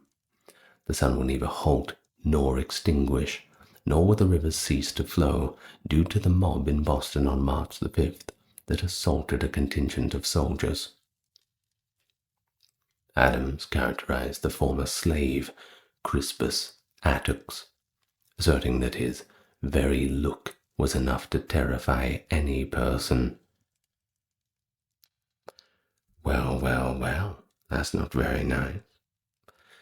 And with one hand he took hold of a bayonet, and with the other knocked the man down. But don't worry, two of the witnesses actually refuted this assertion, attesting that Attucks was about 12 to 15 feet distance from the soldiers when they commenced the firing. Now, we don't know how long Mr. Attucks' arms were, but they would have had to have been very, very long to seize a bayonet from that distance, and he certainly was not that terrifying. Adams asserted that Attucks' conduct was likely the primary cause of the tragic bloodshed that evening. He contended that the soldiers possessed legal authority to retaliate against the mob, and thus they should be let off. They were completely blameless. He contended that if they were provoked, but not in imminent danger, they were at most culpable of manslaughter.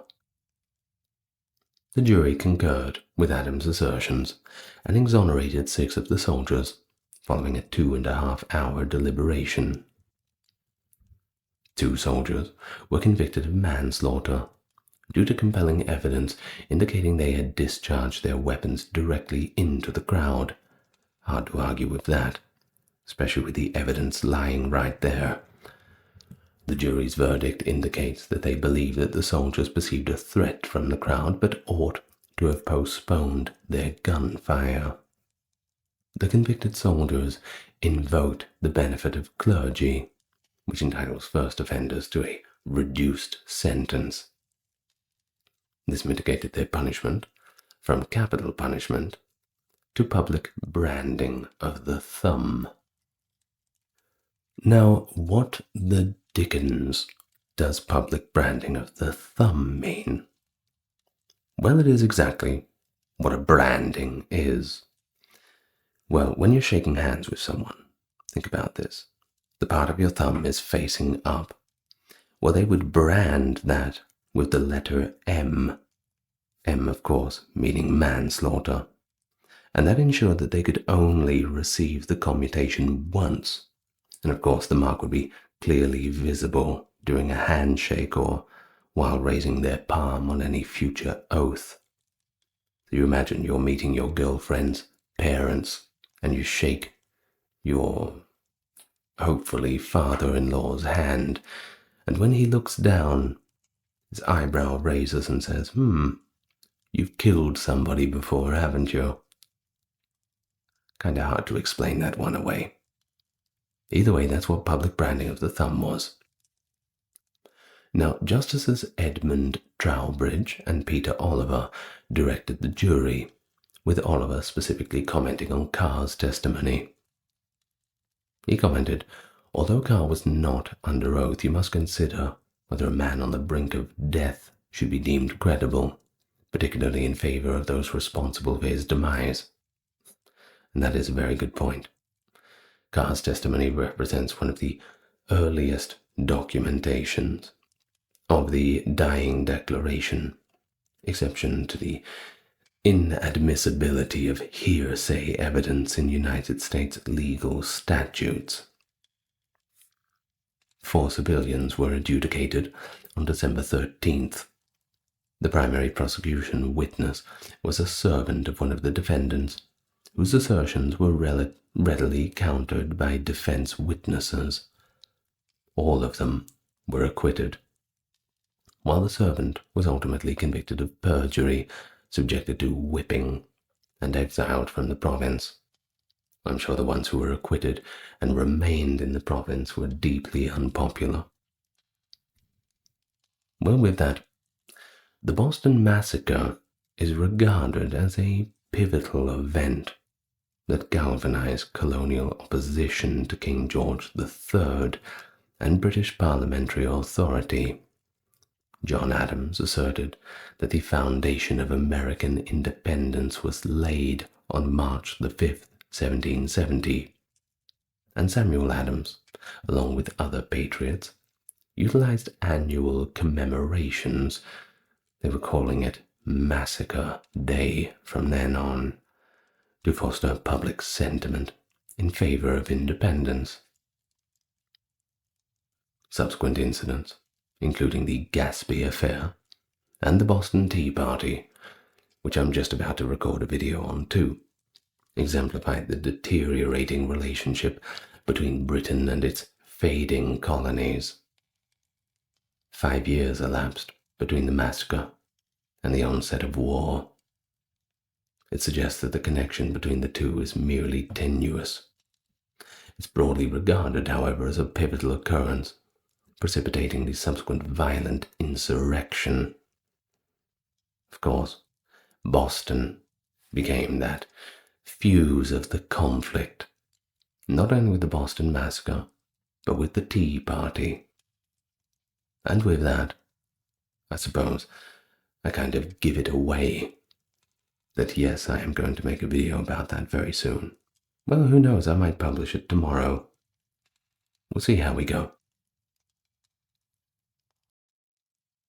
On the night of December 16th, 1773, the Boston Tea Party took place, a pivotal act of rebellion that helped spark the growing American Revolution. The Tea Act, passed by the British Parliament and enforced by the struggling British East India Company, gave the company a monopoly on selling tea in the American colonies and upheld the principle of taxation without representation. In reaction, a band of emboldened Boston colonists called the Sons of Liberty staged a daring demonstration. Disguising themselves as Mohawk Indians, they bravely boarded the Dartmouth, Eleanor, and the Beaver, 3 British ships docked in Boston Harbor, and once they got in, they emptied 342 chests of tea into the frigid waters. The American Revolutionary War broke out when this dramatic and symbolic act of rebellion escalated tensions between the colonies and the British government, signaling the colonists' refusal to comply with unfair taxes and uniting public opinion against British rule. Inspiring countless generations to resist tyranny and battle for their rights, the Boston Tea Party is a manifestation of resistance and the dogged pursuit of liberty. Hello everyone, welcome to the party. Of course, we're doing a little bit more American history today, and I must admit, my entire life, I've never really looked into it, but now that I am having a great time. This is really interesting stuff for me, okay? So, with that being said, the best way to support the channel is like, subscribe, comment, you know all the things to do. And invite your friends to the party too. Share it around. Everybody's invited. And there's enough tea for everyone to drink. So with that being said, let's get nice and comfortable. I have some tea right here, albeit it's not the kind of English tea, some Chinese tea, some chrysanthemum. But you don't need to know about that. You came here for the Boston Tea Party, so let's do it. Now, first of all, it was never actually called the Boston Tea Party until later on. Originally, it was called the Destruction of the Tea, which is not as catchy of a name, but I guess it's pretty straightforward. The term Boston Tea Party became more prominent in the early 19th century. And so, while briefly acknowledging the original naming convention, we will also refer to it by its more modern and well-known convention. And so we find the roots of the issue mainly in two factors: the financial troubles of the British East India Company, trying to chase their losses at the expense of others. Who would have thought that a corporation could ever do that? And of course a long-running debate over the extent to which Parliament could exercise authority over the British colonies without elected representatives. All of this gave rise to the Boston Tea Party. Now, in an effort to resolve these matters, the North Ministry clashed with the South, which sparked the Revolution, which in turn sparked the War of Independence, which ended British colonialism and led to a formation of the United States of America. After the Pine Tree Riot in Weir, New Hampshire in April 1772, when colonists protested heavy fines for tree harvesting, the Boston Tea Party was the second American tax rebellion against British royal authority. Of course, it wasn't the first, certainly the most well-known, but yes, there was also the Pine Tree Riot beforehand. And so in the 17th century, we go back a little bit to trace the roots of all this, as Europeans cultivated a preference for drinking tea. Competing companies emerged to import the commodity from China. Of course, not the China that we know today. Back then, it was under the rule of the Qing dynasty, and they were getting very, very rich off tea. In 1698, the British Parliament conferred a monopoly on tea importation to the East India Company. As tea gained popularity in the British colonies, Parliament enacted a law in 1721 mandating that colonists import their tea exclusively from Great Britain in an attempt to eradicate foreign competition. Of course, this certainly flies in the face of free trade principles. But what are principles when money is to be made? The East India Company was legally obligated to sell its tea at wholesale prices at auctions in England, rather than exporting it to the colonies. British companies, of course, procured this tea and exported it to the colonies, where it was resold to merchants in Boston, New York, Philadelphia, and Charleston. They'd effectively set up a system where all they had to do was copy and paste and copy and paste and keep doing the same thing, completely brainless money-making.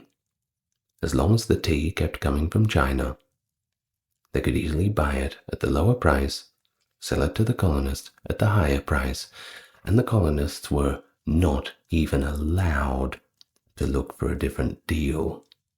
You can see how this is extremely unfair. But this was until 1767. The East India Company remitted a tax of approximately 25% on tea imported into Great Britain. Parliament imposed supplementary taxes on tea intended for consumption in Britain. The elevated taxes, coupled with the absence of taxation on imported tea by the Dutch government, allowed Britons and British Americans to procure smuggled Dutch tea, and it was a lot cheaper. It was the same tea as well. The only difference was the price. But of course, England, they constituted the largest market for illicit tea. By the 1760s, the East India Company was incurring annual losses of £400,000 due to the smugglers in Great Britain, while Dutch tea was also being smuggled into British America in considerable amounts, and that affects profits. In 1767, to assist the East India Company in competing with illicit Dutch tea, Parliament enacted the Indemnity Act, which reduced the tax on tea consumed in Great Britain and provided the East India Company with a refund of 25% duty on the tea re-exported to the colonies. To mitigate the decline in government revenue, Parliament enacted the Townshend Revenue Act of 1767, which imposed more new taxes, including the one on tea. Of course, this was only in the colonies. In the 1760s, a dispute emerged between Great Britain and the colonies when Parliament attempted, for the first time, to levy a direct tax on the colonies to generate revenue. Certain colonists, referred to as the American Patriots, opposed the new taxation scheme, contending that it constituted a breach in the British Constitution. Britons and British Americans concurred that, per the Constitution, British subjects could not be subjected to taxation without the approval of their elected representatives. In Great Britain, this signified that taxes could solely be imposed by the Parliament. Colonists, however, they did not elect representatives to the Parliament, leading American Whigs to contend that the colonies could not be subjected to taxation by that institution. They have a point, you know. The Whigs asserted that the colonists could only be subjected to taxation by their respective colonial assemblies. Colonial protests led to the repeal of the Stamp Act in 1766.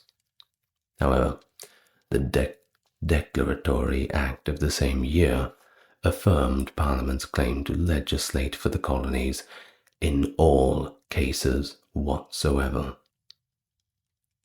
Following the imposition of the new taxes under the Townshend Revenue Act of 1767, American patriots once more reacted with protests and boycotts. Merchants established non-importation agreements, and numerous colonists committed to refraining completely from consuming any British tea, while activists in New England advocated for alternatives like domestic brands of tea.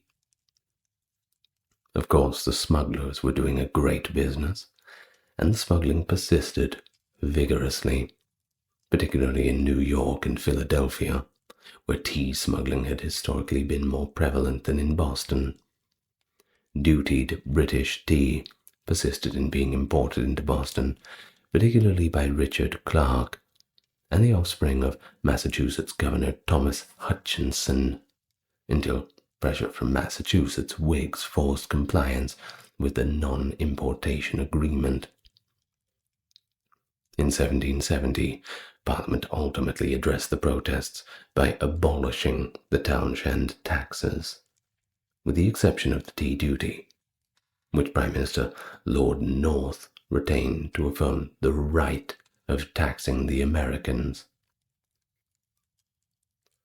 The partial repeal of the taxes sufficed to terminate the non-importation movement by October 1770, and between 1771 and 73, substantial quantities of British tea were imported into the colonies, with merchants remitting the Townshend duty of 3 pence for a pound of tea. Boston was the preeminent colonial importer of legal tea, while the smugglers, of course, were mainly operating in New York and Philadelphia. The Indemnity Act of 1767, which provided the East India Company with a reimbursement on the duty of tea re-exported to the colonies, lapsed 5 years later in 1772, and in the same year Parliament enacted a new law that diminished the rebate, resulting in a 10% duty on tea imported into Britain, not what the East India Company wanted. more tough times ahead for them. The legislation reinstated the tea taxes in Britain that had been annulled in 1767 and maintained the 3-pence Townshend duty in the colonies. The new tax burden had increased the price of British tea, resulting in a significant decline in sales.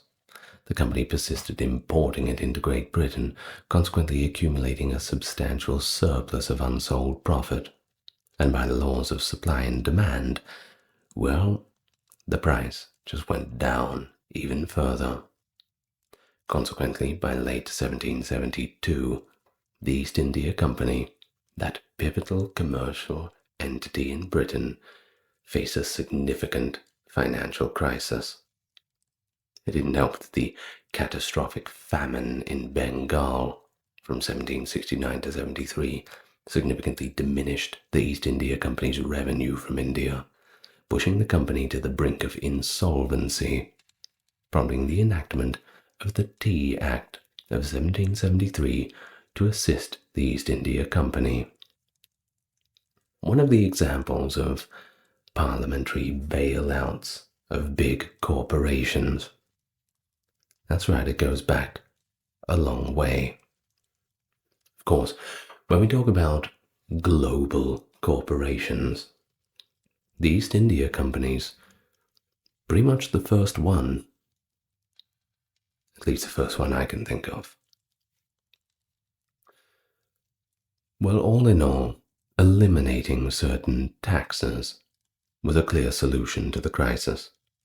The East India Company initially aimed to have the Townshend duty rescinded, but the North Ministry was reluctant, very reluctant, as such a measure could be perceived as a concession to Parliament's authority to tax the colonies, and you give them an inch, they'd take a mile, of course.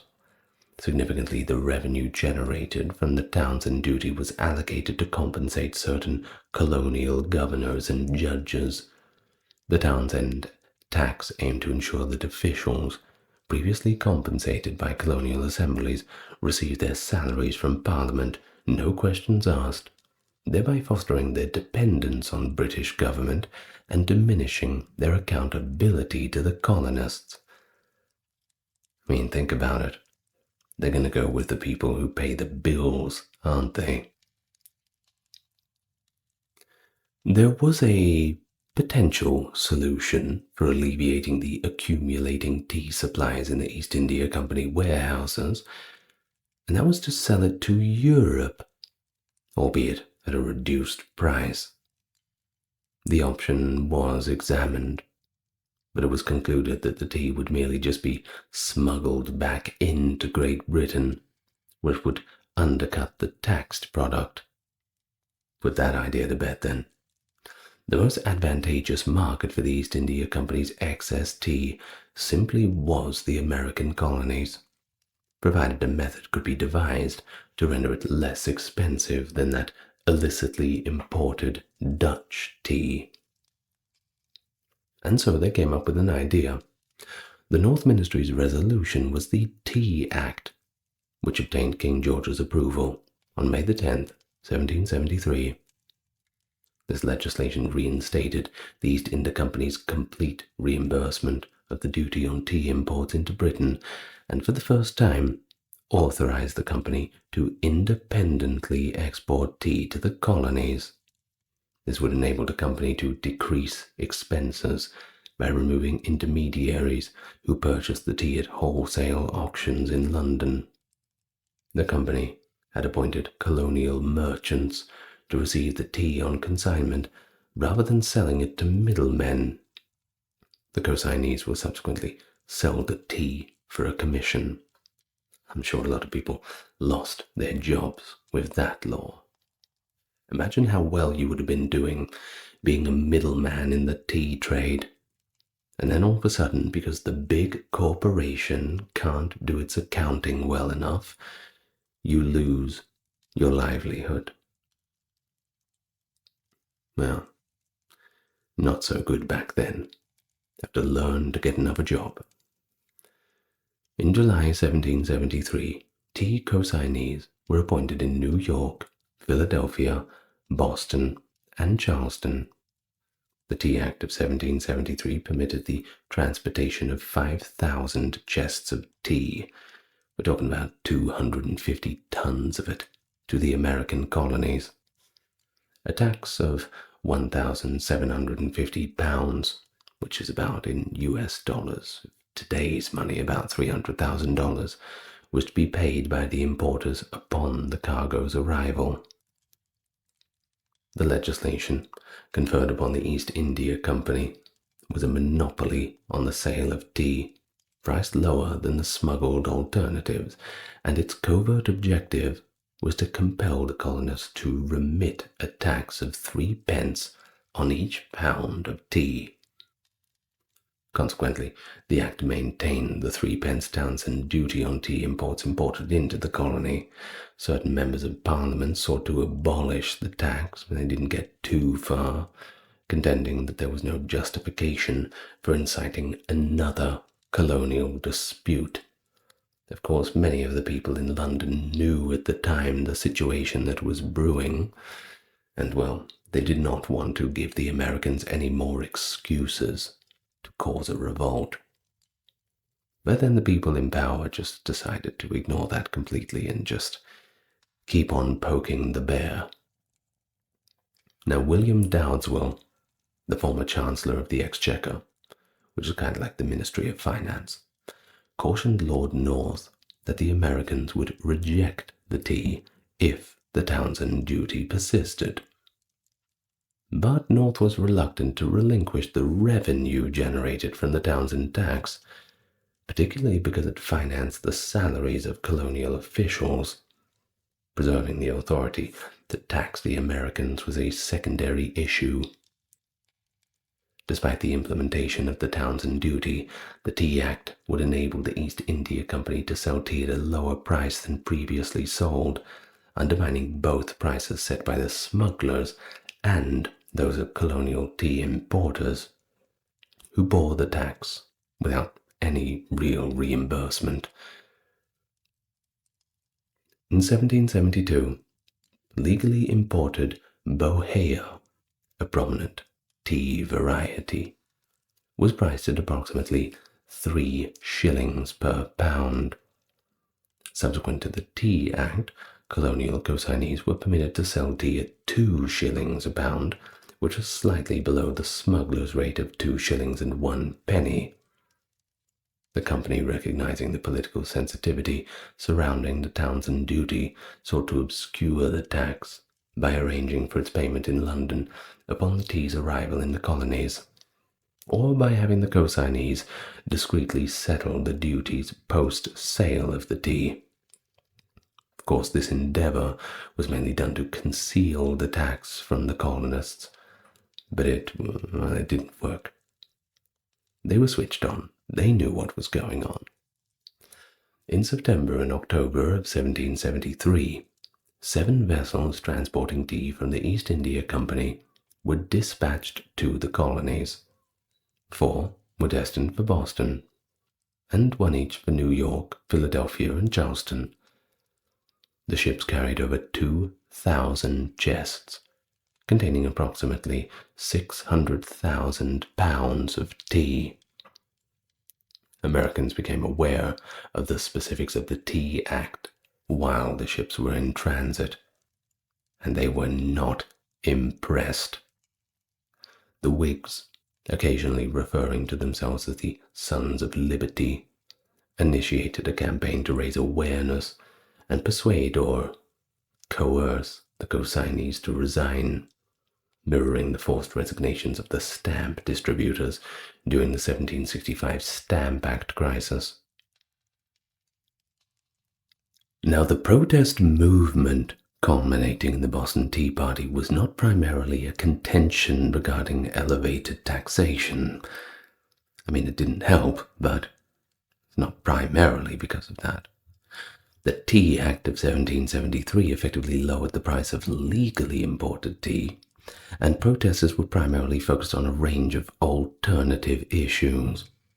The well-known argument of no taxation without representation, coupled with the issues of the Parliament's jurisdiction over the colonies, persisted as a significant concern, of course.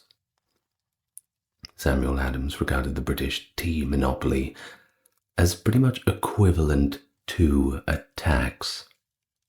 It's hard to argue against it. I mean, it's government intervention in business. That's not really fair either. Well, Samuel Adams had believed that it raised the same representation concerns, regardless of the imposition of a tax. Some people viewed the objective of the tax program to render senior officials autonomous from colonial influence as a perilous encroachment on colonial rights. This was particularly evident in Massachusetts itself, the sole colony where the Townsend program had been entirely executed. Colonial merchants, and that includes smugglers, significantly contributed to the protests. The Tea Act, by reducing the cost of illegally imported tea, posed a threat to the tea smugglers' livelihood. Legitimate importers, not designated as consignees by the East India Company, faced threats of financial devastation due to these new laws.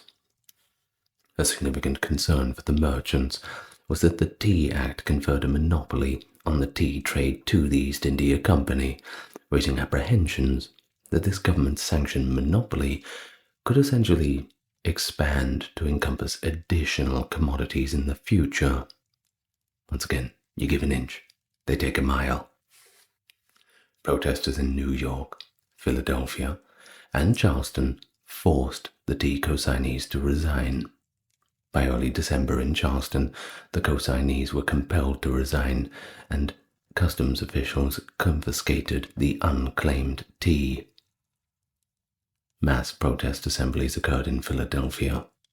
Benjamin Rush implored his compatriots to resist the arrival of the new tea shipments, as the shipment harbored the seeds of slavery, which is pretty ironic because of the slavery actually going on, but,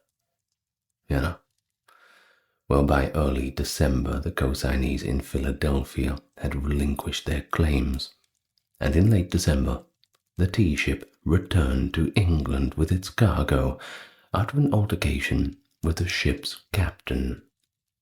The tea ship destined for New York City was impeded by poor weather upon its arrival. The consignees had forfeited their claims, resulting in the ship's return to England with the tea. In all colonies, except Massachusetts, demonstrators successfully compelled the tea consignees to resign or repatriate the tea to England. In Boston itself, Governor Hutchinson was resolute in maintaining his position. He persuaded the tea consignees, two of whom were his own sons, to remain resolute.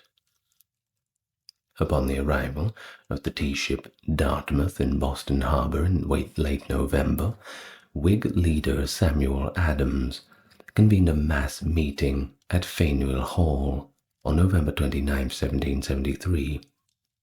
A multitude of individuals attended, necessitating the relocation of the meeting to a more spacious Old South meeting house. British law mandated that Dartmouth unload and remit duties within 20 days, failing which customs officials could seize the cargo, i.e., transfer it onto American territory. This mass meeting adopted a resolution proposed by Adams and derived from the comparable set of resolutions issued previously in Philadelphia, urging the captain of the Dartmouth to return the ship without remitting the import duty. Simultaneously, the meeting designated 25 men to monitor the ship and obstruct the unloading of the tea, which included several chests from Davidson, Newman, and Co. of London. Governor Hutchinson denied permission for the Dartmouth to depart without remitting the duty. Two additional tea vessels, Eleanor and Beaver, docked in the Boston harbor.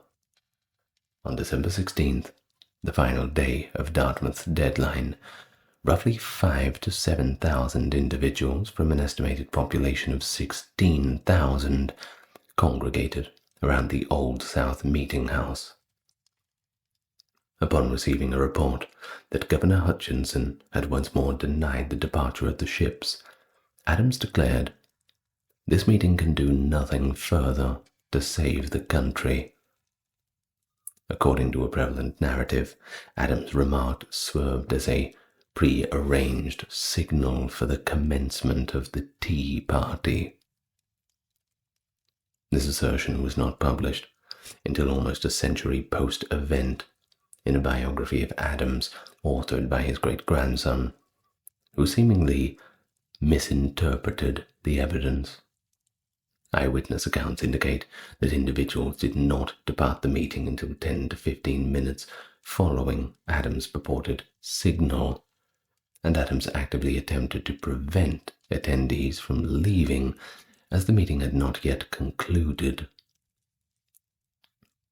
As Samuel Adams attempted to regain authority over the meeting, individuals exited the Old South Meeting House to mobilize for action. In certain instances, this entailed wearing intricately crafted Mohawk costumes. Concealing their identities was essential due to the unlawful nature of their protest, and adopting the attire of Mohawk warriors was a deliberate and symbolic decision. The Sons of Liberty prioritized their identification with America over their official status as subjects of Great Britain. That very evening, a contingent of 30 to 130 men, some of them decked out in the Mohawk warrior garb, boarded the three vessels, and over a span of 3 hours disposed of all 342 chests of tea into the water. Now, the exact location of the Griffin's Wharf site of the Tea Party has long been disputed. A thorough investigation identifies it near the base of Hutchinson Street, which is now Pearl Street. Either way, the damage totaled a destruction of 92,000 pounds, that's of weight, or 340 chests of tea, as reported by the British East India Company, valued in 2024 terms of about $1.7 million.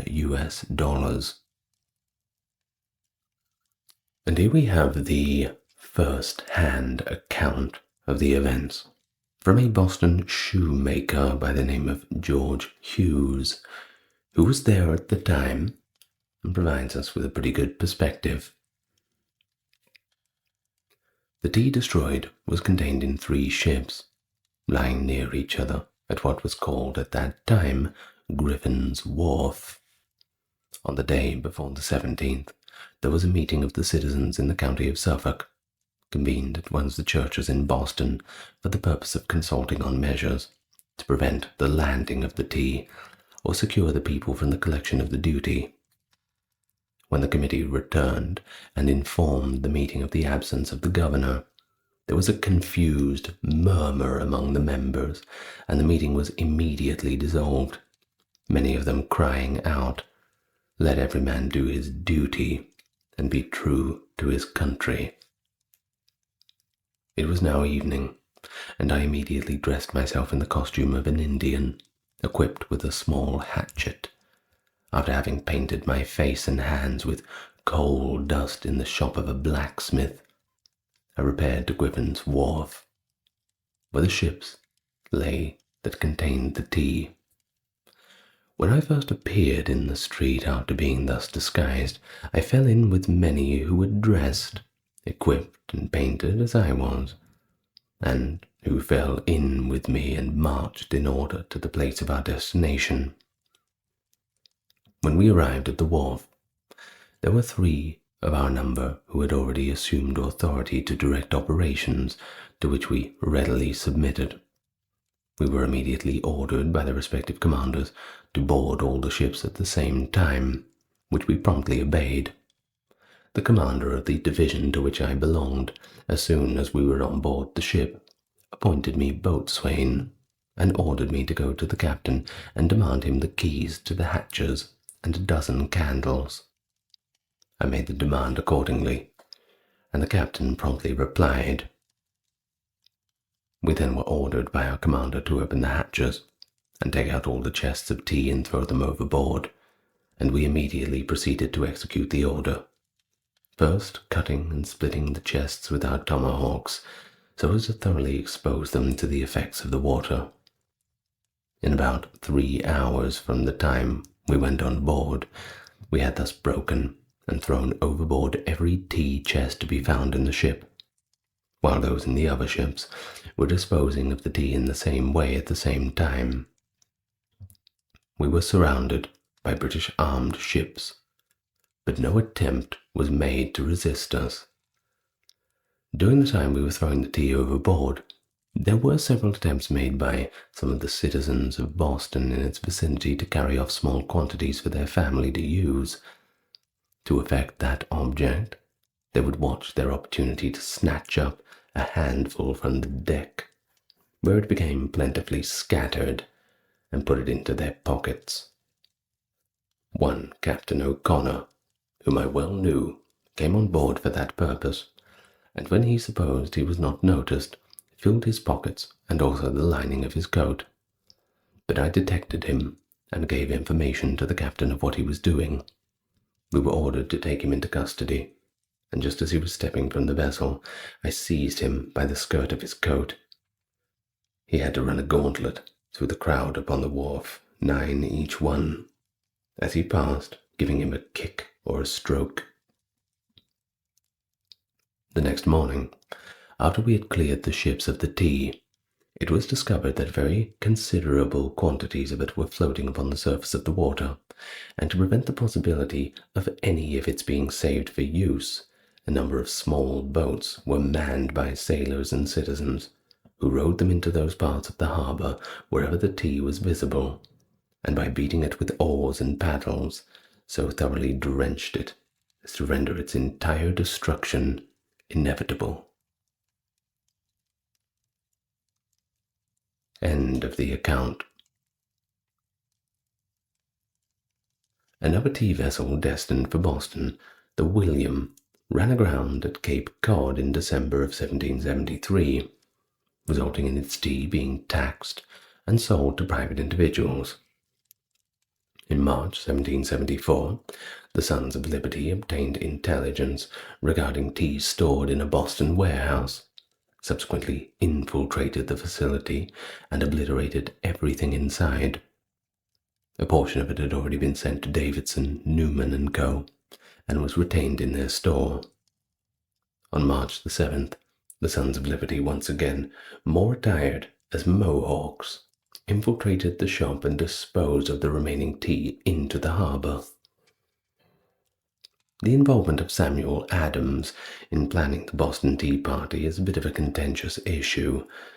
However, he promptly endeavored to promote and justify it.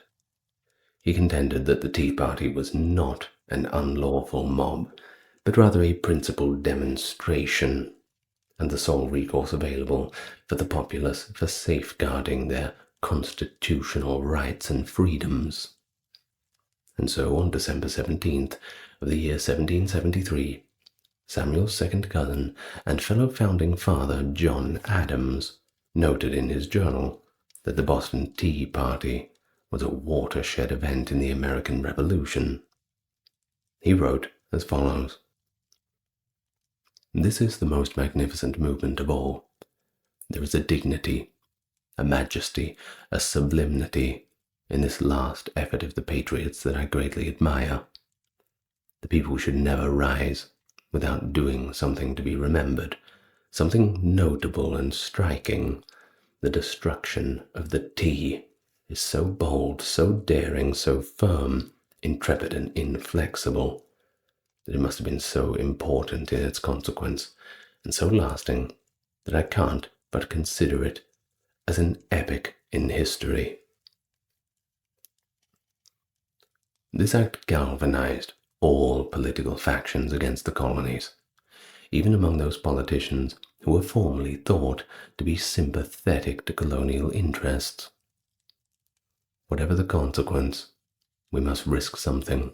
If we do not, all is over, Prime Minister Lord North had said. So in response, the British government shut down the port of Boston and enacted additional laws collectively referred to as the Intolerable Acts. They believed this action could not go unpunished. Benjamin Franklin asserted that the East India Company ought to be compensated for the spoilt tea in the amount of £90,000, about $1.8 million or there so in today's money. The sum calculated at 2 shillings per pound. Along with 3 other merchants, Robert Murray travelled to New York to approach Lord North about covering the losses, but the offer was rejected. When word eventually got out about the Boston Tea Party in January, Parliament reacted by passing a series of laws that the colonies collectively called the aforementioned Intolerable Acts. This had a similar impact in North America. The stated goals was to re-establish British control in Massachusetts, punish Boston for its destruction of private property, and reform American colonial administration in general. Colonists outside of Massachusetts were worried that their government could be changed by legislative fiat in England, and even though the first 3 acts, the Boston Port Act, the Massachusetts Government Act, and the Administration of Justice Act, only applied to Massachusetts, they were still worried about overreach. All it takes is a small edit to expand the scope. The Intolerable Acts brought together many colonists across the United States because they were seen as an infringement of their natural rights, colonial charters, and constitutional freedoms. And so, the Tea Party served as an example for many of the colonists who went on to commit similar protests. A number of events, including the Boston Tea Party, contributed to the outbreak of the American Revolutionary War. Britain abolished taxes on colonies that could adequately pay for imperial defense and officers' salaries in the Conciliatory Resolution, which was passed in 1775. As part of yet another unsuccessful attempt on conciliation by Parliament, the Taxation of Colonies Act of 1778 repealed the tax on tea. In the aftermath of the Boston Tea Party, many Americans, including John Adams, saw tea consumption as unpatriotic. Coffee replaced tea as the popular hot beverage during and after the Revolution, and so it has been ever since. I don't find too many Americans who are drinking tea. It's funny how that's kept going. Historical scholar Alfred Young states that the phrase Boston Tea Party was not actually used in print until 1834. We did mention at the start of the video the term destruction of the tea had been previously used to describe the occurrence. But according to Young, the American Revolution was largely neglected in historical accounts because American authors were hesitant to glorify the looting for a long time. However, things did start to change in the 1830s, particularly when biographies of George Robert Twelves Hughes, one of the surviving members of the Tea Party, were published. Many other political demonstrations have made reference to the Boston Tea Party. A British newspaper likened Mahatma Gandhi's 1908 mass burning of Indian registration cards in South Africa to the Boston Tea Party. And in 1930, following the Indian salt protest campaign, Gandhi met with the Viceroy of India. He smiled and took some duty-free salt from his shawl. saying it is to remind us of the famous Boston Tea Party. And so, protesters in the United States ever since have used this as an example of a rallying cry, and that's on both sides of the aisle. On the occasion of the Tea Party's bicentennial in 1973, a large gathering was in front of Faneuil Hall to demand the removal of President Richard Nixon from office and to voice opposition to oil companies amidst the continuing oil crisis.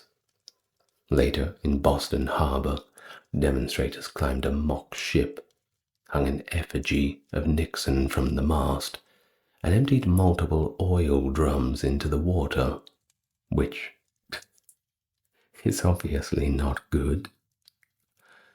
Well, let's hope that they don't do that again. The last thing that the seas and the oceans need is more oil in them. I leave that to BP. That's their area of expertise.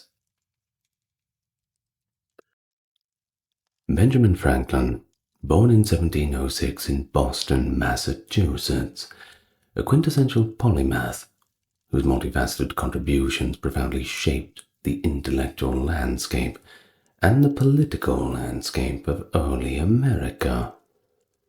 As one of the founding fathers, he was instrumental in drafting key documents such as the Declaration of Independence and even the Constitution. Beyond his political endeavors, Franklin was a pioneering scientist and inventor, renowned for his experiments with electricity, which led to the invention of the lightning rod, bifocals, and the Franklin stove. He was also a successful publisher and writer. His publication of Poor Richard's Almanac showcases wit and wisdom, influencing American culture and values. His establishment of institutions such as the first public library in the University of Pennsylvania showed once again his commitment to education and public welfare. And so his legacy is that as a visionary leader, inventive thinker, and dedicated public servant. It is the spirit of enlightenment and the enduring pursuit of knowledge and civic responsibility. Okay, hello and welcome everybody. We are back again to do some American history today, and I am excited. As always, if you like this kind of stuff, you can support the channel by just liking and subscribing, and perhaps leaving your comments below. Now, today, it's going to be more about a biography of Benjamin Franklin. All of the intellectual pursuits of his perhaps I'll leave to a different video. We'll talk about his experiments with electricity and all of that in another time. But we're going to go through his life from birth to death today. So we begin with actually rather humble origins. We'll do a little bit about his father first and then a bit about his mother. His father's name was Josiah Franklin. He was a tallow chandler, a soap maker, and a candle maker. Pretty useful trades. Now, he was born on December 23rd, 1657 in Ecton, Northamptonshire, England. Josiah Franklin was the son of a farmer and blacksmith Thomas Franklin. All four of Benjamin's grandparents and his father were born in England. So together with his two wives, that's right, two wives, Josiah Franklin had 17 children in all, and around 1677 he wed his first wife, Anne Child, in Ecton. Two of them then moved to Boston, going to the New World, in 1683, having 3 children before and 4 children after the move. Unfortunately, Anne had passed away on July the 9th, 1689. Josiah married Abdia Folger in the Old South Meeting House, officiated by Reverend Samuel Willard, The couple had 10 children together. Josiah Franklin's 8th child, Benjamin, was his 10th and final son. Abdiah, the mother of Benjamin Franklin, was born in 1667, August 15th, in Massachusetts Bay Colony to Peter Folger, a schoolteacher and miller, and his wife, Mary Morrill Folger, a former indentured servant. After King Charles I of England started persecuting Puritans, Mary Folger, who sailed for Boston in 1635, was one of the first pilgrims to escape to Massachusetts for religious freedom. Peter, her father, was described as the sort of rebel destined to transform colonial America. But, well, it didn't quite go that smoothly. His inability to pay bail led to his arrest on February 10th, 1676, while serving as the court clerk, and his subsequent incarceration on February the 19th. He was incarcerated for more than a year and a half, and you can't do much transforming of the colony from there, can't you? Well, then we finally get to Franklin. Benjamin Franklin, that is. He was baptized at Boston's Old South Meeting House after being born on Milk Street in Boston, province of Massachusetts, on January 17th, 1706. When Franklin was a boy growing up by the Charles River, he remembered being generally a leader among the rest of them. His words. Well, it's hard to prove him wrong, though. Now, Franklin's father, he was not very well to do. We've mentioned these humble origins, and he only had enough money to send him to school for 2 years. But really, he wanted him to go to school with the clergy. Despite not graduating from Boston Latin School, he continued his education by taking it upon himself to read a lot, and read a lot he did. Either way, it ended at the age of 10. Despite the fact that his parents had talked at the church of a career for him, he was not interested. Now, if they could only see what he was going to become. He briefly worked for his father before starting an apprenticeship with his brother James, who was a printer, at the age of 12. James taught him the craft of printing, and he was apparently quite good at it. Well, he took on the alias of the name Silence Do-Good after being turned down for a letter to the paper. After being published, Miss Do-Good's correspondence became a topic of discussion in the community. The readers of the Courant, which was the third newspaper established in Boston, actually started by James when Benjamin was 15 years old, were unaware of the ruse, and James was not pleased with Benjamin when he found out that the well-liked correspondence was actually his younger brother. From a young age, Franklin supported his right to free speech.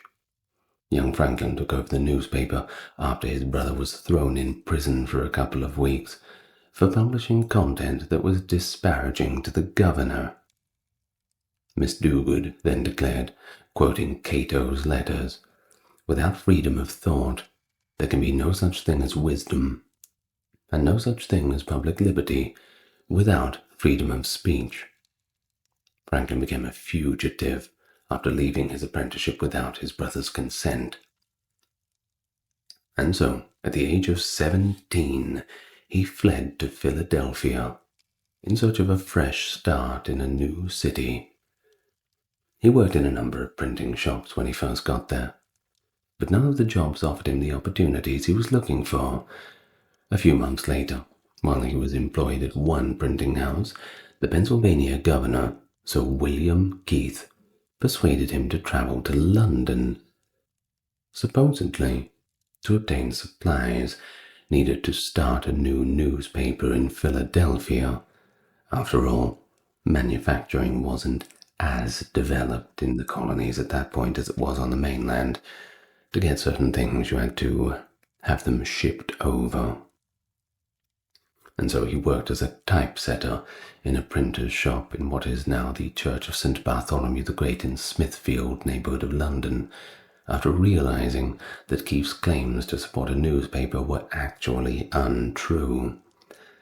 With the assistance of Thomas Denham, a merchant who hired him as a clerk, shopkeeper, and bookkeeper in his enterprise, he later made his way back to Philadelphia in 1726. Franklin founded Junto in 1727 when he was just 21 years old. The group was made up of like-minded aspiring artisans and tradesmen who hoped to improve themselves while they improved their community. The Junto served as a forum for discussing current issues and later spawned numerous organizations within Philadelphia. The English coffee houses that Franklin was familiar with and had developed into a hub for dissemination of Enlightenment conquests in Britain served as the inspiration for the Junto. The Junto loved to read, but books, they were expensive, and hard to come by at that. Following Franklin's writing, the members established a library, first assembling their own books. But it was insufficient.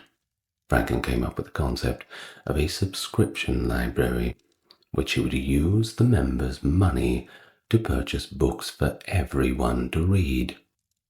He wrote the charter for the Library Company of Philadelphia in 1731, and this marked the beginning of the organization. He then resumed his previous profession after Denham's passing. Together with Hugh Meredith, he established his own printing business in 1728. The following year, he took over as publisher of the Pennsylvania Gazette, a Philadelphia newspaper. Through printed essays and observations, the Gazette provided Franklin with a platform for agitation regarding a range of local reforms and initiatives. He gained quite a considerable amount of social respect over time as a result of his consistent commentary and skillful development of a favorable reputation as a bright and hard-working youth. Despite his success as a scientist and statesman, he continued to sign his letters with the humble B. Franklin, printer. Now, the first German-language newspaper in America was also printed by him in 1732. However, it was only successful for a year because the newspaper market was soon dominated by 4 other newly established German newspapers. Franklin also produced German translations of Moravian religious texts. He frequently stayed at the Moravian Sun Inn in Bethlehem, Pennsylvania. He referred to the blacks and tawnies as undermining the social structure of the colonies, and referred to Pennsylvania Germans as Palatine Boers, who would never be able to acquire the complexion of Anglo-American settlers in 1751, in a 1751 pamphlet on demographic growth and its effects in the 13 colonies. I think that's funny, telling Germans that they're not white enough. That is quite funny. Well, his opinions might have contributed to his political defeat in 1764, even though he reportedly changed his mind soon after, and the phrases were removed from all subsequent printings of the pamphlet. But that's the problem. Once you say it, especially within politics, they'll be bringing it up decades later, every chance they get. Ralph Frasca claims that Franklin marketed the printing press as a tool for teaching morality to colonial Americans. He contends that because he understood moral virtue in terms of deeds, he saw this as a service to God, and that doing good is a service to God. So Franklin believed he was uniquely qualified to teach Americans morality despite his own transgressions. By building a printing network based on a series of alliances from the Carolinas to New England, he attempted to impact American moral life. Thus, he created the first chain of newspapers. Like many publishers, he felt that the press had a public service obligation. So it was more than just a business endeavor. This was something else, a lot more important. Just before 1730, when he settled in Philadelphia, the city had two newspapers: the Pennsylvania Gazette, Samuel Gaimus Universal Instructor in All Arts and Sciences, and Andrew Bradford's The American Weekly Mercury. Weekly excerpts from Chambers' Universal Dictionary served as the basis for this education in all the arts and sciences. When Franklin took over the Instructor and changed it to the Pennsylvania Gazette, he promptly eliminated all of this, and the Gazette quickly became his signature tool, which he freely used for jokes, satire, and even outright mischief or enjoyment. He was able to modify his morals for his own purposes from the very beginning. He adapted the American Addisonian form to fit homelier circumstances in his 1729 essay series, The Busybody, which he wrote for Bradford's American Mercury. Franklin's plan to create an intercolonial network of newspapers that would spread virtue and, of course, make money for him was not entirely successful. He supported 24 printers in the Caribbean, New York, Connecticut, South Carolina, and Pennsylvania over the years. He and his associates published 8 of the colony's 15 English-language newspapers by 1753. In 1731, he started in Charleston, South Carolina. Elizabeth Timothy, a widow, succeeded him as editor. In fact, she was one of the first female printers of the colonial era. And so Franklin and her son, Peter Timothy, who took over the South Carolina Gazette in 1746, had a close business relationship for more than 30 years. In political discussions, the Gazette maintained objectivity while fostering public discourse that inspired others to question authority. After 1765, Timothy grew a lot more patriotic in his stance in the escalating conflict with Great Britain, eschewing blandness and blatant bias. But Franklin's Connecticut Gazette, between 1755 and 68, was not so successful, and didn't really work out in the end. Political conflict gradually ripped his network apart as the revolution drew near. It's funny how politics seems to end friendships like that, isn't it? Well, Franklin was initiated into the local Masonic Lodge from 1730 to 1731. He quickly rose to prominence in Pennsylvania, becoming a Grand Master 3 years later. He reprinted James Anderson's Constitutions of the Freemasons, the first Masonic book in the Americas, edited it and published it in that same year. From 1735 to 38, he served as the secretary of Philadelphia's St. John's Lodge. When 2 men killed a simple-minded apprentice called Daniel Reese in a phony Masonic initiation gone wrong in January 1738, Franklin appeared as a witness in a manslaughter trial. The other man, as quoted by the record of the trial, threw or accidentally spilled the burning spirits, and Daniel Reese died of his burns 2 days later. Although Franklin was not a direct participant in the hazing that resulted in Reese's death, he was aware of it before it became lethal.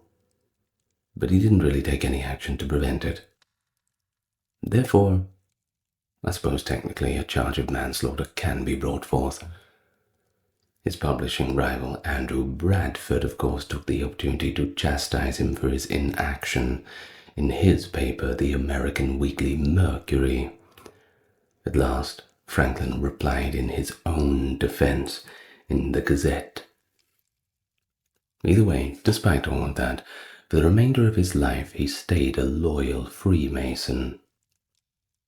While living in the Reed household of the border in 1723, he proposed to 15-year-old Deborah Reed at the age of 17. Because of Franklin's unstable finances and the fact that he was traveling to London at Governor Keith's request, Deborah's mum was hesitant to let her daughter marry him at the time. And then there was also the fact that she was 15, but, well, things move a little bit differently back in those days. You must remember that the life expectancy was much lower. In some places, you're talking 50 years old sort of thing. So getting married that young is just normal. So, unfortunately for poor Benjamin, she turned him down. As in, the mother turned him down, not the girl. It really was the mother's choice more than anyone's. And her own husband had just passed away too, so she probably wasn't in the mood for much negotiation on that front. Probably wanted a daughter around to look after her a little bit. Now, when Franklin travelled to London, Deborah and her family mistook his prolonged silence for a breach of his promises after he did not communicate with them as they had hoped. Of course, it wasn't that they didn't like Benjamin, it was just that the timing was off.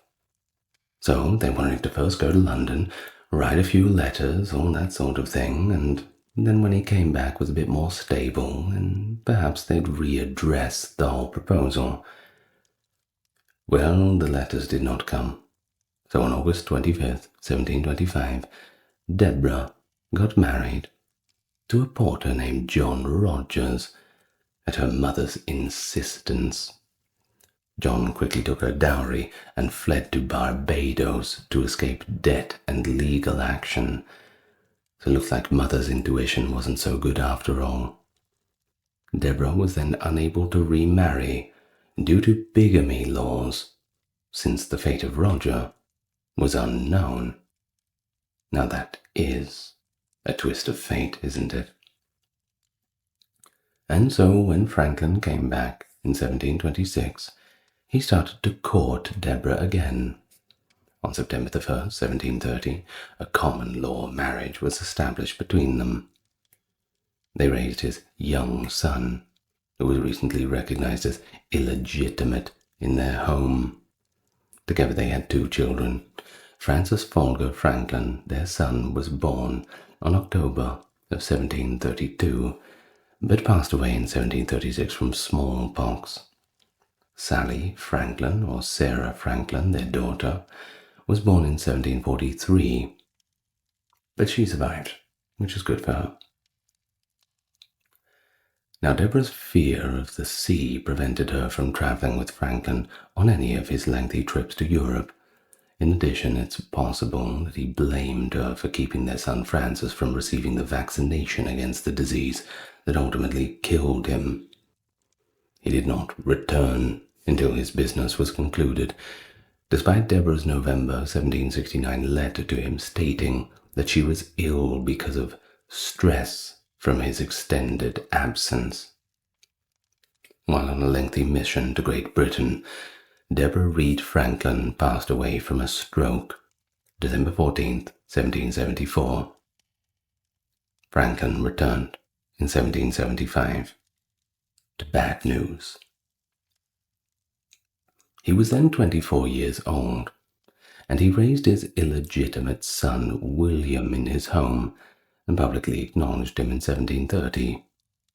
William was born on February 22nd, 1730, but no one really knows who his mother was. After receiving his education in Philadelphia, he began studying law in London in the early 1760s at the age of 30.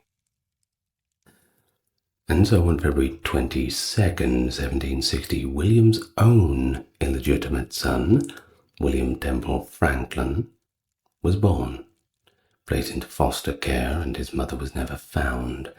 The elder William Franklin wed Elizabeth Downes, the daughter of a Barbados planter in London in 1762, and he actually became the final royal governor of New Jersey in 1763. Not a bad job. Now, William Franklin, a kingly loyalist, saw his relationship with his father deteriorate due to their disagreements regarding the Revolutionary War. Benjamin Franklin was never really able to accept his son's stance on it. After being overthrown by the New Jersey Revolutionary Government in 1776, William spent 6 months under house arrest at his Perth Amboy residence. Following the Declaration of Independence, he was placed under official arrest. This was done by the New Jersey Provincial Congress, an organization he refused to acknowledge because he believed that it was an illegal assembly. After all, it had no sanction from the king, and so he spent 2 years locked up in prison and 8 months in solitary confinement at Litchfield after he was discovered secretly enlisting Americans to support the Loyalist fight back. He eventually moved to New York City, which was then under British occupation, after being freed in a prisoner exchange 2 years later in 1778. But, well, spoiler alert, eventually New York became part of the new United States too. Sorry to ruin the ending. Well, he rose to the position of the head of the Board of Associated Loyalists, a quasi-military group with its headquarters in New York City that King George III had chartered personally. North of the city, they launched guerrilla tactic attacks into the counties of New York, southern Connecticut, and New Jersey. William Franklin then sailed to England with the British troops that were evacuated from New York, but he never came back after settling in London. I think that he probably knew that the writing was on the wall.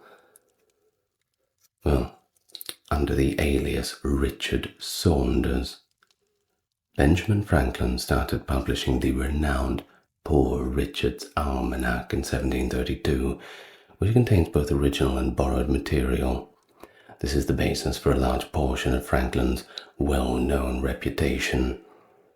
He actually used pseudonyms to write a lot, even from that young time when he was playing tricks on his brother at the printing factory. For the forthcoming year of 1733, the first issue was released. His distinguished signature style was straightforward, practical, and contained declarative sentences with a subtle, sly tone. There was a lot of the time a little bit self-depreciating. His character of Richard Saunders denied it repeatedly, but it was obvious that he was the author. Adages from Poor Richard's proverbs, like "the fish and visitors stink in 3 days, and a penny saved is 2p dear," sometimes mistranslated, by the way, as "a penny saved is 2p earned," are still widely used in today's society. His readers were well prepared because wisdom in folk society was defined as the capacity to offer a suitable proverb for any situation. It became an institution of sorts, and he sold about 10,000 copies annually. And that's pretty good for back in the day. Doesn't sound like much, but it is good. Oh, for all the British plantations in America, Franklin started publishing the General Magazine and Historical Chronicle of 1751. He illustrated the cover with the Prince of Wales heraldic badge. Now that ought to sell papers to the Brits. On June 25, 1745, he wrote a letter titled "Advice to a Friend on Choosing a Mistress," in which he offers guidance to a young man regarding the controlling of his sexual desires. It was not included in the 19th century compilations of his papers because it was apparently quite licentious, at least for back in the day. The document was cited in the mid to late 20th century federal court decisions that ruled against censorship and ultimately overturned the obscenity laws. Well, one of America's first volunteer fire departments, the Union Fire Company, was also founded by Franklin in 1736. He created new anti-counterfeiting methods and used them to print a new currency for New Jersey in the same year. He published a modest inquiry into the nature and necessity of paper currency in 1729 and printed money with his printing machine, demonstrating his support for paper money throughout his career. He had an impact on the Middle Colony's more conservative and ultimately successful monetary experiments, which actually managed to prevent deflation without leading to uncontrollably high inflation. It'd be nice if the governments of our modern day could somewhat get that right. Good luck with that, though. Of course, he argued in favor of paper money before the British House of Commons in 1766.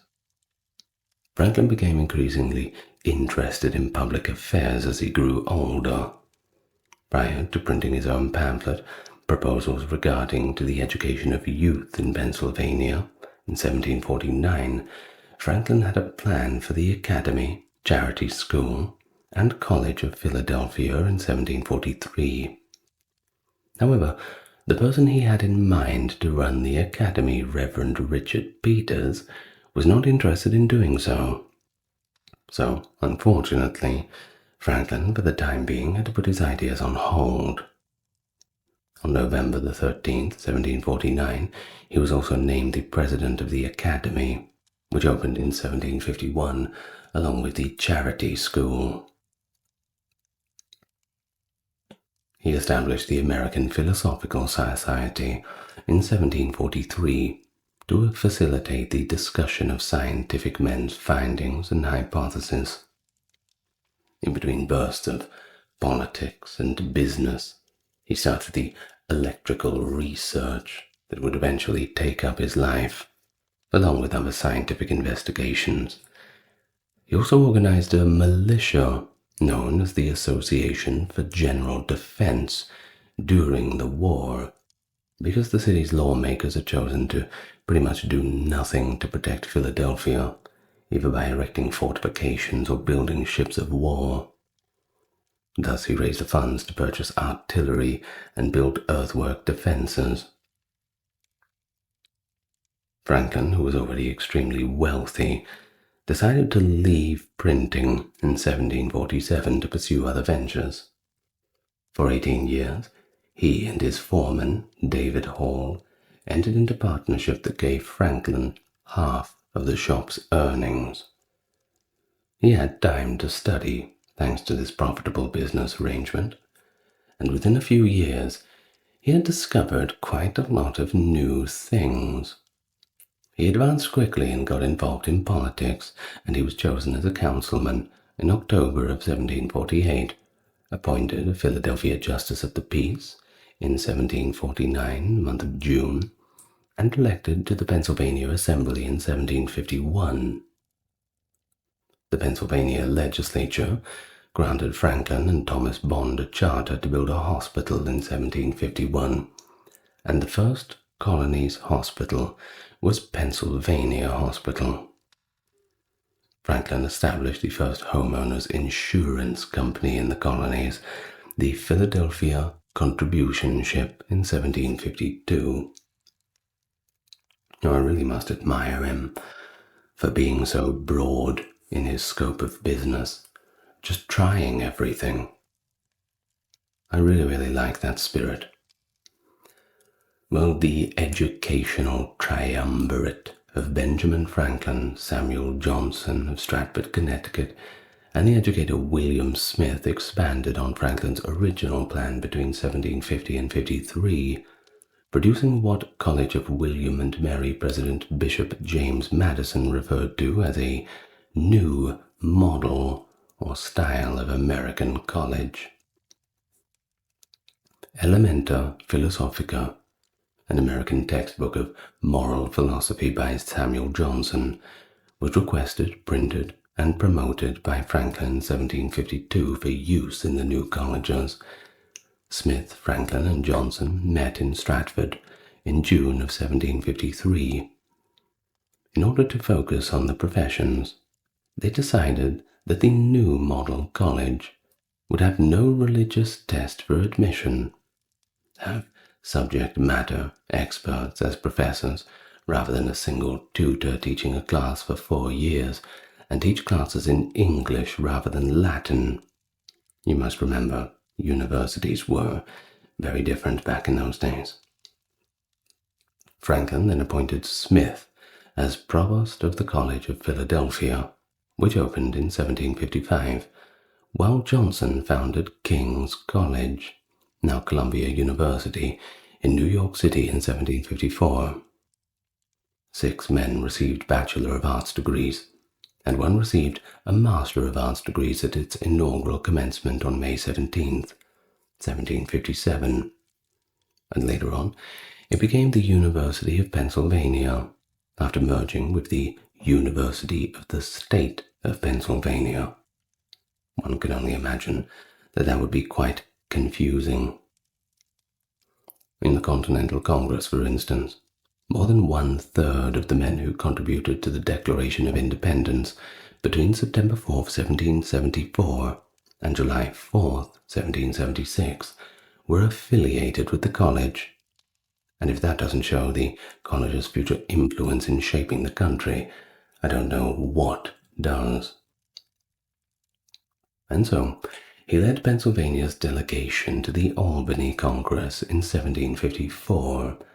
The Board of Trade in England had called for this gathering of several colonies in order to strengthen ties with the Indians and provide defense against the French. For the colonies, Franklin put forth a comprehensive plan of union. Although the plan was not enacted, parts of it were incorporated into the Constitution and the Articles of Confederation. He received honorary master's degrees in arts from Harvard and Yale University in the year 1753. But that wasn't it. The College of William and Mary also granted him an honorary Master of Arts degree in 1756. He then established a Pennsylvania militia later in the same year, where he recruited a regiment of soldiers to fight against the Native American uprisings that plagued the American colonies by using Tun Tavern as a meeting spot. I always found it strange that taverns were used as meeting spots. People go there to discuss very important decisions, right? But when alcohol is involved, perhaps the decisions in the final stage are not very wise. Coffee shops would perhaps be better. Nothing switches you on like coffee. Well, Franklin, who was well known as printer and publisher, was also appointed postmaster of Philadelphia in 1737. Of course, who better? And he held that position until 1753, when he and publisher William Hunter were named the first deputy postmaster generals of British North America. From Pennsylvania to the island of Newfoundland, he was in charge of British colonies to the north and east. On the 23rd of April, 1754, local stationer Benjamin Lee opened a post office for outgoing and local mail in Halifax, Nova Scotia. But teething issues, the service was erratic. On December the 9th, 1755, Franklin established Halifax's first post office in order to provide regular, monthly mail. Hunter took on the role of postal administrator in Williamsburg, Virginia, and was in charge of regions such as Annapolis, Maryland in the interim. Franklin increased the delivery speed between Boston, New York, and Philadelphia, and restructured the service's accounting system. Efficiency improvements resulted in the colonial post office's first profits by 1761. The United States Post Office was founded by the Second Continental Congress on July 26, 1775, and Franklin was appointed as the country's first Postmaster General. He was an obvious choice, because he had been a postmaster already for decades. Having recently returned from England, he was named chairman of an investigation committee tasked with establishing a postal system. On July 25th and 26th, the Continental Congress discussed the committee's report, which called for the appointment of a postmaster general for each of the 13 American colonies. Of course, Benjamin Franklin was the first person appointed by the Congress to serve as postmaster on July 26, 1775.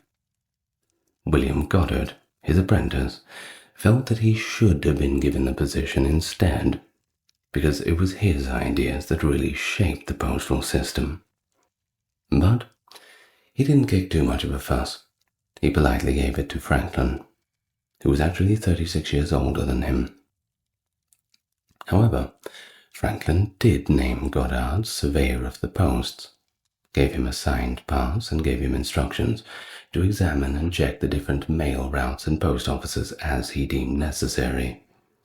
The United States Post Office, which is still in operation today, was the name given to the recently created postal system.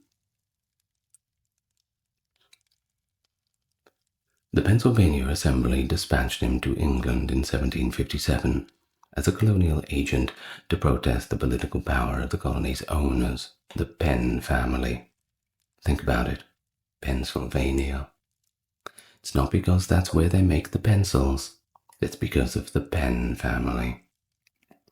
He then stayed there for 5 years, working to remove the owners' exemption from paying land taxes and their power to overturn laws passed by the elected assembly. But the mission failed, because he didn't have any powerful allies in Whitehall. It's not what you know, it's who you know.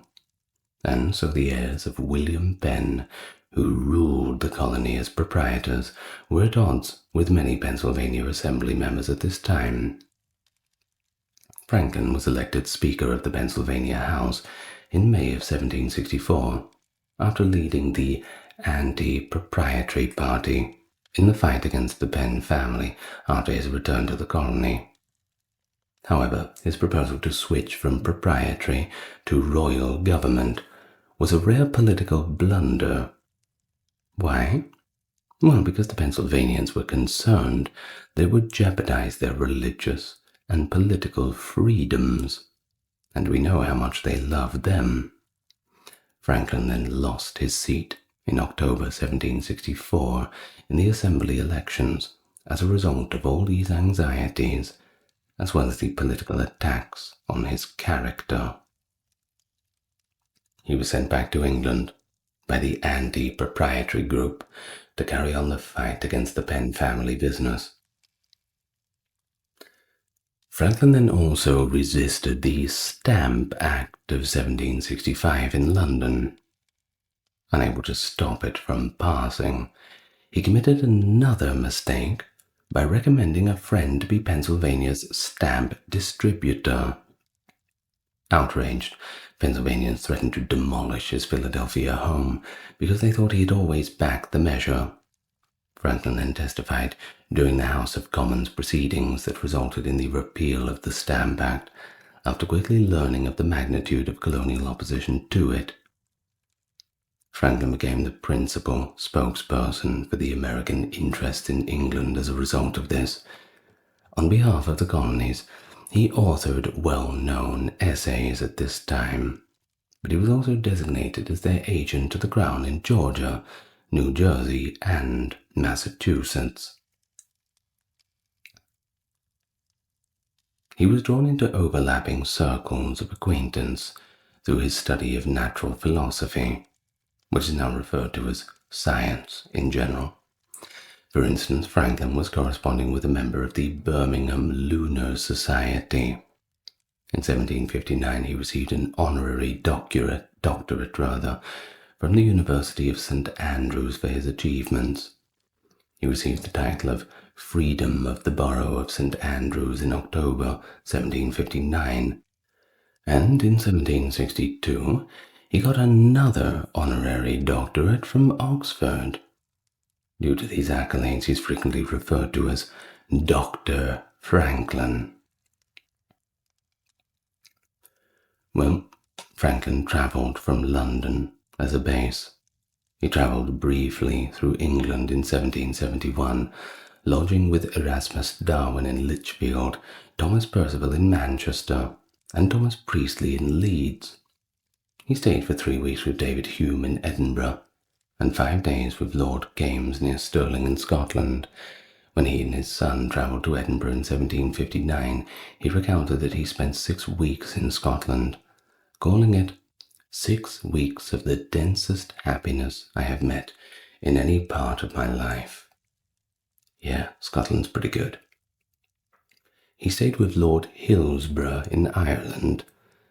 Franklin stated of him that all the plausible behaviour that I've described is meant only by patting and stroking the horse to make him more patient while the reins are drawn tighter and the spurs set deeper into his sides. Instead of sitting in the gallery, Franklin was asked to sit with the Irish Parliament members in Dublin. The first American to be awarded this honour was him. He was profoundly affected by the extent of the poverty he saw while travelling through Ireland. Of course, they had a history of not getting as much as the English did, and the English beating them over the head a little bit too much wherever chance they could get. Same with Scotland too, actually. But the same laws and trade restrictions that applied to the 13 colonies had also impacted the Kingdom of Ireland's economy. It was a mutual struggle. He was concerned that if the rules and laws were applied to American colonies, that eventually they too would experience that same degree of poor living. But do you know he also went to Germany? Only for 2 months, but he still went. In 1766, nonetheless. His ties to the nation did last a lifetime, however. He acknowledged Otto von Guericke, a German scientist, for his pioneering work on electricity. Yes, the study of electricity that Franklin is known for did not exist in a vacuum. Additionally, in 1785, Franklin co-wrote the first treaty of friendship between Prussia and the United States. He then travelled to Paris in September of 1767 with Sir John Pringle, the first baronet, his usual travelling companion. And in France, they already knew he was coming. In fact, word of his electrical discoveries had spread quite widely, and because of his reputation, he was able to meet King Louis XV himself, as well as numerous other powerful politicians and scientists. He was certainly the guest of honour. I'm sure they treated him very well too. One line of argument in Parliament was that taxes should be imposed on the Americans because they should bear some costs of the French and Indian War. If you want to learn about that, I did a full video on it. Now in 1776, Franklin became the spokesperson for the United States in a widely reported testimony before the Parliament. Americans already made significant contributions to the Empire's defense, he argued, and he claimed that in the French and Indian War alone, local governments had raised, equipped, and paid 25,000 soldiers to fight France, and that was as many as Britain itself had sent. They also spent millions of dollars from the American treasuries in the process. Franklin gathered the private correspondence of the province of Massachusetts Bay Governor and Lieutenant Governor Hutchinson and Oliver in 1772, demonstrating that they had urged the crown to repress Bostonians. Tensions increased after Franklin sent them to America. In mid-June 1773, the letters were eventually leaked to the public in the Boston Gazette, sparking a political uproar in Massachusetts and posing important questions in England. Things were getting a little steamy. Of course, this is all around the time of the Boston Massacre and the Boston Tea Party. That one decade before 1776 was just, it was chaos, complete chaos. Well, on January the 29th, 1774, Solicitor General Alexander Wedderburn methodically mocked and degraded him in front of the Privy Council, and that ended any hopes of a peaceful resolution. In March 1775, he returned to Philadelphia and gave up his accommodationist position. It was on. Two of Franklin's best-known pro-American satirical essays, Rules by Which a Great Empire May Be Reduced to a Small One, and An Edict by the King of Prussia, were published in 1773. During his stay in England in 1758, he's most known to have occasionally attended the meetings of the Hellfire Club as a non-member. It's not as cool as it sounds. It's a very cool name, though. But according to some writers and historians, he was actually a British spy. Certainly citations needed on that one. Many of these members are simply assumed or connected by letters in exchange with one another, because simply no records remained, as they burned all of them in 1774. Well, there is one historian, Donald McCormick, who has a history of making pretty stupid claims, to be honest with you, was the first to advocate that Franklin was a double agent and a member of the Hellfire Club. Well, along with all the other ridiculous things that Mr. McCormick says, I think we can pretty much pass over this one. I'm not going to talk about that too much. Well, shortly after Franklin's first trip back to Pennsylvania from England in 1763, a bloody conflict known as Pontiac's Rebellion swept across the western frontier. After killing a group of peaceful Susquehannock Indians, the Paxton Boys, a group of local settlers who felt that the Pennsylvania government was just not doing nearly enough to defend them against the Native American raids, marched on Philadelphia. To protect the capital from the crowd, Franklin assisted in forming a local militia. A well-armed and regulated militia, perhaps. He convinced the Paxton leaders to disperse during their meeting. Franklin penned a damning critique of the Paxton Boys' racial prejudice too, saying, "If an Indian injures me, does it follow that I may revenge that injury on all Indians?" Well, it's a very good question, Mr. Franklin. Let's see if it catches on.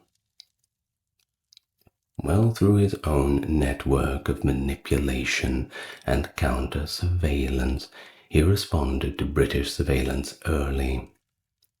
He waged a public relations campaign, secured secret aid, played a role in privateering expeditions, that's basically legal piracy, and churned out tons of effective and inflammatory propaganda.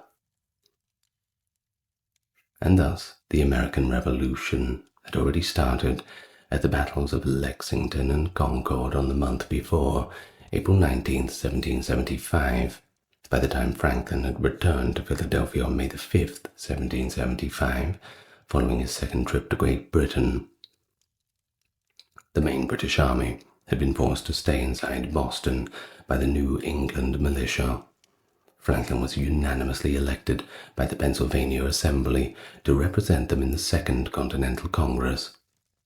He joined the Committee of Five that drafted the Declaration of Independence in June of 1776, even though he was unable to attend most committee meetings due to a bad case of gout.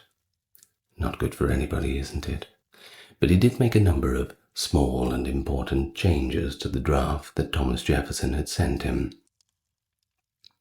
In response to John Hancock's remark that they all must hang together, he is cited at the signing as saying, "Yes, we must indeed all hang together, or most assuredly we will all hang separately."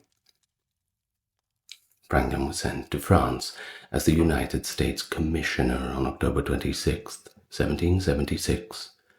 William Temple Franklin, his 16-year-old grandson, accompanied him as secretary. Remember, not his 16-year-old son, this is the grandson, the illegitimate child of the other William Franklin Sr. Jacques Donatien Leray de Chamont, a supporter of the United States, gave them a house in the Passy suburb of Paris. Up until about 1785, Franklin stayed in France, and with remarkable success he managed the nation's affairs towards France, signing the Treaty of Paris in 1783 and securing a vital military alliance in 1778. Here's the thing. When you get on the bad side of Britain, France is pretty much the first person you go to. At least back in those days. Plus, they're a good person to have on your side, especially as a naval power. Honoré Gabriel Riquetti, Comte de Mirabeau, a writer, statesman, and orator from the French Revolution, who was elected president of the National Assembly in 1791, was one of Franklin's closest associates in France. When Franklin and Mirabeau met in July of 1784, Franklin gave the Frenchman anonymous materials to use in Considerations in the Order of Cincinnati, his first signed work. The American organization, known as the Society of the Cincinnati, was criticized in the publication. It was viewed by Franklin and Mirabeau as a noble order, which ran counter to the new republic's egalitarian principles. He was an active Freemason during this time in France too, holding the position of Venerable Master of the Lodge Le Neuf Sœurs from 1779 to 81. Franklin supported religious tolerance in France, which helped French politicians and philosophers make the case for Louis XVI to sign the Edict of Versailles in November of 1787, the Edict of Fontainebleau, which had denied non-Catholic civil status and the freedom to publicly practice their faith, was essentially overturned by this decree.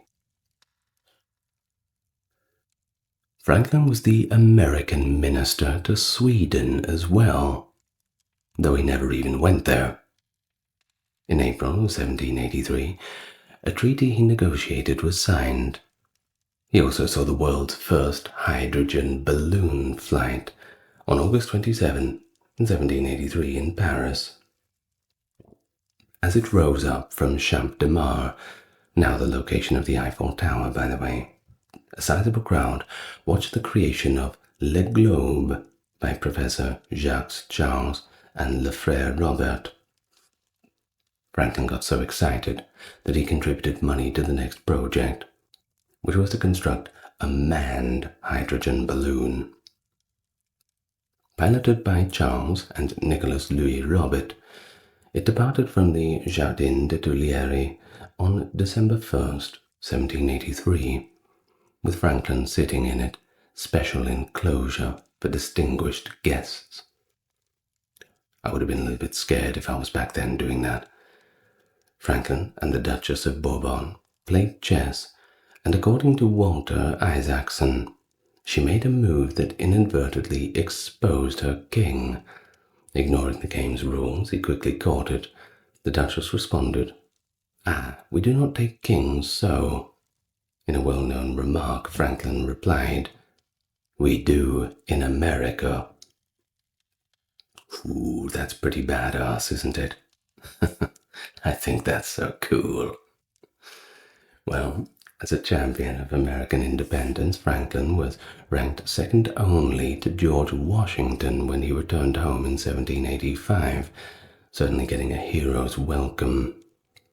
There was, however, an inexplicable shortfall of £100,000 in congressional funds when he returned from France.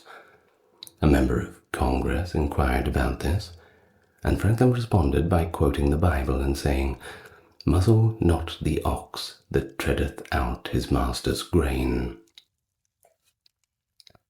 Congress never brought up the missing money again. In his honor, Leray commissioned Joseph Duplessis to paint a portrait of him, and it's still currently displayed in the Smithsonian Institution's National Portrait Gallery in Washington, D.C. Franklin also freed his 2 slaves and turned abolitionist after his return. He went on to become the Pennsylvania Abolition Society's president. He was then unanimously chosen to succeed John Dickinson as the 6th president of the Supreme Executive Council of Pennsylvania in a special election on October 18, 1785. It was essentially the governor's office. He served 3 full terms, allowed by the Constitution, and held that office for just over 3 years, longer than any other. He was re-elected to a full term on October the 29th, 1785, shortly after his first election, and again in the fall of 1786 and October 31st, 1787. He then represented the convention as a delegate as well. He rarely participated in debate, and it was essentially an honorary position. Fair enough, he was getting a little bit on in his years, wasn't he?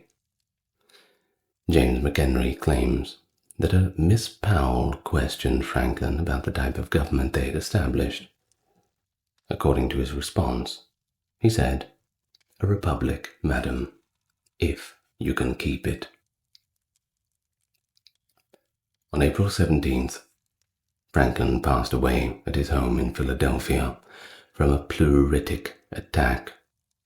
He was in very poor health when the U.S. Constitution was finally signed in 1787, and he was hardly ever seen in public again till his passing.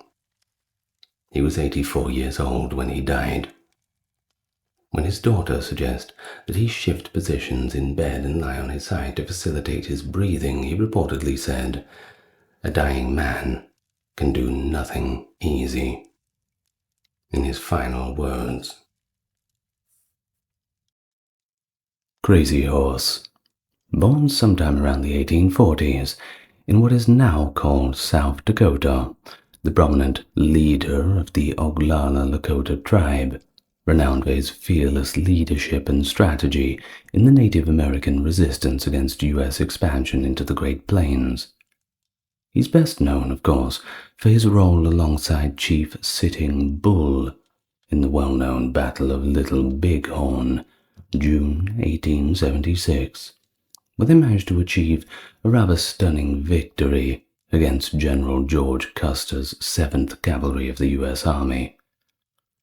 But it was Crazy Horse's deep connection to the Black Hills and his commitment to preserving the Lakota way of life that drove his resistance efforts, refusing to ever sign a treaty with the U.S. government. Tragically, his life ended under what seems to be rather controversial circumstances in 1877, while in military custody at Fort Robinson, Nebraska. But today, Crazy Horse is celebrated as a symbol of Native American pride and resistance, immortalized by the ongoing Crazy Horse Memorial Project in South Dakota, honoring his legacy and the heritage of indigenous peoples across North America. Welcome to the channel, everyone. Well, we're doing another somewhat modern history today. I've been enjoying doing things a little bit more within our modern time period. Not quite up to the point of the world wars and all that, and I'm not sure if I will get to that, but if you want to see me do the world wars, why don't you tell me in the comments, or just tell me what you want me to do. Give me some ideas. The list is already quite exhaustive, but hey, we may as well add to it. Now, of course, as always, do the whole like, subscribe thing, you know what to do. But I'm going to just say before I start this video about the names and terminologies in language. Now, I could go through this whole thing using the native pronunciations and names, but there are two problems. The first being that generally we know these subjects of the talk by their English names.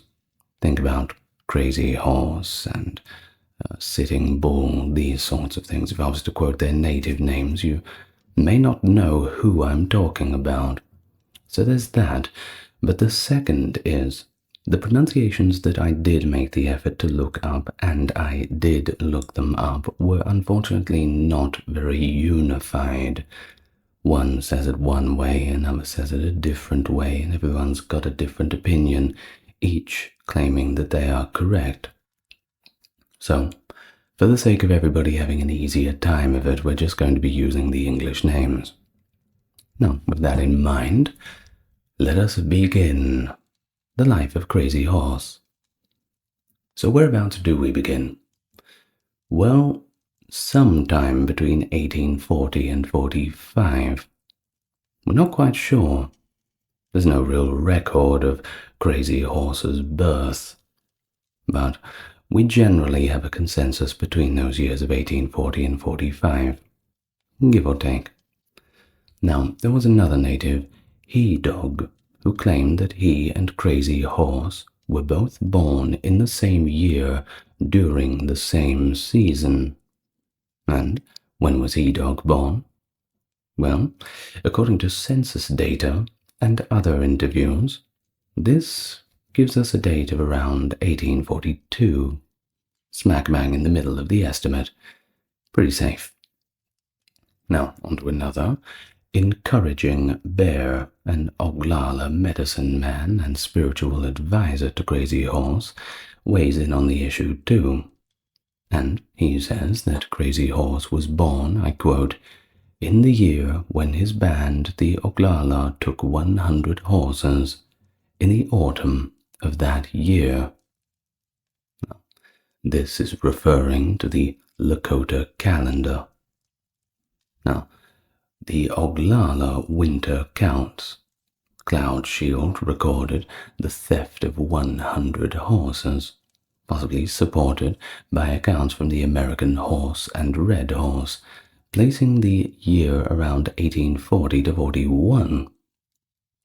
Of course, there are family members too from the Cheyenne River Reservation who pass down oral histories which are not always accurate, but well, they're better than nothing, aren't they? And these oral histories suggest that he was born somewhere around the spring of 1840. In fact, on the night of his death, his father, who unfortunately outlived his son, told Lieutenant H.R. Lemley that his son was born in 1840. So you see how we have a few different narratives here. Now, from what I've seen, I can't quite decide on either one. So we're just going to wind it back to the estimate of 1840 to 45. Now, what about his parents? Well, they came from two different bands of the Lakota division. His father was Oglala, and his mother was Miniconjo. His father, who was also named Crazy Horse, was born in 1810. Of course, at birth, Crazy Horse was not called Crazy Horse. He was actually called Among the Trees, which was a way to sort of signify his bond with his mother. Now, his mother, who was named Rattling Blanket Woman, born in 1814, also gave him the name Curly Sun, or light hair, because of his light and curly hair which resembled hers. But sadly, the mother did not live to see her son grow too old, and she passed away when Crazy Horse was only 4 years old. Well, that's a shame, isn't it? But let's talk a little bit about Rattling Blanket Woman, who lived from 1814 to 44. She was the daughter of Black Buffalo and White Cow, who was also called Iron Cane. Her siblings included Lone Horn, who died in 1877, Good-Looking Woman, born in 1810. That's a pretty good name, isn't it? And a younger sister originally named Looks At It, born in 1815, later renamed to They Are Afraid of Her. I'm loving these names. It's really interesting, isn't it? Now, Rattling Blanket Woman has been identified as Miniconjo and a sister of Spotted Tail, who became the head chief of the Brule. She may have also belonged to Lone Horn's family, who was a leader among the Miniconjo, and she was described as beautiful and reportedly a very fast runner who was universally admired by all within her community. So, according to the Encyclopedia of North American Indians, as by Frederick Hoxie, Crazy Horse wasn't the first one to have that name. In fact, he was the third in his family to be named Crazy Horse. He also had a love interest, who was named Black Buffalo Woman, but unfortunately, she married another, called No Water. Must have been a thirsty marriage, I suppose. Well, Crazy Horse was once convinced, did once convince her rather, to run away with him, prompting No Water to begin an altercation and chase after them. When No Water found them together, he shot Crazy Horse in the face, leaving a lasting scar. We will get back to that story a little bit later in some more detail, but we'll move on from it first. Well, it wasn't over for him. He survived, and Crazy Horse actually married twice, first to Black Shawl, and then later to one Nellie Larrabee, who was allegedly sent by the military to spy on him, which makes the marriage more than a little suspicious. Could you imagine a marriage where your wife is always trying to figure out your secrets and what you're doing? I can't imagine that. Now, his only daughter, called They Are Afraid of Her, was born to Black Shawl, but sadly, she didn't make it past the age of 3, so rest in peace to her. Now, where did Crazy Horse live? Well, he lived on a Lakota camp in what is now Wyoming, with his younger half-brother, Little Hawk, the son of Iron Between Horns and Waglula. Little Hawk was also the nephew of their maternal step-grandfather, Long Face, and cousin to High Horse. In 1854, Lieutenant John Lawrence Grattan, along with 29 U.S. soldiers, arrived at the camp to apprehend a Miniconjo man accused of stealing a cow. But here's the problem.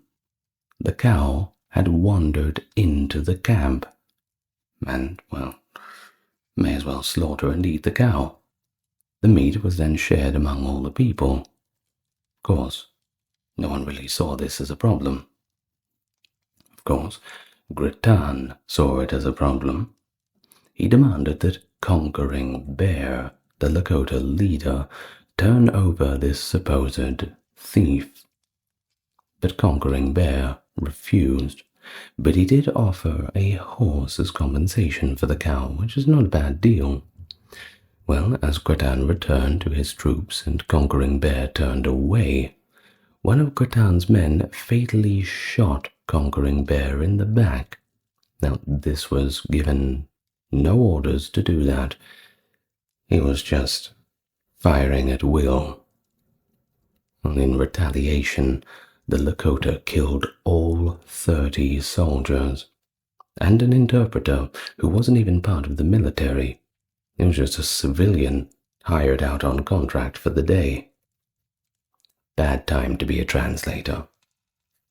Well, this event was known as the Grattan Massacre, and as you can imagine, it did not do wonders to heal the rift between the natives and the newcomers.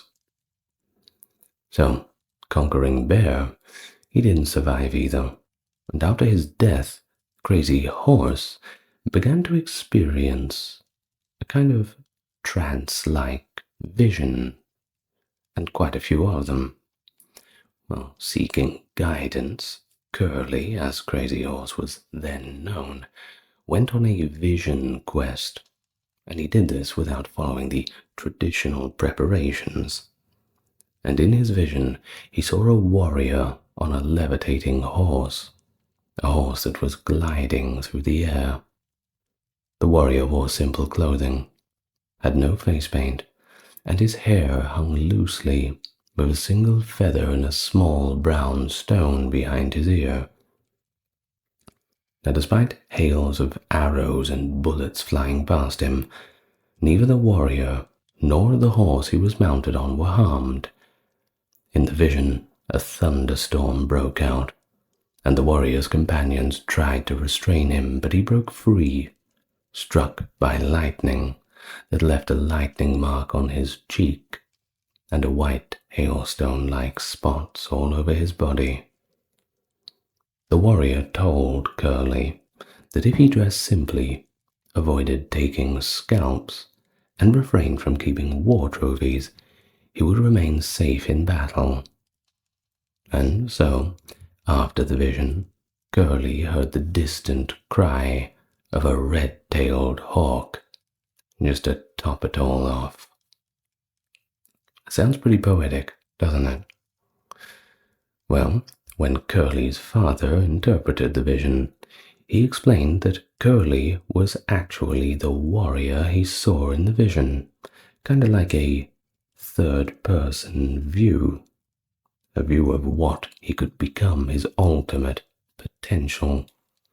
The lightning bolt and hailstone marks would be his war paint, and he must follow his warrior's guidance to stay safe in combat.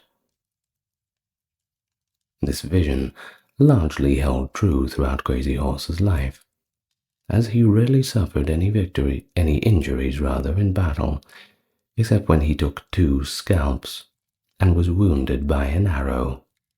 It's one way to test the theory. They told him not to take the scalps. Later he was injured, however, in the face by no water during that confrontation, and ultimately restrained by a fellow tribesman, possibly Little Big Man, when he was fatally stabbed with a bayonet on the night of his death. Now his father, Waglula, accompanied him to what is now Sylvan Lake, South Dakota, where they engaged in Hembleka, or a vision quest. A red-tailed hawk guided them to their designated location in the hills, because to the towering trees in the Black Hills their visibility was often obstructed. And so Crazy Horse positioned himself once more between the 2 elevations at the summit on the hill to the north and east of the lake.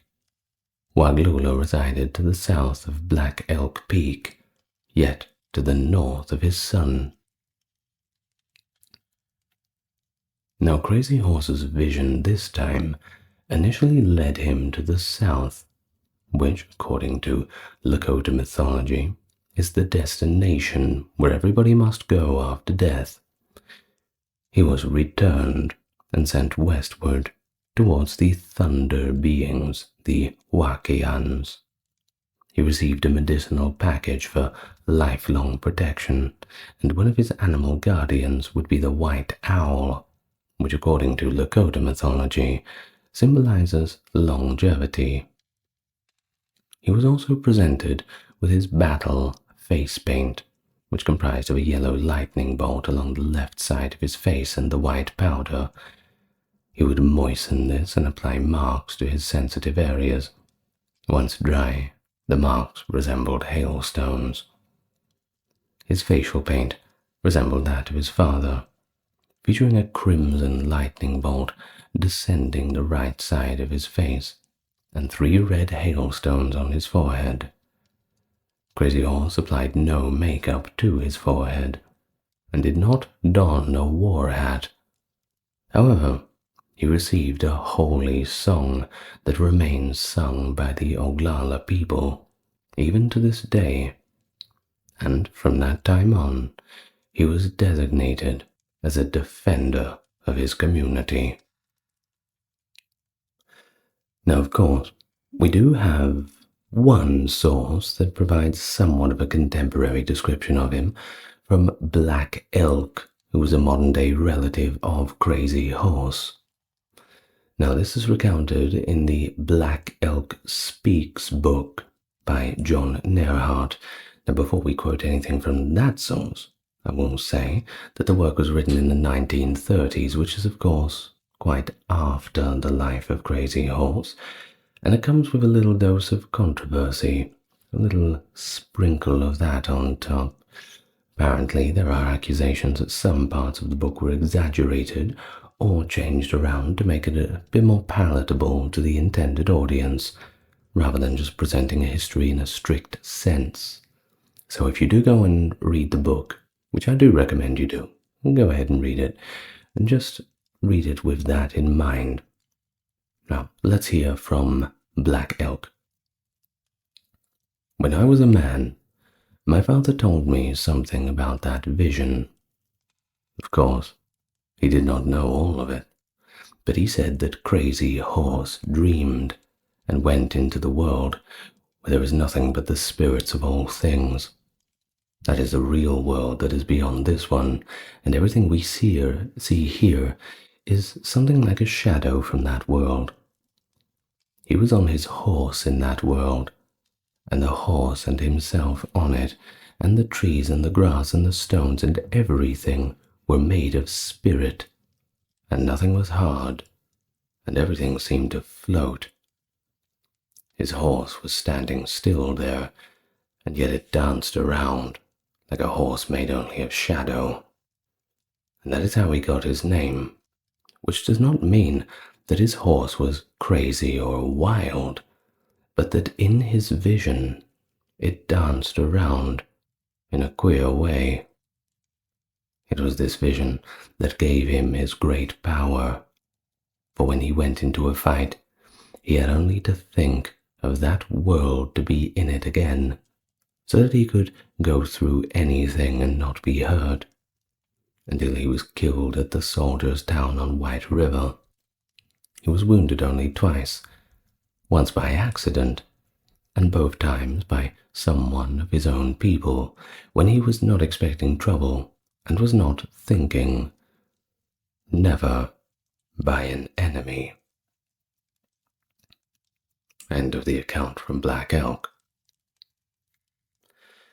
Well, Crazy Horse also obtained a black stone trinket from a medicine man named Horn Chips to safeguard his horse, a black and white pinto designated Inyan, rock or stone. Now he positioned the stone behind the horse's ear to amalgamate the medicine from his vision quest with Horn Chips, ensuring unity between himself and his steed whenever they charged into combat. But there is a prevailing narrative that, however, asserts that Horn Chips presented Crazy Horse with a magical stone that shielded him from gunshots. Consequently, Crazy Horse was never struck by a gunshot. Suppose that's proof that it works. Furthermore, Horn Chips is kind of an incorrect designation for this medicine man, But notwithstanding its persistent misapplication since its initial publication since 1982, his Lakota name was Waptura.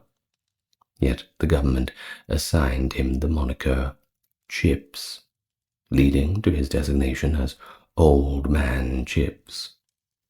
Horn Chips was one of his sons, also referred to as Charles Chips. Now, once again, we're going to read from the work of Nerhard from that book that we just had the source from. Another kind of description of his personality, kind of marked by this humility and solitude, but also a little bit of mystery. It's also reported that he exhibited quite a bit of generosity towards the impoverished, the elderly, and children. From the text we read, "He was a queer man and would go about the village without noticing people or saying anything. In his own tepee he would joke, and when he was on the warpath with a small party, he would joke to make his warriors feel good. But around the village, he hardly ever noticed anybody, except the little children. All the Lakotas liked to dance and sing, but he never joined a dance. And they say nobody ever heard him sing either. But everybody liked him, and they would do anything he wanted, or go anywhere he said." End of the account.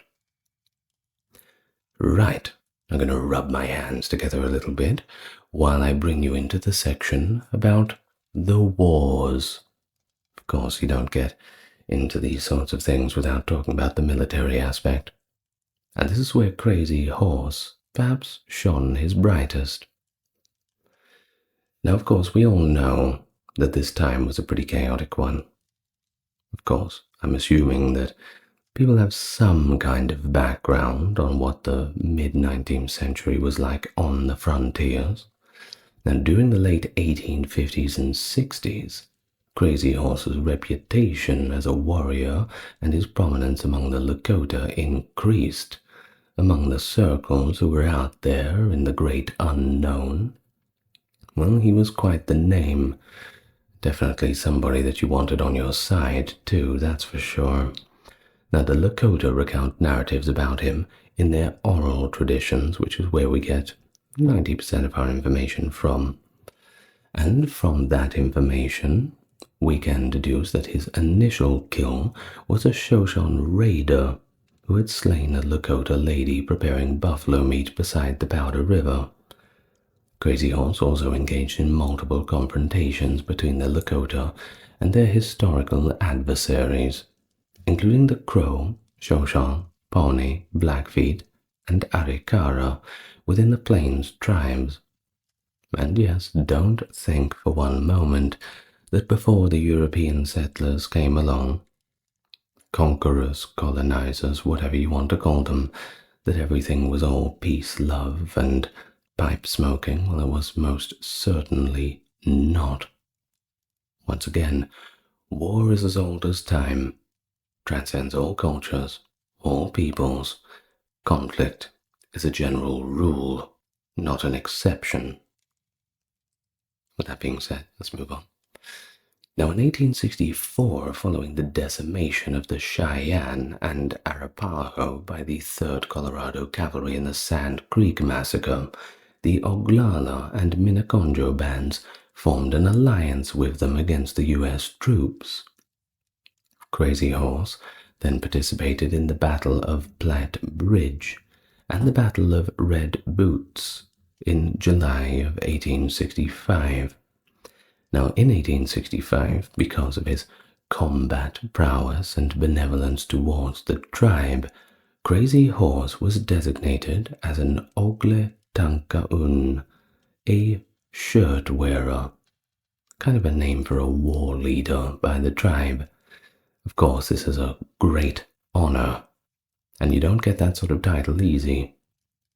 Now, on December 21st, 1866, Crazy Horse and 6 other warriors comprising of both Lakota and Cheyenne lured Captain William Fetterman's 53 infantry and 27 cavalry soldiers under Lieutenant Grumond into an ambush. You see, they were dispatched from Fort Phil Kearny to investigate a prior assault on a lumber train. Crazy Horse enticed Fetterman's soldiers to ascend a hill. Grummond's cavalry pursued the remaining 6 decoys up Pennow Head Ridge and ascended towards the Pennow Creek, when numerous Cheyenne women provoked the soldiers too. Now at the same time, the Cheyenne chief Little Wolf and his warriors, concealed on the opposite side of Pennow Head Ridge, obstructed the approach back to the fort. Then the Lakota warriors charged suddenly over the hill and made an assault upon the army. Supplementary Cheyenne and Lakota, concealed in the buckbrush along the Pennow Creek, effectively encircled the soldiers. Well, it was all over for the American troops. Realizing their encirclement, Grummond sent his horsemen towards Fetterman. The united warrior forces of approximately 1,000 eliminated all the U.S. soldiers. And since then, it was subsequently referred to, at least by the American populace, as the Fetterman Massacre. It constituted the Army's most significant setback on the Great Plains up to that point. Never before had they had a worse day than that. Or at least not since the earlier times of the wars with Britain. It had been a long time. Now, the Lakota and Cheyenne referred to it as the Battle of the 100 in the Hand. But of course, that wasn't the end of it. There was more war to come. August the 2nd, 1867. The Wagon Box Fight, as it is known. Crazy Horse engaged in that one near Fort Phil Kearny. Here's what happened. A contingent of Lakota soldiers, including between 1,000 to 2,000 individuals, assaulted a wood-cutting operation in proximity to the fort. The majority of the soldiers retreated immediately to a circular formation of wheelless wagon crates.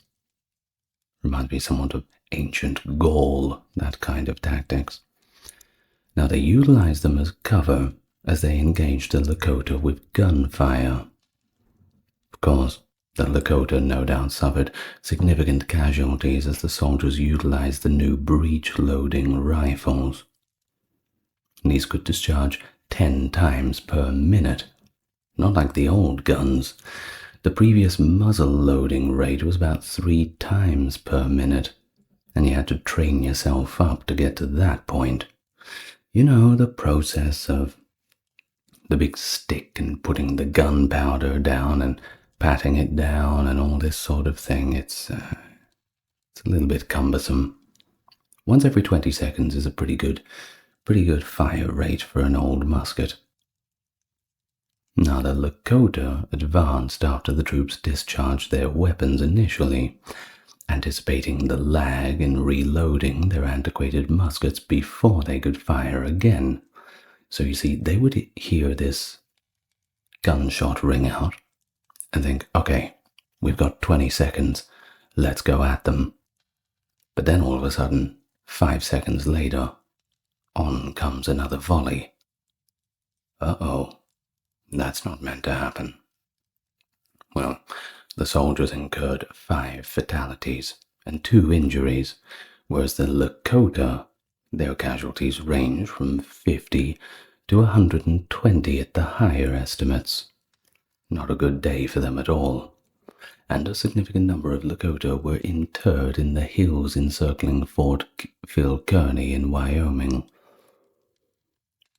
Well, in the autumn of 1870, Crazy Horse extended an invitation to Black Buffalo Woman to join him on a buffalo hunt in the Slim Boots region of contemporary northwestern South Dakota. Now, she was the spouse of No Water, known for his excessive alcohol consumption. Ah, that's why they call him No Water.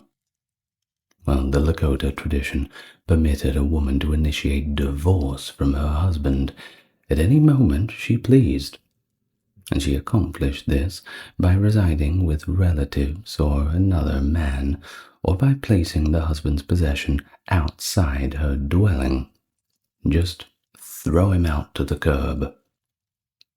While some recompense may be necessary to alleviate the emotional distress, the spurned husband was anticipated to simply accept the wife's choice. I mean, what else is he going to do about it?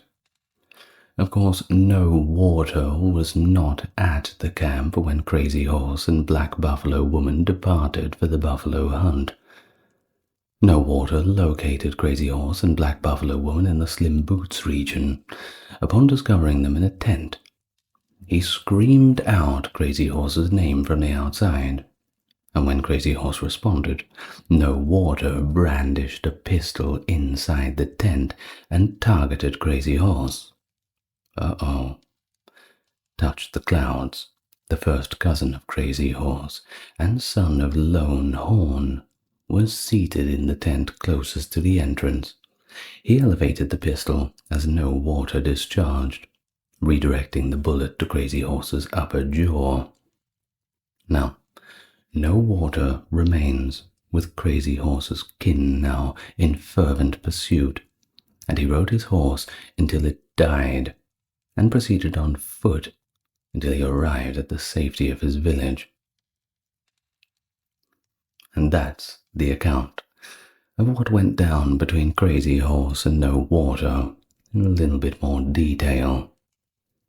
Now, there was a number of elders that persuaded Crazy Horse and No Water to put their differences aside, and that further bloodshed should be avoided. As for No Water, well, he compensated Crazy Horse for shooting him by providing him with 3 horses. Personally, I would have asked for a little bit more than that, but, well, times have changed. Now, due to his association with a married woman, Crazy Horse was deprived of his status as shirt wearer, the war leader moniker, which, well, that is a bit of an insult. But hey, shouldn't have ran off with somebody else's wife. Now, Crazy Horse did get married, but it was not to the woman he tried to steal away. He actually wed Black Shawl at this time, an Oglala Lakota and kin of Spotted Tail. The elders dispatched her to treat Crazy Horse following his confrontation with No Water. And, well, I guess it was probably proximity. Crazy Horse and Black Shawl Woman entered into matrimony in 1871. Congratulations. And, of course, even better, they had the Soul Child. They are afraid of her, but as we mentioned, she passed away shortly after in 1873. And Black Shawl lived a lot longer than Crazy Horse did. In fact, she lived all the way up to 1927. Unfortunately, amid the influenza epidemics of the 1920s, which managed to take out quite a few more than just her. Now, we talk now about June 17th, 1876. Of course, you may recognize the date. Crazy Horse commanded a coalition of over 1,500 Lakota and Cheyenne in a surprise assault against the brevetted Brigadier General George Crook's contingent of 1,000 cavalry and infantry, along with 300 allied Crow and Shoshone warriors during the Battle of the Rosebud. Of course, this is all the prelude to the big battle.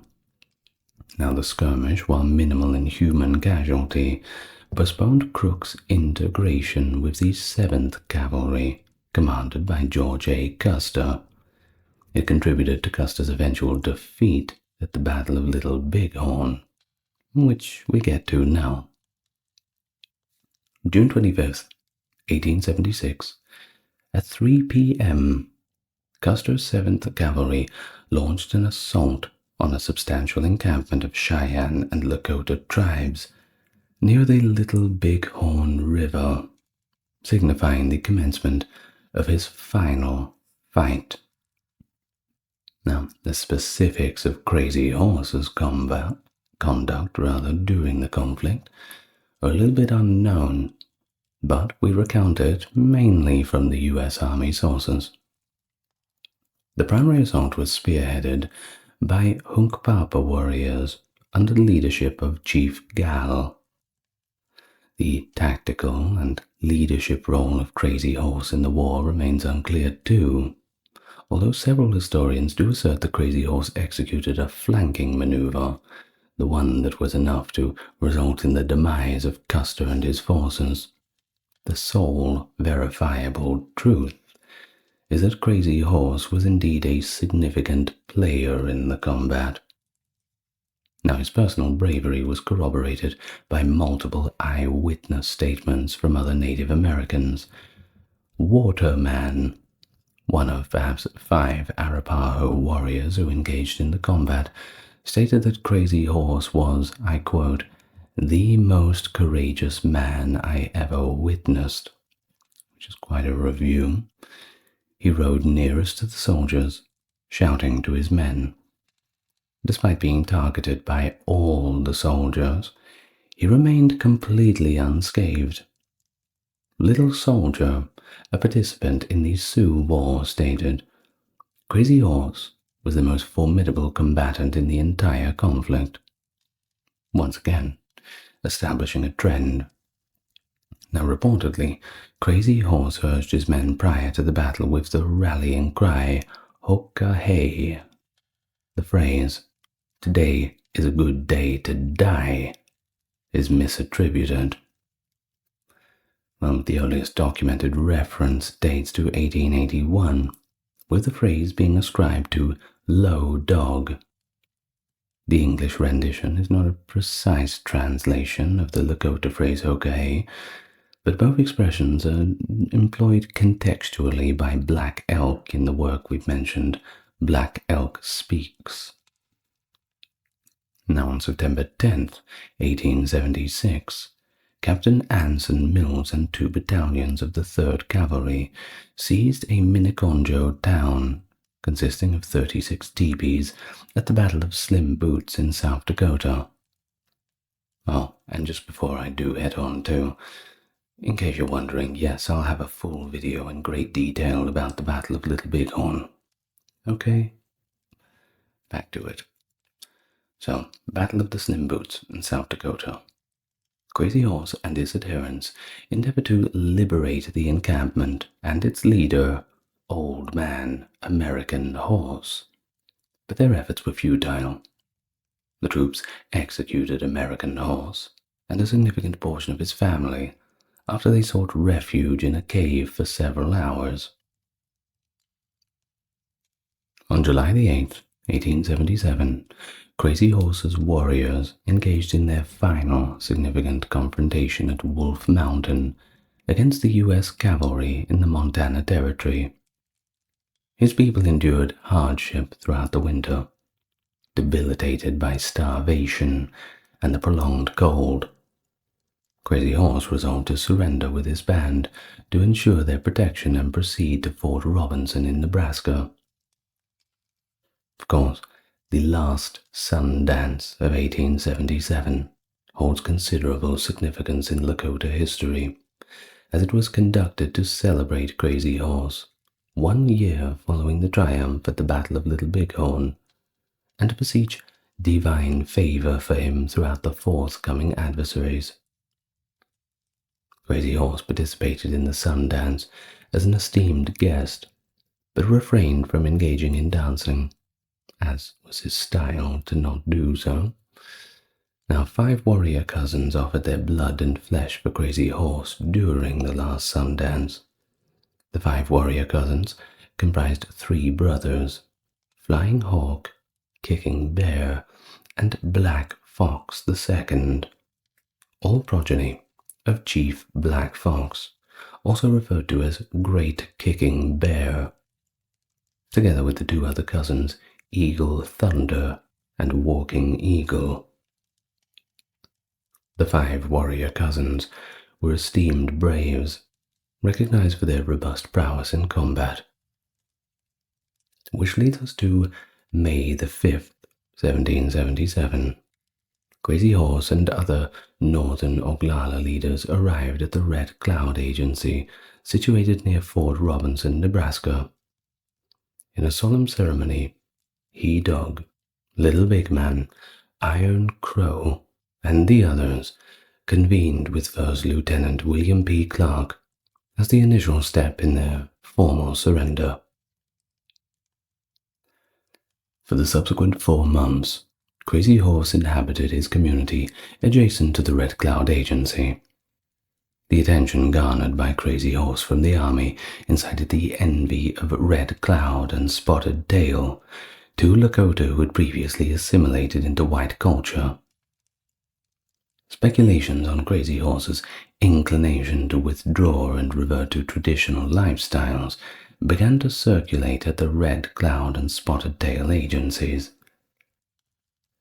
In the August of 1877, officials at Camp Robinson were informed that Nez Perce, led by Chief Joseph, had escaped from their reservation in Idaho and were advancing northward across Montana towards Canada.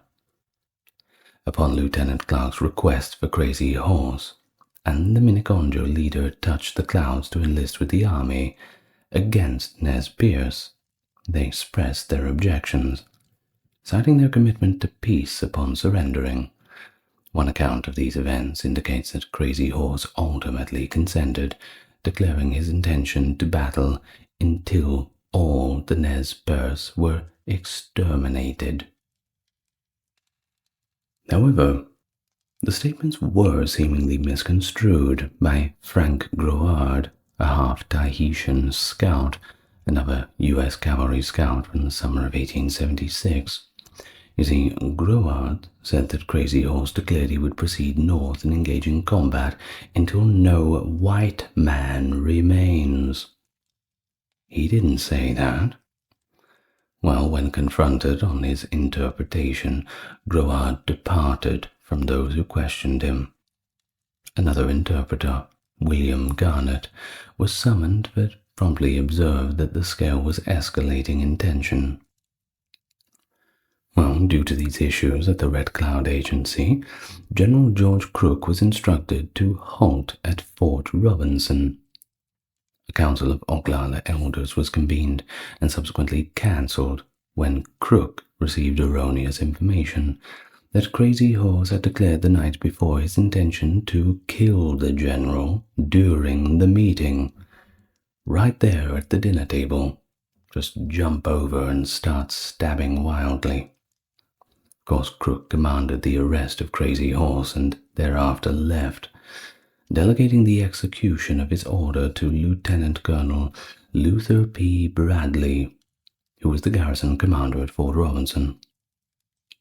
Supplementary forces were deployed from Fort Laramie. On the morning of September 4th, 1877, 2 columns advanced towards Crazy Horse's hamlet, only to discover that overnight they had dispersed. Crazy Horse had escaped to the adjacent Spotted Tail Agency with his wife, who was suffering from tuberculosis. Now, following a conference with military officials at Camp Sheridan, the nearby military installation, Crazy Horse consented to accompany Lieutenant Jesse M. Lee, the Indian agent at Spotted Tail, back to Fort Robinson. And on the morning of September 5th, 1877, Crazy Horse and Lieutenant Lee, along with Touch the Clouds and several native scouts, set out towards Fort Robinson. Upon arriving that evening outside the office, Lieutenant Lee was instructed to relinquish Crazy Horse to the officer of the day. Lee objected to this, however, and rushed to Bradley's apartments to discuss the matter. but unfortunately it was to no avail. Bradley received orders for the arrest of Crazy Horse to be executed under the cover of darkness and transported to division headquarters. Lee then surrendered the war chief to Captain James Kennington, responsible for the post guard, who escorted Crazy Horse to the guardhouse. Upon entry, Crazy Horse grappled with the guard and Little Big Man in an effort to flee, and immediately outside the door, in the struggle, in the panic, Crazy Horse was stabbed with a bayonet by a guard member. He was then transported to the adjutant's office, where he received care from the assistant surgeon, Valentine McGillicuddy. Unfortunately, late that night, he succumbed from his wounds. The subsequent morning, Crazy Horse's remains were entrusted to his aged parents, who transported them to Camp Sheridan and positioned them at a burial scaffold. The subsequent month, upon the relocation of the Spotted Tail Agency to the Missouri River, Crazy Horse's parents transferred the remains to a confidential site. At least 4 potential sites are indicated on a state highway memorial at Wounded Knee, South Dakota, but his ultimate burial site is undisclosed. And so what do you think? That struggle at the end, that was by the estimation of the one who bayoneted him, all because he was trying to flee. Do you believe it?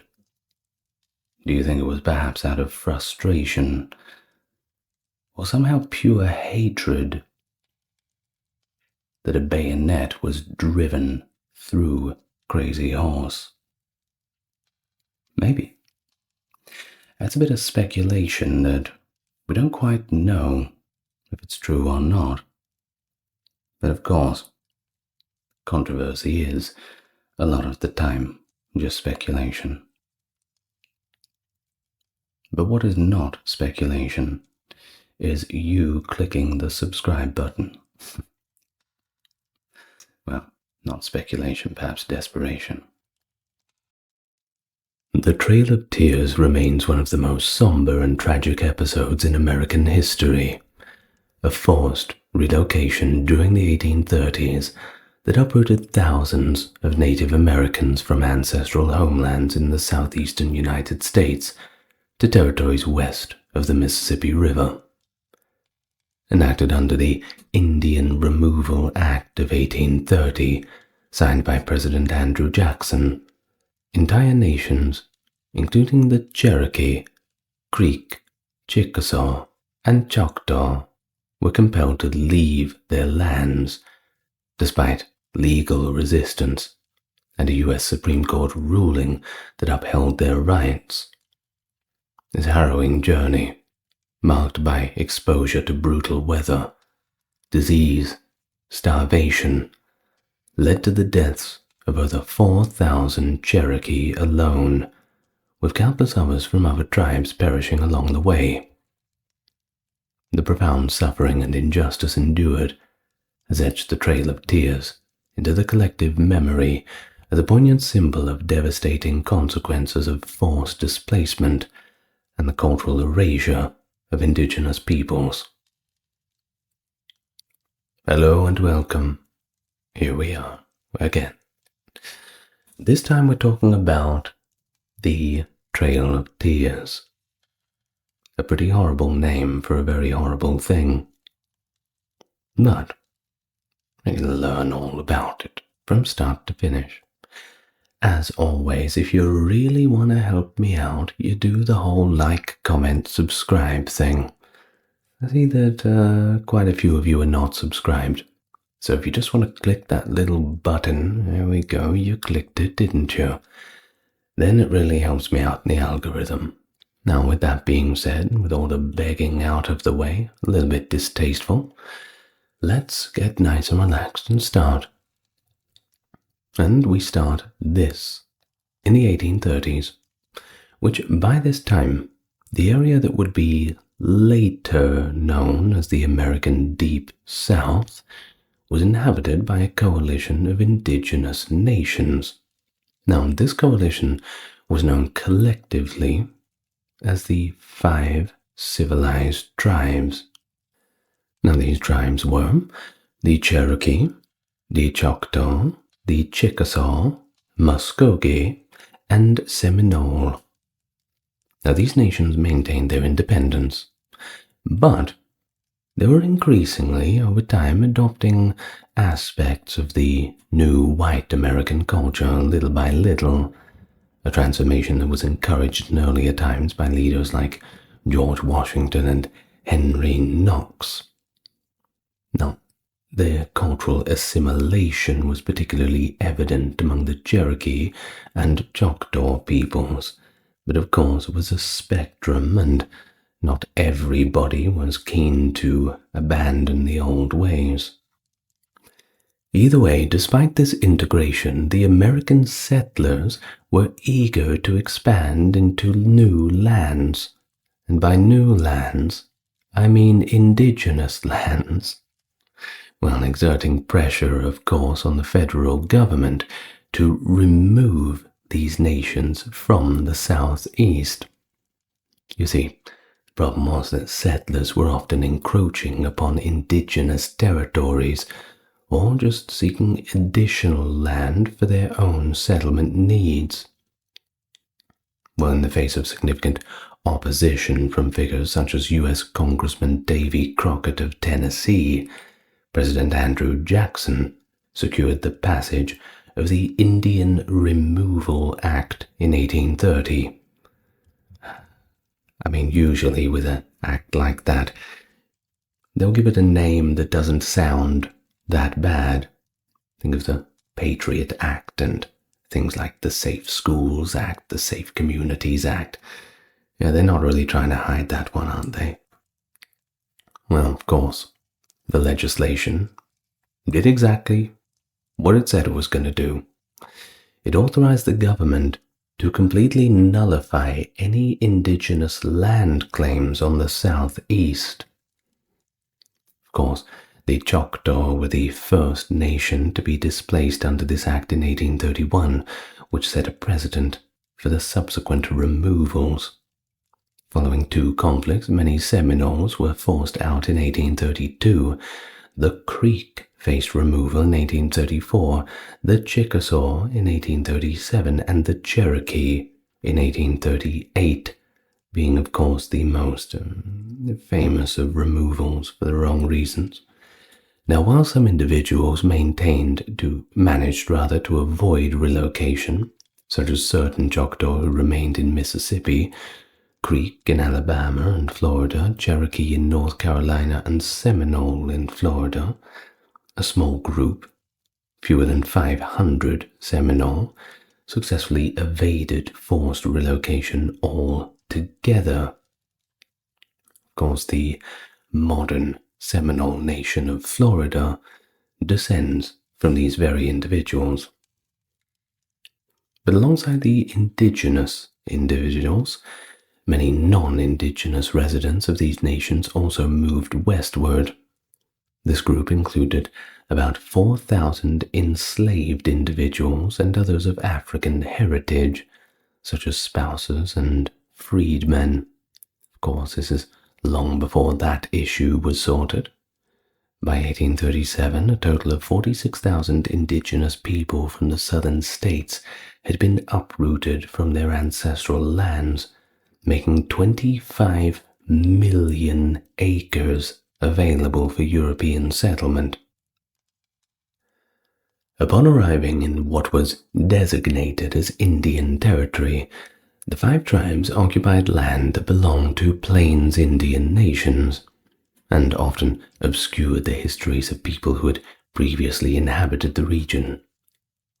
This fostered the narrative that they had settled in an uninhabited wilderness, aligning themselves with white American values by participating in the process of settler colonialism themselves.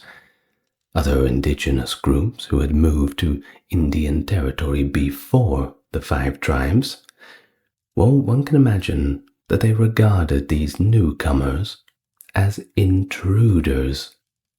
Of course, this is going to cause more than a few problems.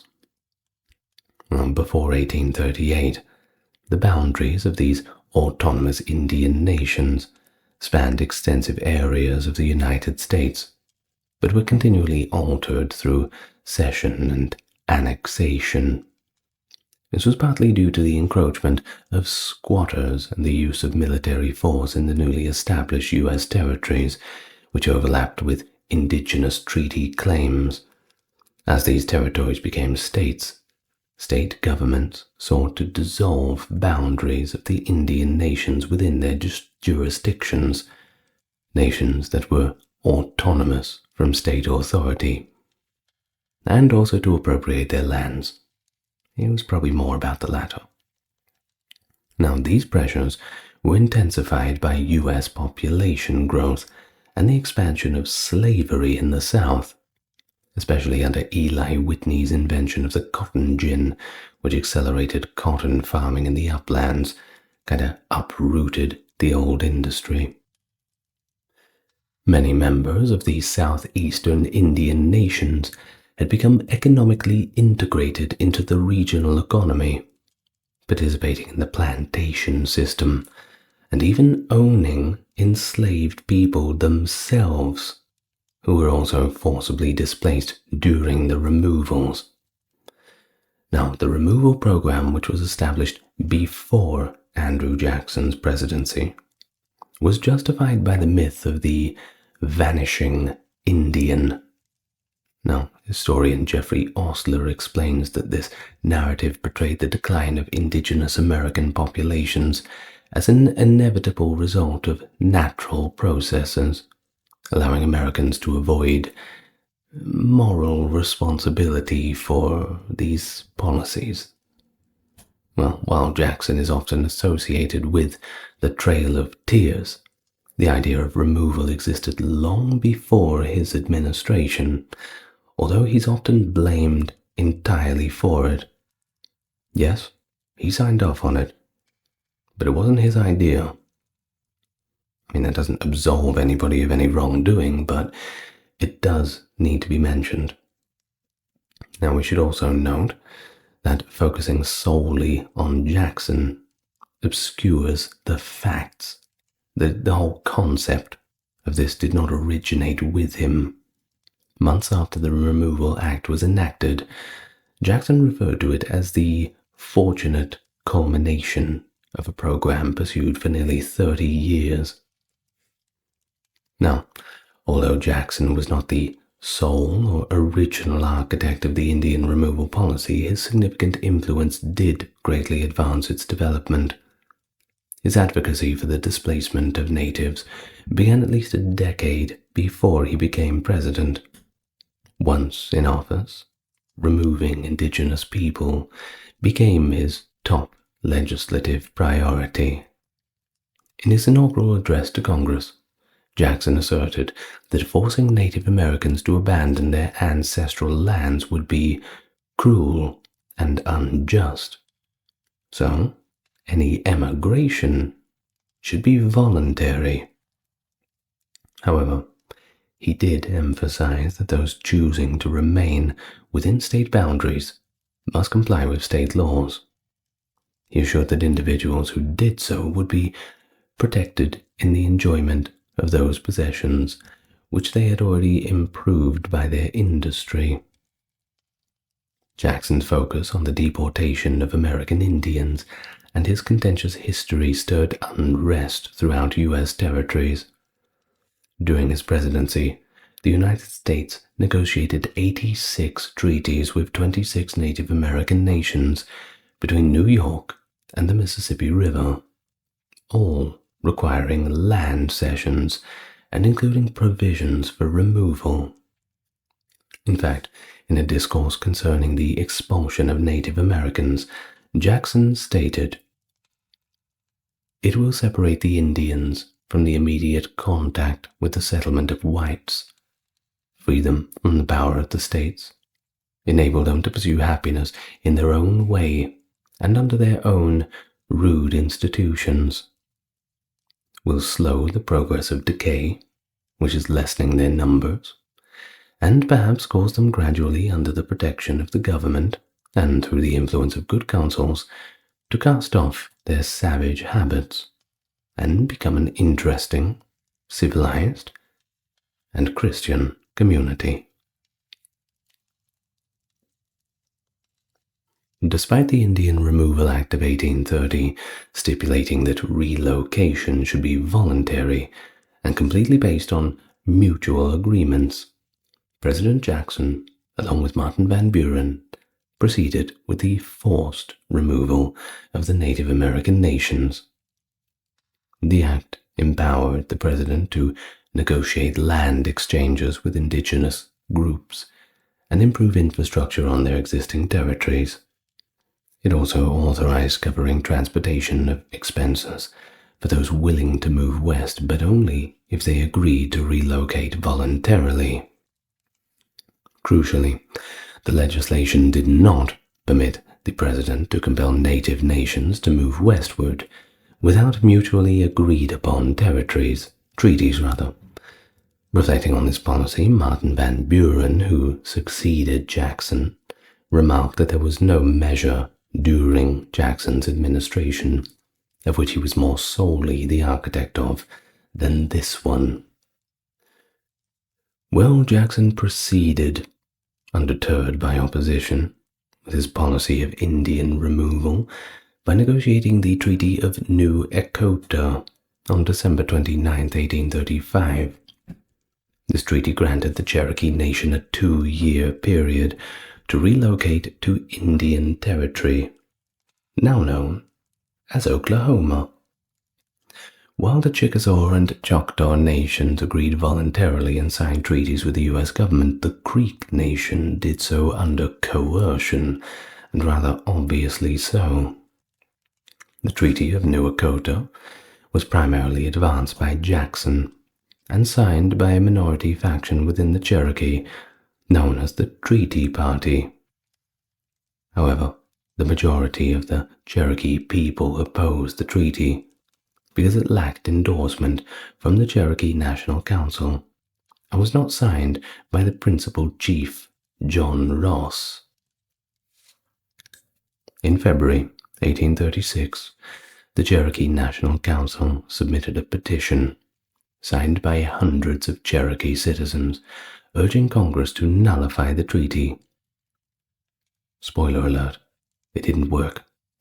Despite the dissent, the Senate ratified the treaty in March of 1836, establishing it as the legal basis for what would be known as the Trail of Tears. Only a small number of Cherokees relocated voluntarily. In 1838, the U.S. government, assisted by state militias, forcibly removed the majority of the remaining Cherokee people. They were initially confined in camps in eastern Tennessee. In November, the Cherokee were organized into groups of about 1,000 individuals each and began their westward journey, enduring severe weather conditions, including heavy rain, snow, and freezing temperatures. Through the Treaty of New Echota, the Cherokee ceded all their territory east of the Mississippi River in exchange for land in present-day Oklahoma and a payment of $5 million from the federal government. Of course, many Cherokee understandably felt betrayed by their leaders' acceptance of this agreement, leading to over 16,000 to sign a treaty demanding its ratification. By the end of the 1830s, tens of thousands of Cherokee and other indigenous nations had been displaced from their homelands east of the Mississippi River.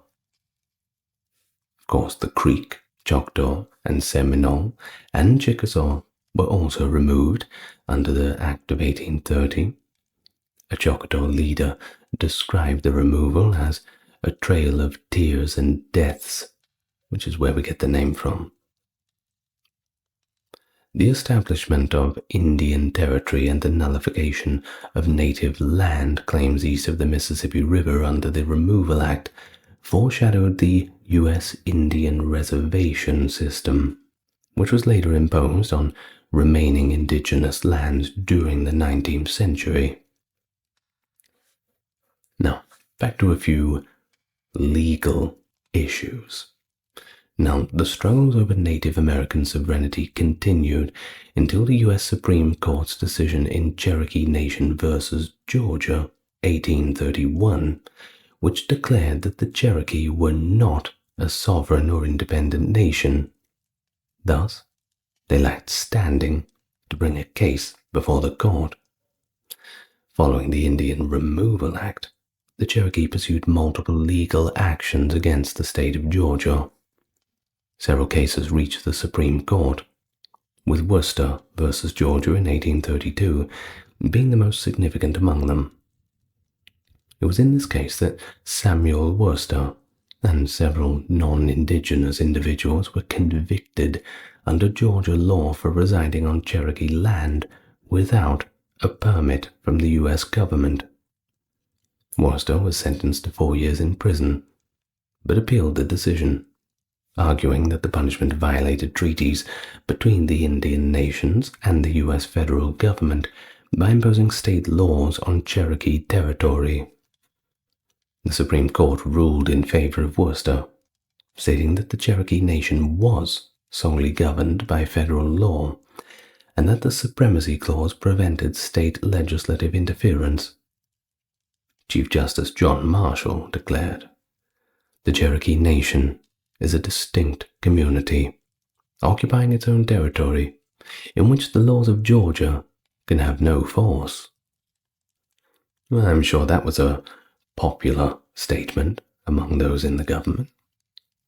He also emphasized that all interactions between the United States and the nation were, according to Constitution and laws, the responsibility of the federal government. Now, the Supreme Court did not direct federal marshals to enforce its decision in the Worcester case, leaving President Jackson with no specific duties to carry out. Despite this, his political opponents sought evidence before the upcoming election to accuse him of neglecting the Worcester ruling. Jackson feared that enforcing the decision might lead to open conflict between federal troops and the Georgia militia.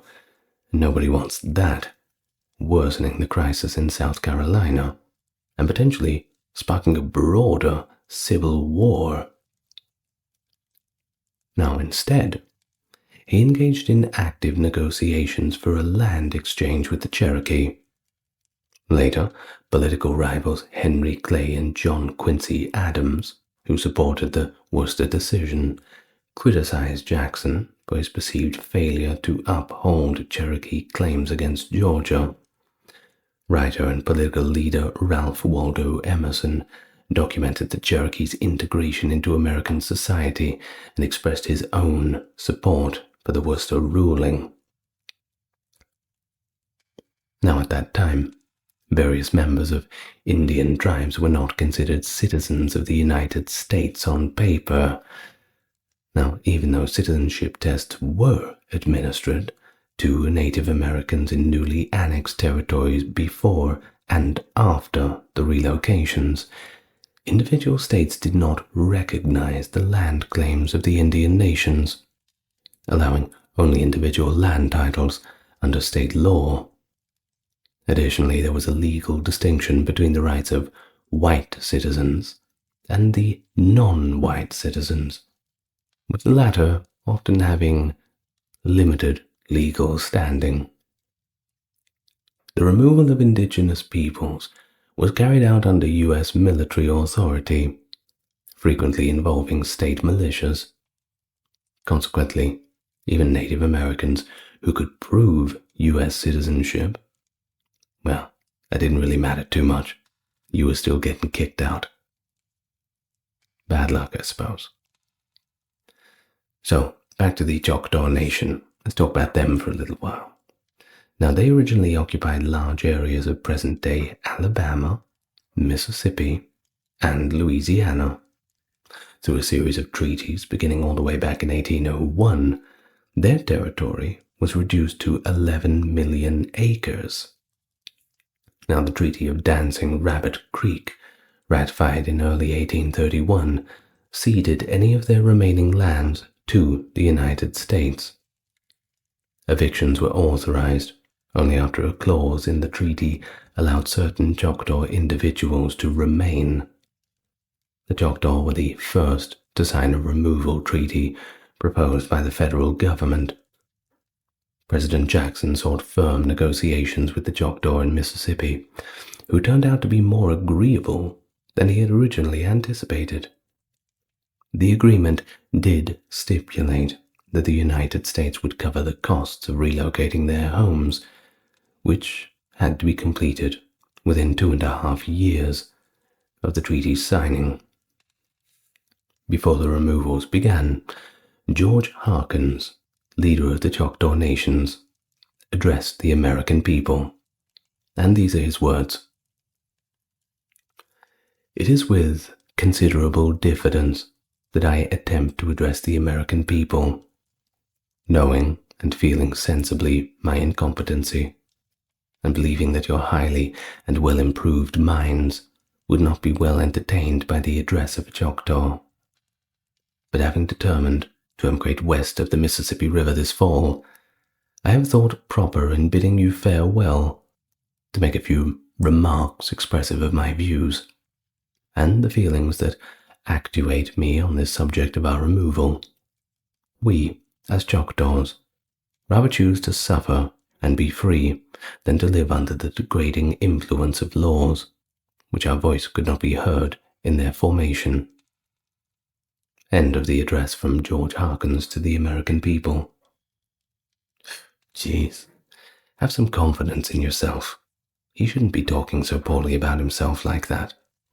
Well-improved minds. What nonsense. United States Secretary of War Lewis Cass designated George Gaines to oversee the relocations. Gaines resolved to expel the Choctaws in 3 phases, commencing in November 1831 and concluding in 1833. The initial groups convened at Memphis and Vicksburg, when a severe winter assailed the emigrants with flash floods, sleet, and snow. Now, initially, many Choctaws were scheduled for transportation by wagon, but that didn't work because of the flooding. Certainly one way to impede the progress. The citizens of Vicksburg and Memphis were pretty apprehensive about all this too, due to dwindling food supplies. 5 steamboats transported Choctaws to their new destinations. The Memphis group journeyed approximately 60 miles up the Arkansas River to Arkansas Post. Is that Arkansas or Arkansas? Americans tell me in the comments. Now, the temperature remained below freezing for about a week, resulting in rivers obstructed by ice, so impeding traffic for several weeks. Food rationing comprised a limited portion of boiled maize, a single turnip, and 2 delicious cups of hot water daily. 40 government wagons were dispatched to Arkansas Post for transportation to Little Rock. The Vicksburg contingent was directed by an inept guide, who actually became disoriented in the Lake Providence marshes. In 1831, the French philosopher Alexis de Tocqueville observed the expulsion of the Choctaw people while in Memphis, Tennessee, and he wrote about it in his work, Democracy in America. These are his words. In the whole scene, there was an air of ruin and destruction, something which betrayed a final and irrevocable adieu. One couldn't watch without feeling one's heart wrung. The Indians were tranquil but somber and taciturn. There was one who could speak English, and of whom I asked why the Choctaws were leaving the country. To be free, he answered. Could never get any other reason out of him. We watched the expulsion of one of the most celebrated and ancient American peoples. Around 17,000 Choctaw people relocated to the area that later became known as Oklahoma, initially designated as Indian Territory. Between 2,500 and 6,000 of them died along the way. Now, the United States acquired Florida from Spain through the Adams-Onis Treaty and took control in 1821. In 1832, the Seminoles gathered at Payne's Landing along the Ocklawaha River. The Treaty of Payne's Landing required the Seminoles to move west, contingent on the suitability of the land. They were to be sent to the Creek Reservation and integrated into the Creek Nation, which viewed them as deserters. Some Seminoles had origins in Creek bands and other indigenous tribes. Now, realizing that the Seminoles would resist removal, Florida began preparing for conflict.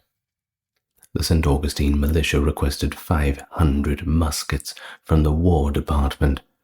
500 volunteers were organized under Brigadier General Richard Cole. Indian war parties attacked farms and settlements, prompting residents to seek refuge in forts, larger towns, or just to leave the area entirely. A war party led by Osceola captured a Florida militia supply train, killing 8 guards and wounding 6 others. The militia recovered most of the stolen goods in a subsequent encounter a few days later. Sugar plantations along the Atlantic coast south of St. Augustine were destroyed, leading several enslaved individuals from these plantations to join the Seminoles. Now, there was also an incident on December 28, 1835, when a group of Seminoles and African Americans ambushed a U.S. Army unit traveling from Fort Brooke in Tampa to Fort King in Ocala, resulting in the deaths of all but 3 of the 110 soldiers. This event became known as the Dade Massacre. Well, other war leaders, such as Jumper and Black Seminoles Abraham and John Horse, continued the Seminole resistance against the military. The conflict ended in 1842 after a decade of brutal hostilities. The U.S. government reportedly spent $20 million on the war, which is about $650 million in today's currency. Many indigenous people were forcibly relocated to Creek territories west of the Mississippi, while others sought refuge in the Everglades. But eventually, the government ceased efforts to subdue the Seminoles in their Everglades strongholds, allowing fewer than 500 of them to remain undisturbed. Some researchers assert that the several hundred Seminoles remained in the Everglades after the Seminole War. Now, after the War of 1812, many Muskogee chiefs, including William McIntosh and Chief Skelokta, signed treaties ceding additional land to Georgia. The ratification of the Treaty of Fort Jackson in 1814 marked the end for the Creek Nation and all indigenous peoples in the southern region. Leaders of the Friendly Creek, such as Shelokta and Big Warrior, communicated with Sharp Knife, the indigenous nickname for Andrew Jackson, to remind him of their role in maintaining peace. However, Jackson countered that they did not slit throat when they had the chance, referring to Tecumseh, so they must now relinquish Creek territories. Jackson also disregarded Article 9 of the Treaty of Ghent, which had restored sovereignty to indigenous peoples and their nations. Quickly forgot about that one, didn't he? Now, the Greek Confederacy passed a law making further land concessions a criminal offense. But despite this, on February 12, 1825, Mackintosh and other leaders signed the Treaty of Indian Springs, ceding most of the remaining Creek lands in Georgia. After the U.S. Senate ratified the treaty, Mackintosh was killed April 30th, 1825, by Creeks led by Menawa. The Creek National Council declared the Treaty of Indian Springs illegitimate. President John Quincy Adams sympathized and nullified it through the Treaty of Washington in 1826. Despite many Creeks being expelled from Georgia, about 20,000 Upper Creeks remained in Alabama. The state aimed to dismantle tribal governments and impose state laws upon them.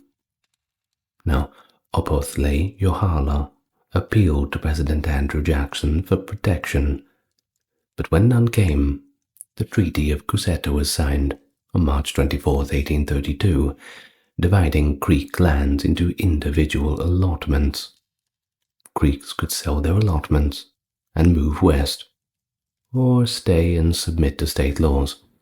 However, they were not given a fair chance to comply. Illegal land seizures by Americans continued unchecked, with authorities basically shrugging their shoulders and failing to intervene. Tensions escalated into open conflict after the destruction of Roanoke, Georgia, in May of 1836. During the Creek War of 1836, Secretary of War Lewis Cass ordered General Winfield Scott to end the conflict by forcibly relocating the Creeks west of the Mississippi River.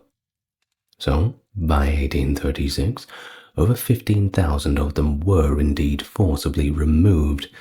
About 3,500 died on the journey to their new settlement in Oklahoma.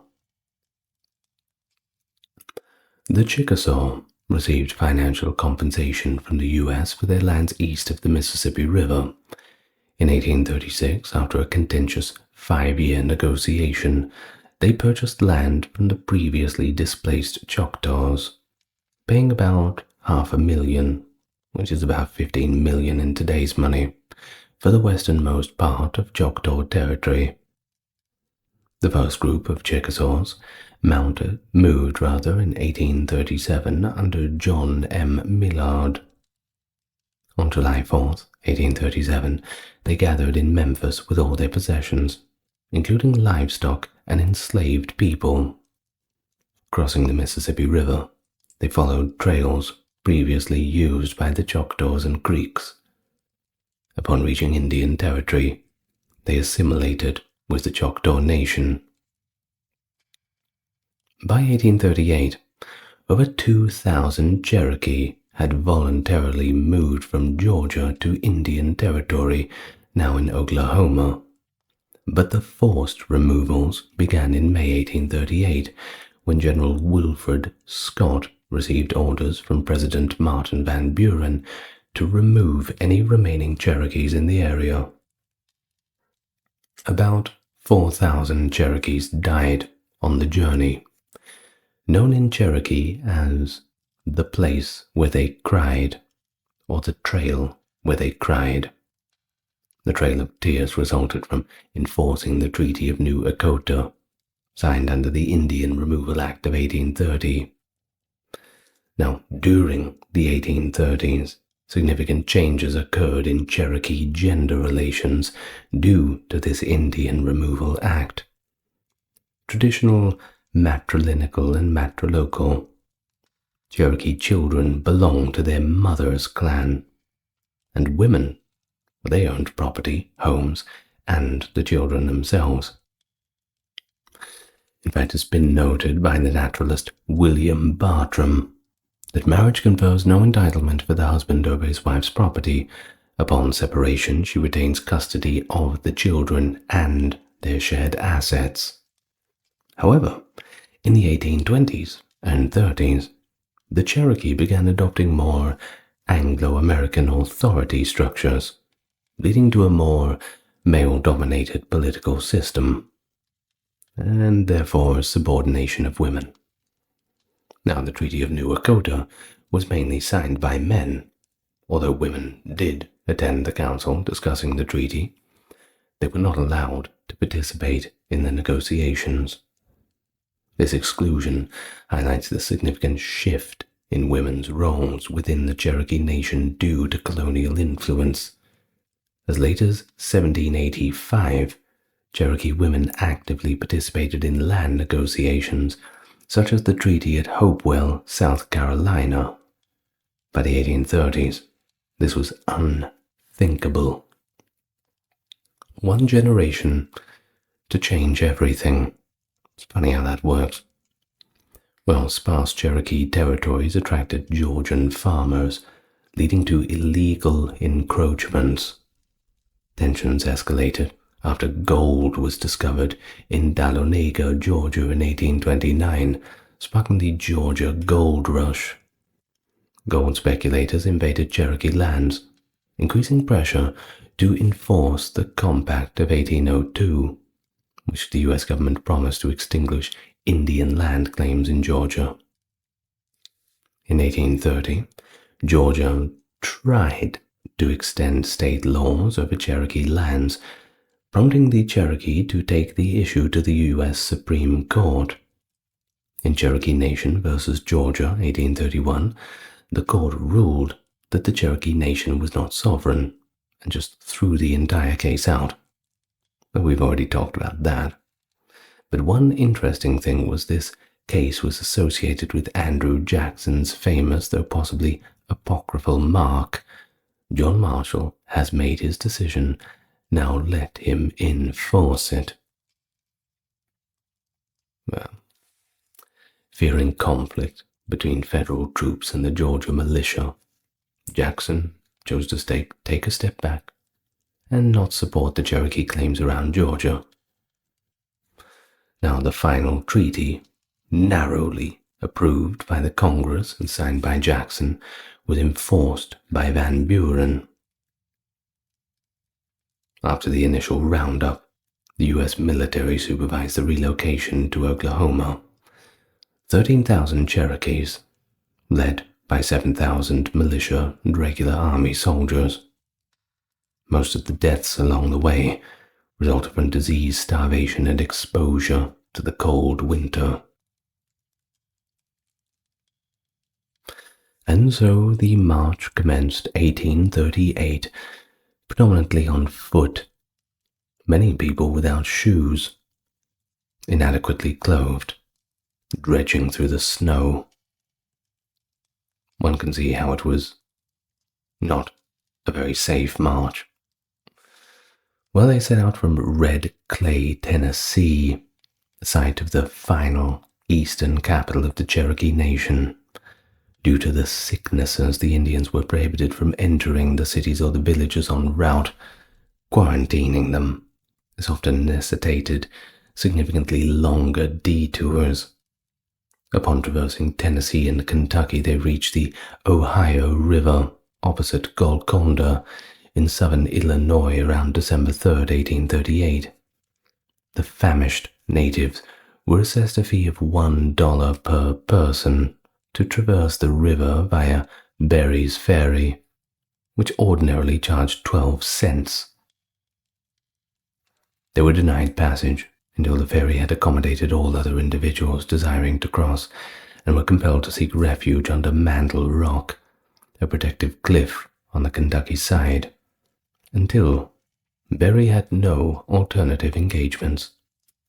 Numerous individuals perished, clustered together at Mantle Rock, shivering while awaiting passage. A number of Cherokee individuals were actually killed by nearby residents. The Cherokee initiated legal action against the U.S. government at the Vienna courthouse, seeking $35 per individual for the burial of the slain Cherokee. On December 26, when they traversed southern Illinois, Martin Davis, the commissary agent for Moses Daniels' detachment, documented, "This is the coldest weather in Illinois I have experienced anywhere. The streams are all frozen over something like 8 or 10 inches thick. We are compelled to cut through the ice to get water for ourselves and animals. It snows here every 2 or 3 days at the farthest. We are now camped in Mississippi River swamp, 4 miles from the river, and there is no possible chance of crossing the river for the numerous quantity of ice that comes floating down the river every day.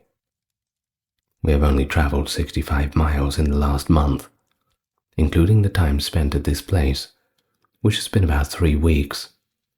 It is unknown when we shall cross the river." The final distance of 60 miles, just shy of 100 kilometers, between the Mississippi and Ohio rivers was traversed on land, and it took them nearly 3 months to do it. The Cherokee lost the majority of their members while on the march through southern Illinois, but some Cherokee who wanted to keep their homes willingly picked a water-based route to the rivers of Tennessee, Ohio, and Mississippi a few years before they were forcibly removed. Even though it only took 21 days, the forcibly relocated Cherokee were reportedly afraid of water travel.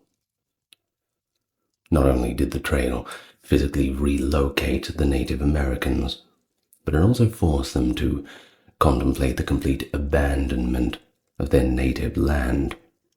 And of course, that comes with a lot of cultural ramifications. You see, land itself was that integral part of Cherokee life. There was a spirit in every rock, every tree, every location. Everywhere had a story. Additionally, the tribe's way of life revolved around this spirituality. For many, the prospect of leaving behind their homeland meant abandoning their identity, their heritage, their entire way of life.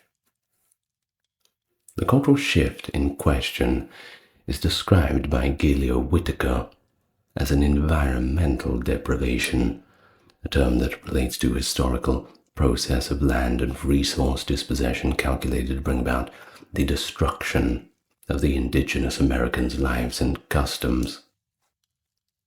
In this context, environmental deprivation means that the settlers and settler governments have actively worked to prevent Native Americans from having access to resources that are effectively essential to their cultural preservation and survival.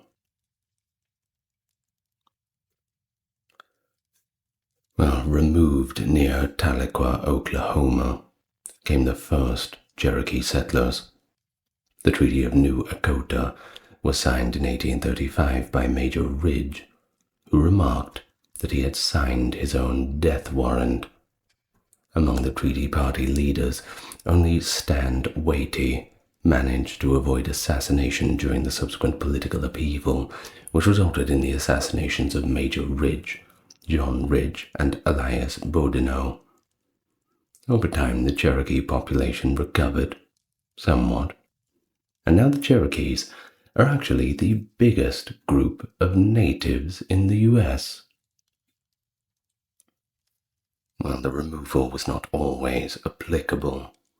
About 100 Cherokees managed to outwit the American soldiers and subsisted solely on land in Georgia and neighboring states. There was an exception for Cherokees who lived on privately owned property rather than tribally owned property. North Carolina was home to 400 Cherokees who were exempt from removal because they lived on land owned by a white man named William Holland Thomas. Thomas had been adopted by Cherokees when he was a boy, you see, bit of a complex situation. On July 24th, 1840, the Highland Messenger published an article stating that between 900 and 1,000 of these deluded beings are still hovering about the homes of their fathers in the counties of Macon and Cherokee, and that they are a great annoyance to the citizens who had intended to purchase the land in the area under false belief that the Cherokee had disappeared. The article also mentioned that President Martin Van Buren had spoken about how they are, in his opinion, free to go or stay. Go where? Stay where?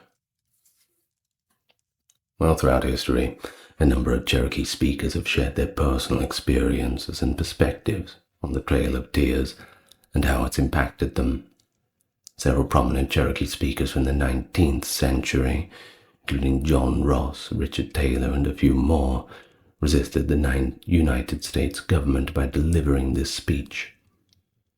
Major John Ross and Major Ridge, who served as Cherokee chief from 1828 to 66, set out on a speaking tour within the Cherokee Nation to foster unity among the tribal members. In his council address, Ross emphasized the importance of tribal unity, saying, "Much depends on our unity of sentiment and firmness of action in maintaining those sacred rights which we have ever enjoyed." The sentiment echoed throughout the Cherokee resistance movement.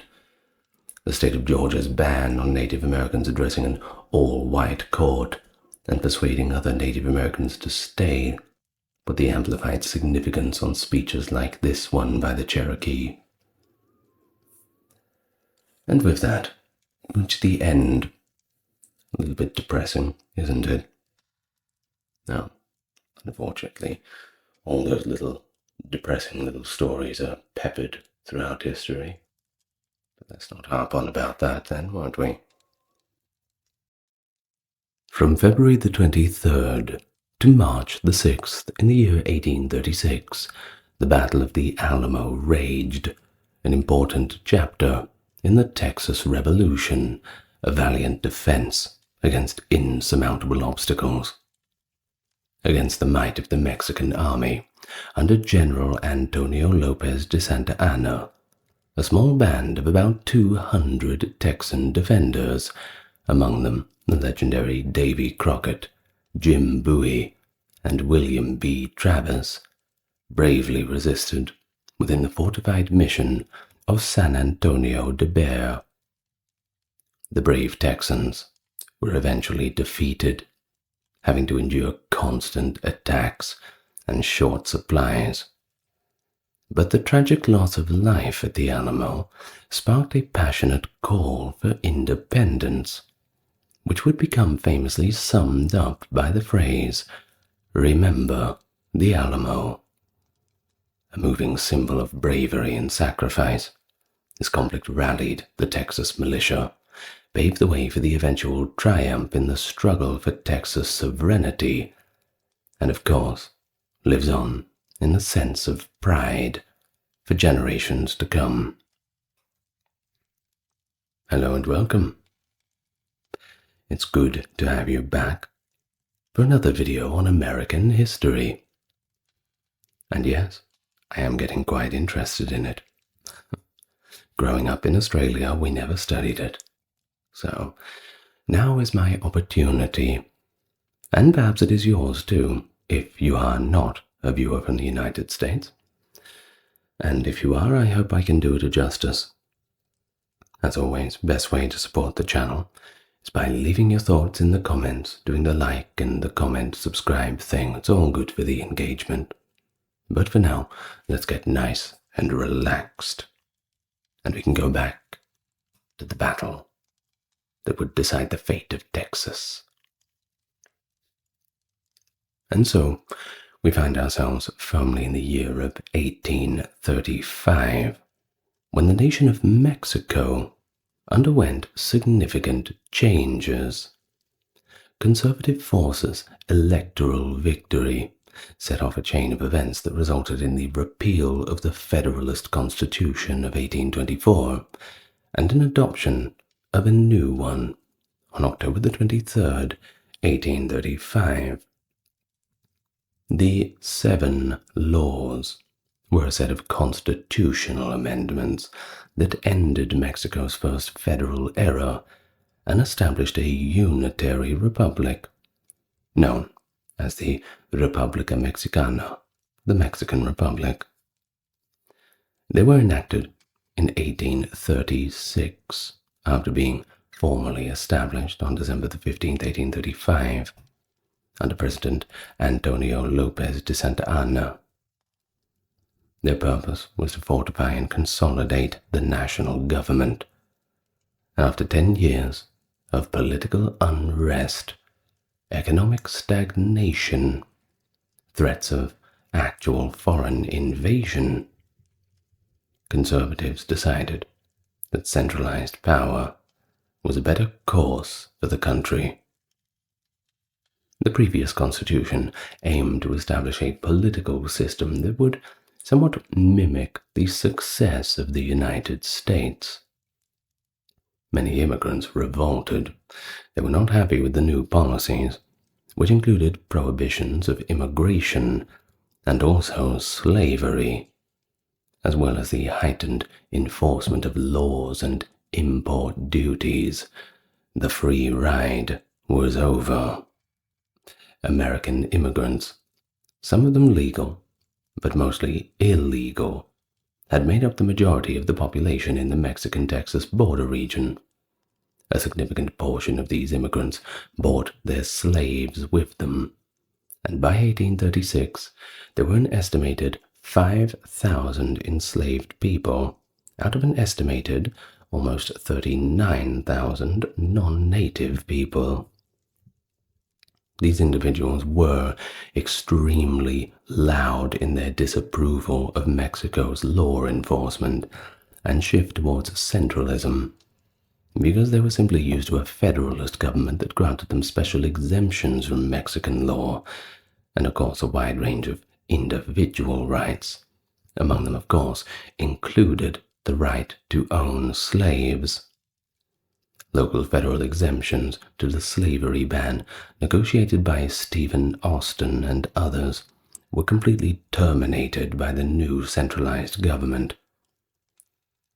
Mexican authorities, who were already weary following earlier U.S. attempts to acquire Mexican Texas, attributed a large portion of the unrest in Texas to the U.S. immigrants, many of whom had entered the country illegally, and they did very little to fit in, didn't learn the culture, didn't learn the language.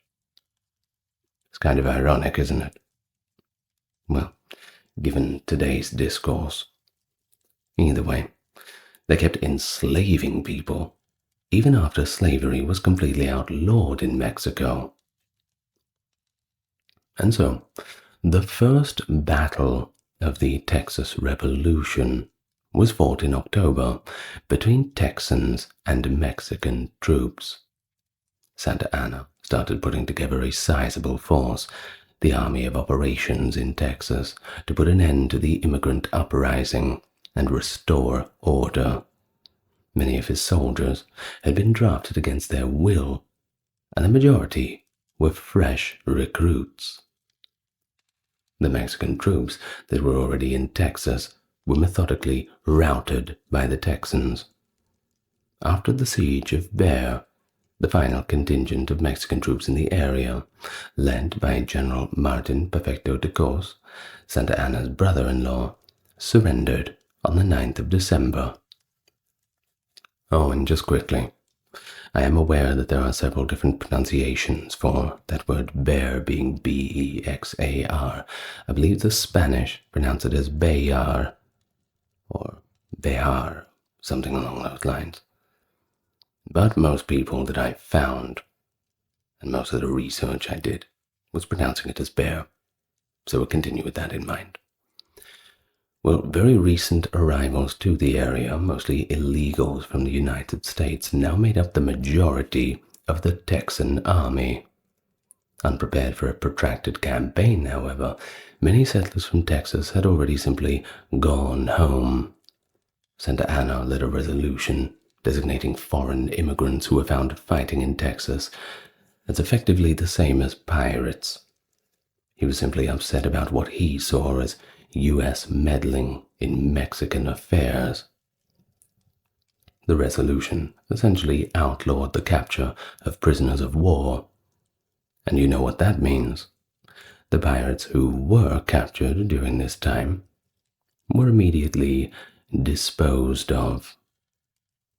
In a strongly worded letter to the U.S. President Andrew Jackson, Santa Anna restated this point. It is unlikely that the majority of the American recruits in the Texan army knew that there would be no prisoners of war, because the letter was not widely disseminated. But the ones that found out, I'm sure, were not happy with the surprise. Well, the Mexican garrison at the Alamo mission, a former Spanish religious outpost that the recently expelled Mexican army had turned into a makeshift fort, was taken by the Texan soldiers as Mexican troops left San Antonio de Bexar, which is now just known as San Antonio, Texas. Now, Santa Anna described the Alamo as a irregular fortification, hardly worthy of the name, because it was built to withstand an attack by Native Americans, rather than that of an army with artillery. The complex covered 3 acres, giving it a perimeter of nearly 400 meters, or just over 1,300 feet to defend. And that's a pretty wide perimeter for 200 men. The chapel was located on the east side of an interior plaza, while the low barracks, a 1-story structure, was located on the south side. Between these 2 structures was a wooden palisade. North of the chapel was the 2-story long barracks. A horse corral and cattle pen were located at the east wall's northern corner, and the complex was surrounded by walls that were 9 to 12 feet high, and at least 2.5 feet thick, about 0.8 meters. Of course, improvements had to be made, and they were made by one Texan engineer, Green B. Jameson, who built catwalks to compensate for the absence of firing ports, allowing defenders to fire over walls. However, this approach exposed the upper body of the riflemen. Jameson placed the 19 cannons that Mexican forces had left along the walls. The New Orleans Greys had bought a big 18-pounder to Texas. That certainly will help things. This cannon was placed in the compound's southwest corner by Jameson. He boasted that the Texans could whip 10 to 1 with our artillery. To Sam Houston, commander of the Texan Army. By January 6th, 1836, the Texan garrison had fewer than 100 soldiers left, and was terribly understaffed and under-equipped. The acting commander of the Alamo, Colonel James C. Neal, wrote, "If there has ever been $1 here, I have no acknowledgment of it." Neal emphasized that the garrison was probably not going to be able to survive a siege that lasted more than 4 days, and asked for more troops and supplies. The government of Texas, however, was in disarray and could not do much to help. There were 4 men who said they had been given command of the whole army, and that ought to cause some trouble.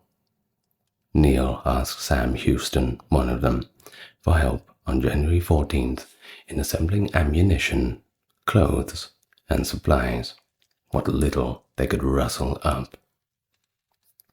Now, Houston was unable to spare as many men as would have been required to mount a successful defense. Rather, he dispatched 30 men under Colonel James Bowie to destroy the complex and remove the artillery from the Alamo. Because the Alamo garrison did not have the required draft animals, Bowie was unable to move the artillery. Giant piles of iron. Yeah, they're not easy to push.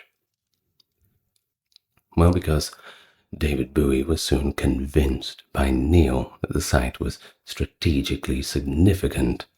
They figured they better keep as much artillery as they could. He stated, "The salvation of Texas depends in great measure to keeping Bear out of the hands of the enemy. It serves as the front picket guard, and if it were in the hands of Santa Anna, there is no stronghold from which to repel him in his march towards the Sabine."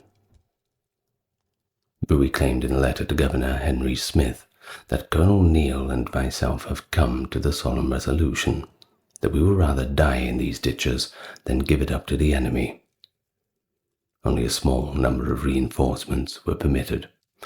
On February 3rd, cavalry officer William B. Travis arrived in Bear with 30 men. A few volunteers showed up 5 days later. Among them, the well-known frontiersman and former U.S. Tennessee Congressman Davy Crockett. Determined to assemble more reinforcements and supplies, Neil departed the Alamo on February the 11th. Travis, the governor's senior regular army officer, took over as commander. A large portion of the garrison was made up of volunteers, and they refused to accept Travis as their commander. Rather, Bowie, known as a fierce fighter, was chosen by the men to be their leader. Unfortunately, he got really drunk that night and wreaked havoc in Bear as a celebration, but, well, we all need to have a break sometimes, don't we? Bowie did consent, however, to share command with Travis in order to lessen the ensuing animosity.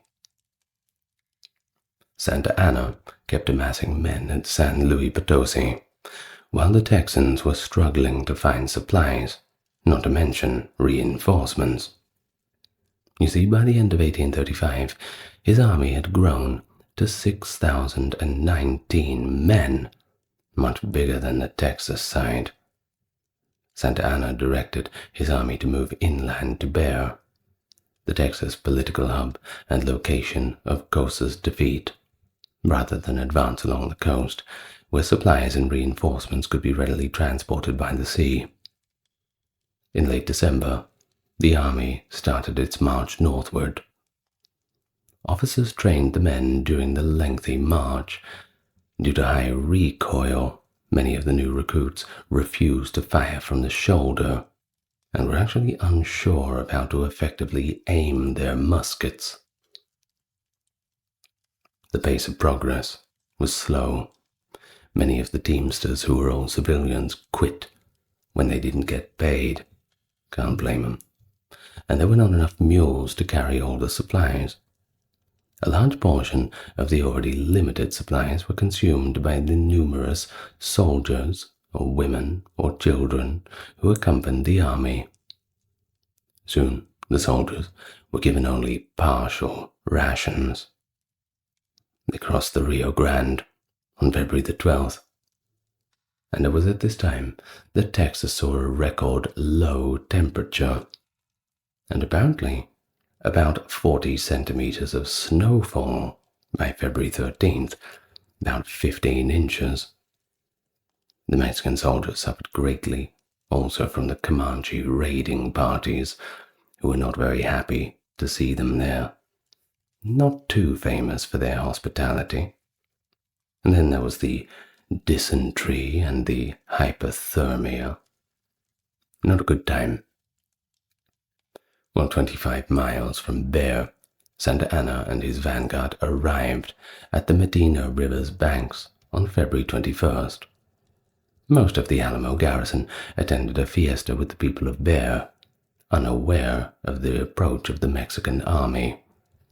When Santa Anna found out about the celebration, he gave General Joaquin Ramirez Isema orders to take the undefended Alamo right away.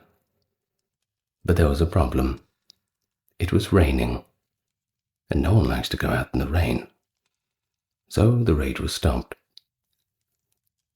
Fearing the arrival of the Mexican army, residents of Bear started to evacuate in the early hours of February 23rd. Travis placed a soldier in the highest point of the town, the bell tower of San Fernando Church, to keep a lookout for any indications of an approaching force. Despite a reported lack of conviction regarding the reports, passing it off as a rumor, albeit most likely with his fingers crossed where no one could see them. Texan scouts reported seeing Mexican troops, however, 1.5 miles outside the town a few hours later. Not much had really been prepared for a possible siege. Some had scrounged for food in the recently abandoned houses, while another group of Texans hurried to herd cattle into the Alamo, where they reported to the Alamo a number of garrison members who had been residing in the town brought their families along. This included Gregorio Esparza, whose family climbed through the window of the Alamo Chapel after the arrival of the Mexican army. Bowie, who was accompanied by Gertrudis Navarro and Juana Navarro Alsbury, cousins of his deceased wife, and Alsbury's young son, along with Almiron Dickinson, who brought his wife Susanna and their infant daughter Angelina. The majority of the men working outside Bear did not attempt to slink past the Mexican lines, and other garrison members did not even show up for duty. Not off to a very good start, that's for sure.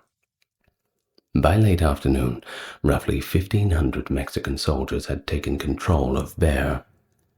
Travis fired a blast from the Alamo's largest cannon in response to the Mexican troops' raising of a blood-red flag, the traditional sign that meant no quarter.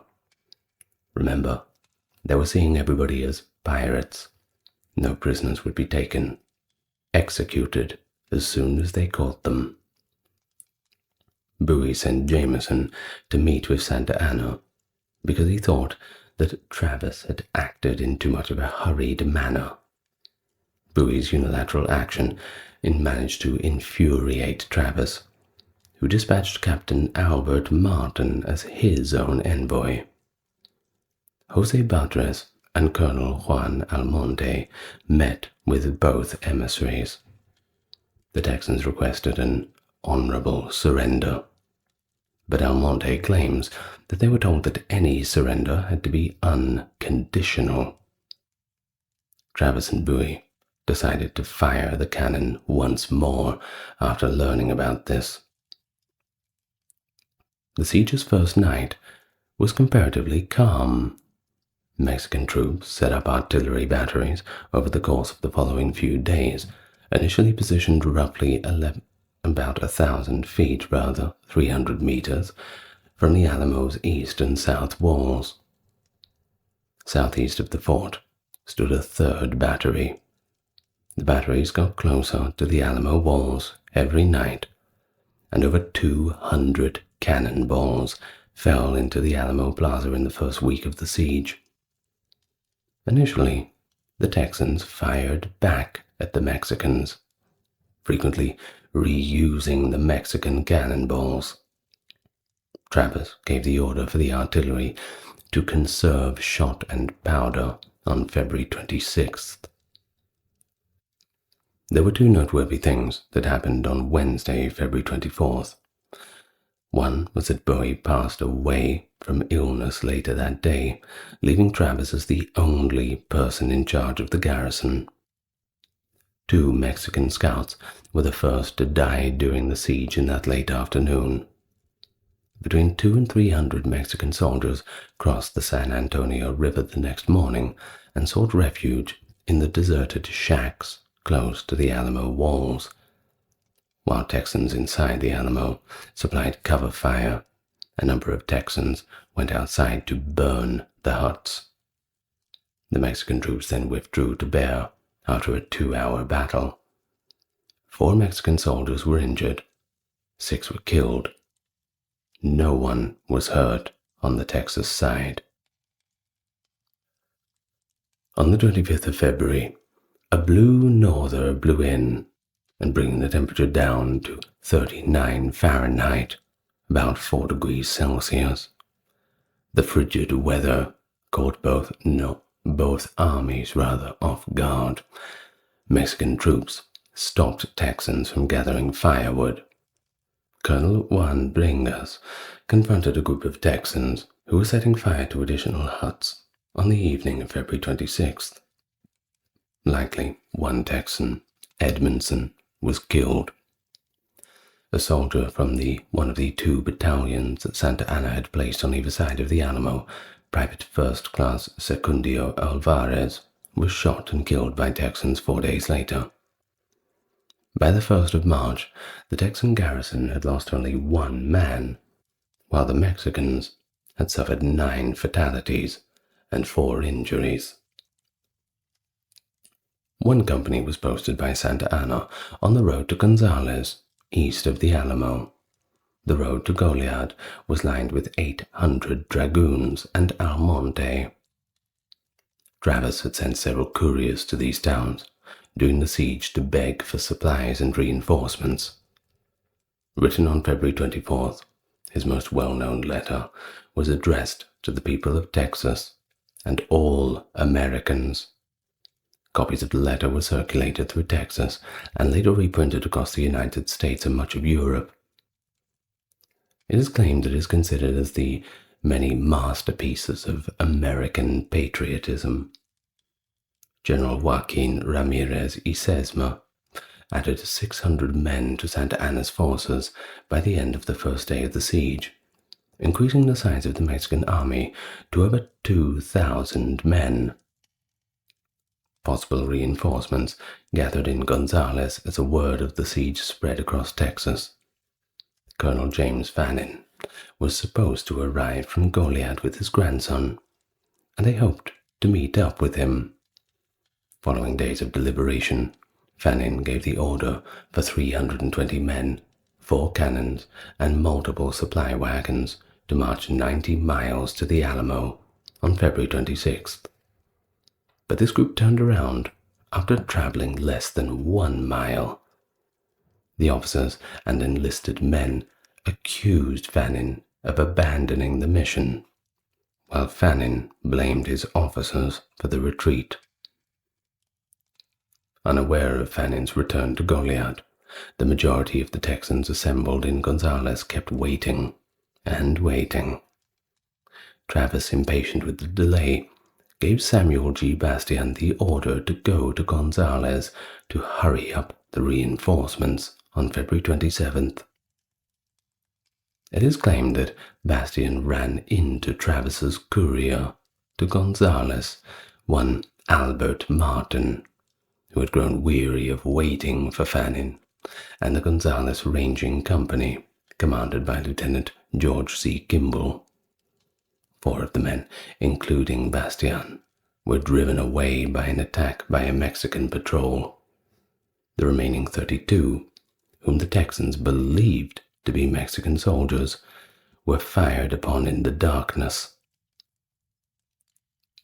After 1 man suffered injuries, the occupiers were persuaded to open the gates by his use of English profanity. It's one way to get in. Well, around 1,000 Mexicans marched into Bear on March the 3rd, and the Texans watched hopelessly from the walls. The news that troops led by General Jose de Urrea had decisively defeated the Texan Colonel Frank Johnson at the Battle of San Patricio on February 27th prompted the Mexican army to celebrate loudly throughout the afternoon, both in honor of their reinforcements and of the good news they brought with them. Now, the celebration was mistakenly ascribed to the arrival of Santa Anna by the majority of the Texans in the Alamo, who thought Sesma had been in charge of the Mexican forces during the siege. With the reinforcements, there were nearly 3,100 Mexican soldiers in Bear. Things were not looking very good. Well, Travis still thought Fannin's force was on the way, so he sent 3 men, including Davy Crockett, to locate it when Mexican reinforcements arrived. 20 miles from the Alamo, the scouts found a sizable contingent of Texans camped. Following Fanning's failed rescue attempt, up to 50 of these men had arrived from Goliad. Gonzales had been abandoned by the others a few days prior. A portion of the Texan force breached Mexican defenses and entered the Alamo just before dawn on the 4th of March. A second group was driven across the prairie by Mexican soldiers.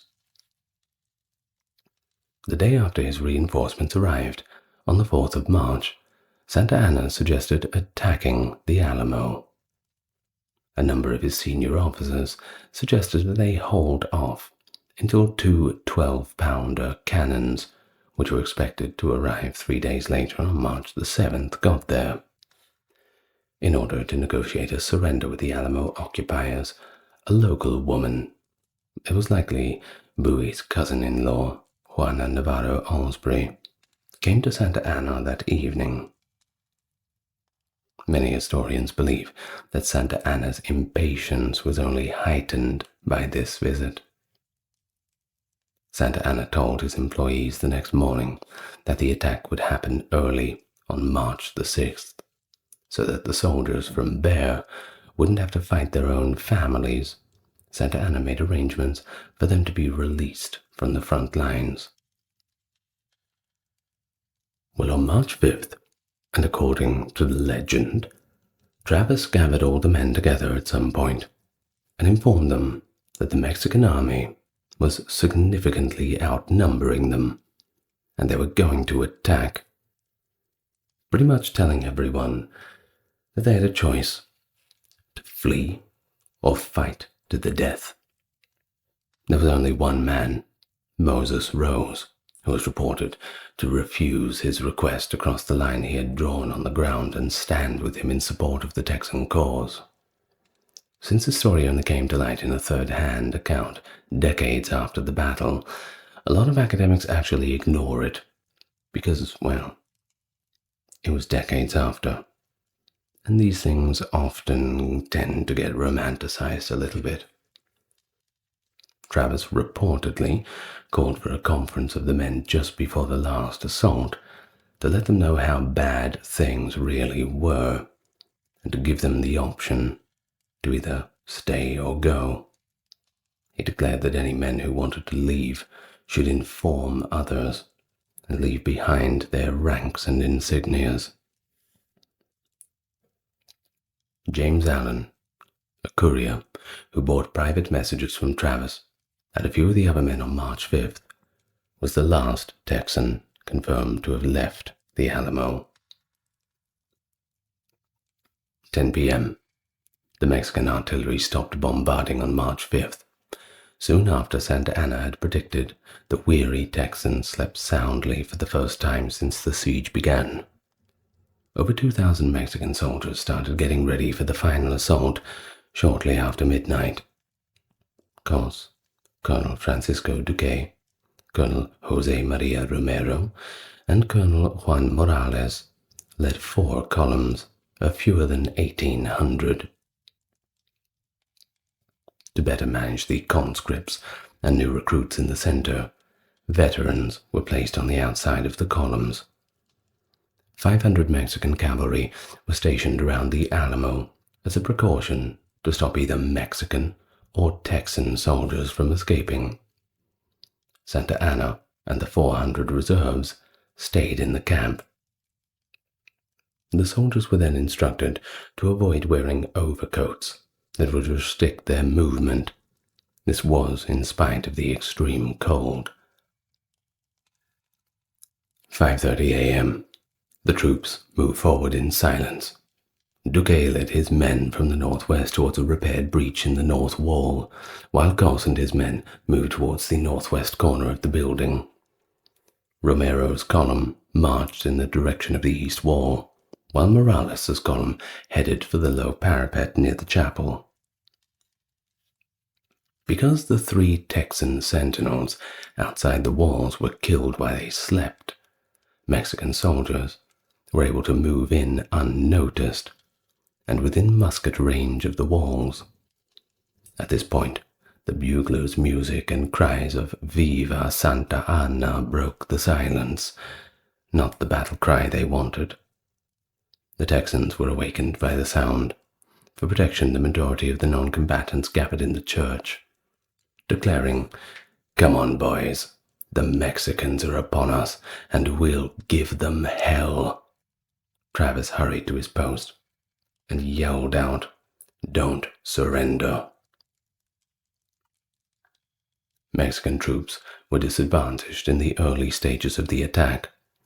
Only the soldiers in the front rows were able to fire safely due to their column formation. The inexperienced recruits in the ranks blindly fired their guns without realizing the dangers, causing injuries or fatalities to the troops in front of them. Additionally, the Texan artillery found a prime target in the densely populated area. In the absence of canister shot, Texans converted their cannons into enormous shotguns by filling it with any jagged metal they could find, such as nails, door hinges, and broken horseshoes. You can tell how effective that would have been.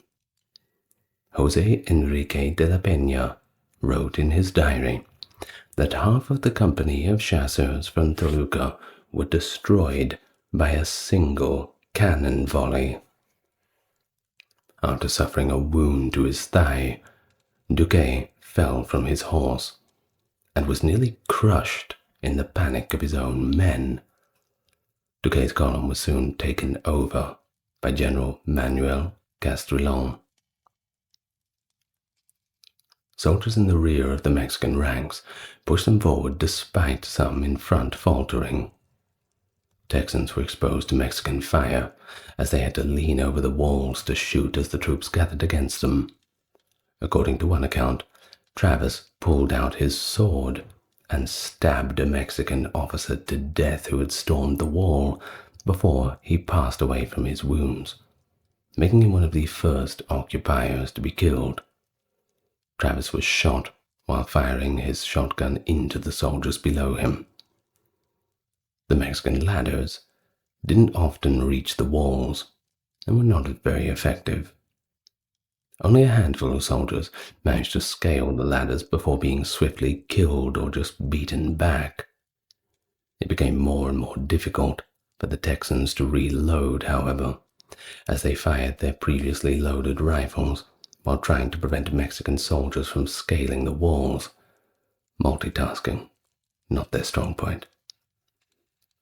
Mexican troops regrouped and then withdrew, and their second attack was thwarted. They launched a third 15 minutes into the conflict. Romero's column, which was headed for the east wall, was hit by cannon fire during the third strike and moved to the north, where it mixed with the second column. Under fire from Texans on the west wall, Cos's column, also swerved to the north. Santa Anna panicked and sent reserves into the same area after realizing that the majority of his army was gathered against the north wall and feared a rout. The Mexican soldiers nearest the north wall discovered that there were numerous openings and toe holds, as the wall was indeed somewhat improvised. General Juan Amador was among the first to climb the 12-foot wall, and his men rushed up upon it in response to his challenge. If he's going, they're going. Amador let Mexican soldiers flood into the complex by opening the postern in the north wall. There were few occupiers in the west wall, so others climbed through gun ports. The Texan gunners at the south end of the mission turned their cannon northwards and fired into the advancing Mexican soldiers as the Texan occupiers left the north wall and northern end of the west wall. In a matter of minutes, the Mexicans had scaled the walls, killed the gunners, and taken control of the Alamo's 18-pounder cannon, leaving the south end of the mission completely exposed. Romero's men were now flooding in through the cattle pen after seizing the compound's east wall. The majority of the Texans retreated to the chapel and the barracks, as was originally intended. The walls had been carved with holes so the Texans could shoot. Texans along the west wall, unable to get to the barracks, turned west towards the San Antonio River. The Texans hid in a ditch and opened fire as the cavalry charged, but they were ultimately killed, and Sesmo was compelled to send reinforcements. The cattle pen's occupants withdrew into the horse corral.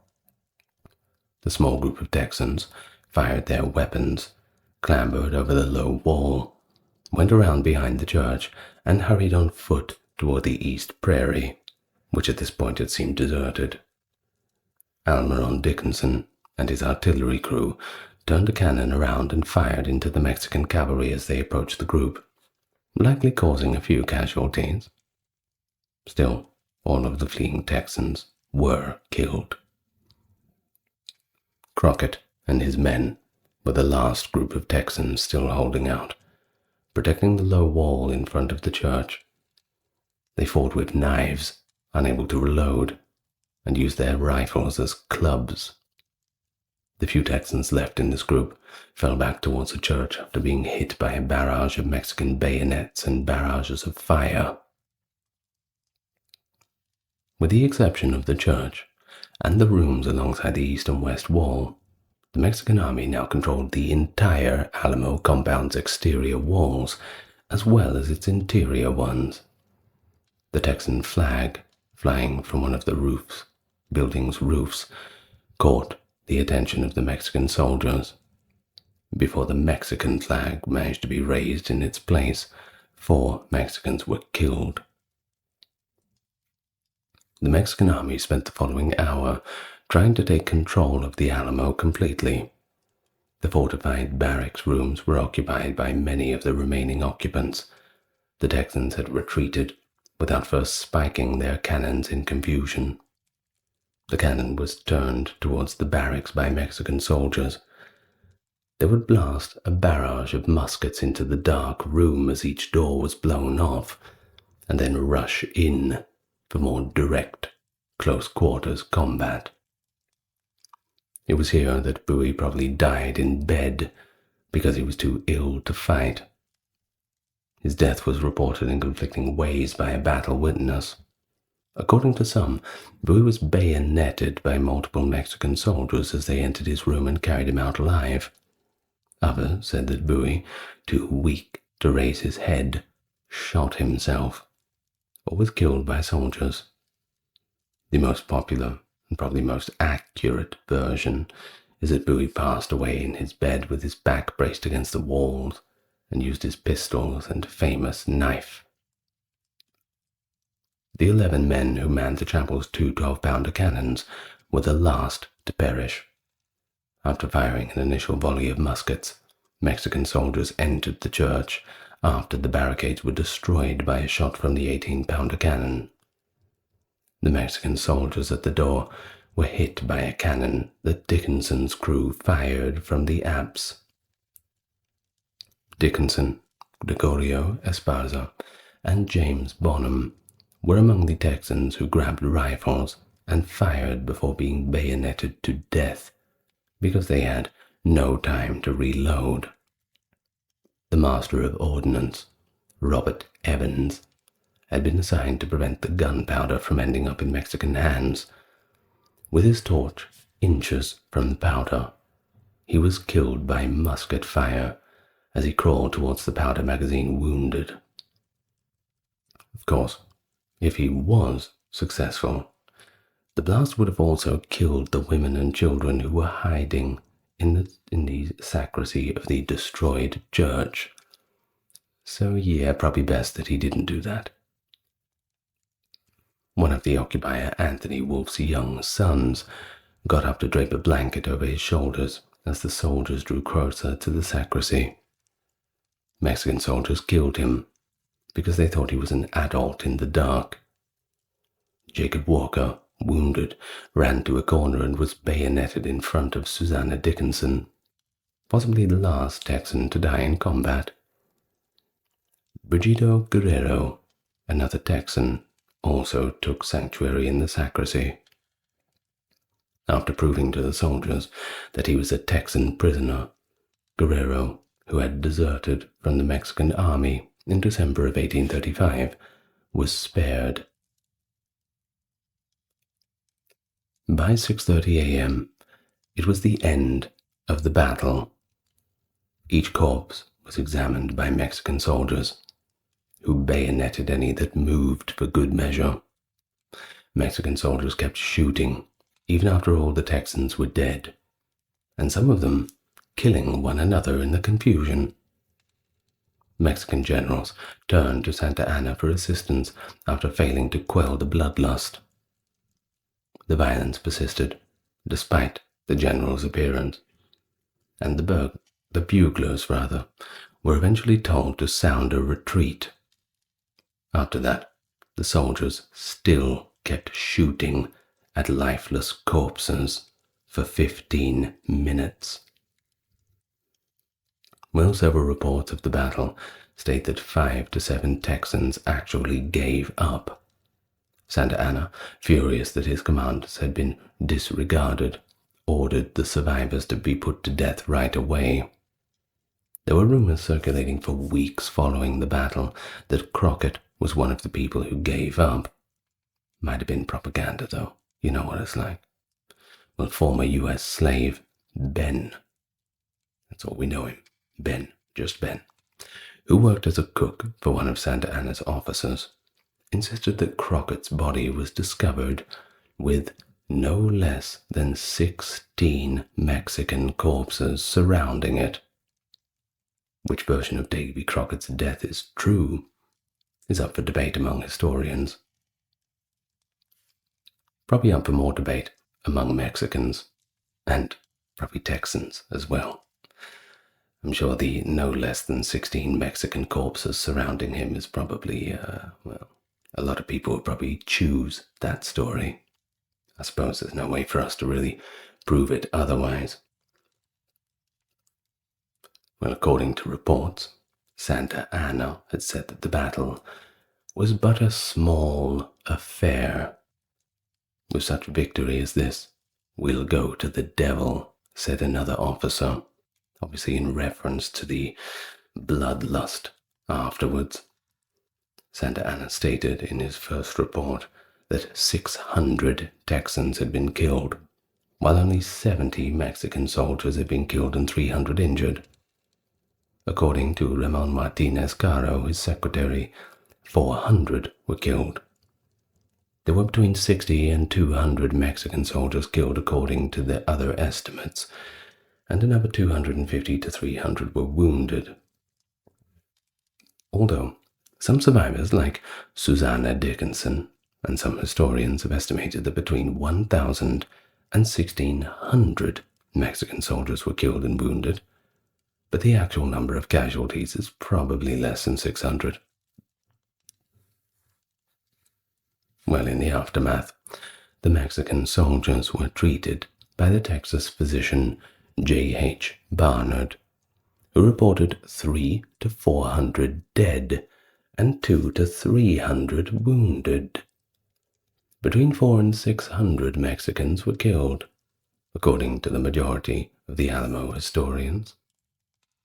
The local cemetery, Campo Santo, was used to bury Mexican soldiers.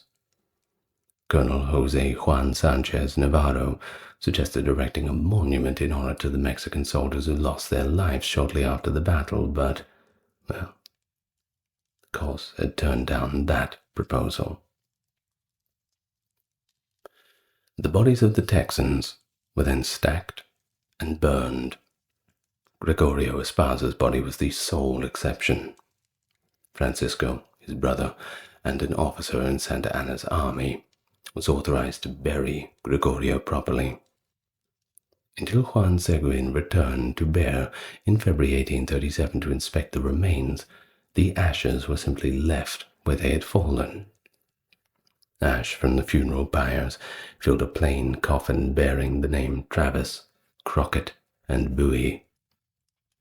Seguin buried the coffin beneath a grove of peach trees, according to an article published in the Telegraph and Texas Register, March 28, 1837.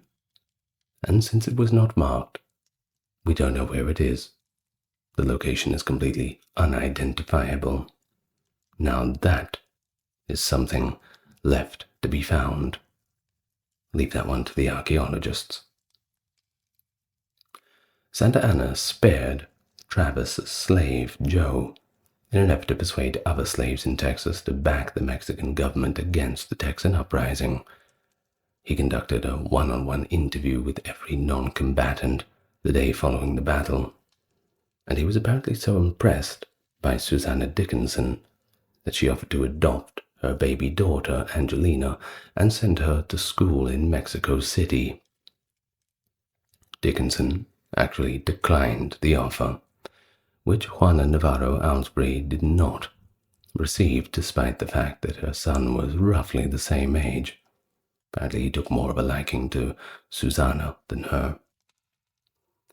2 silver pesos and a blanket were, however, given to each woman.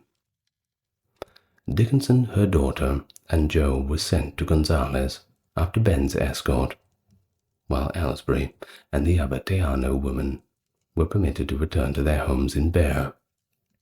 They were urged to recount the battle's events and let the other Texan forces know that Santa Anna's army was invincible.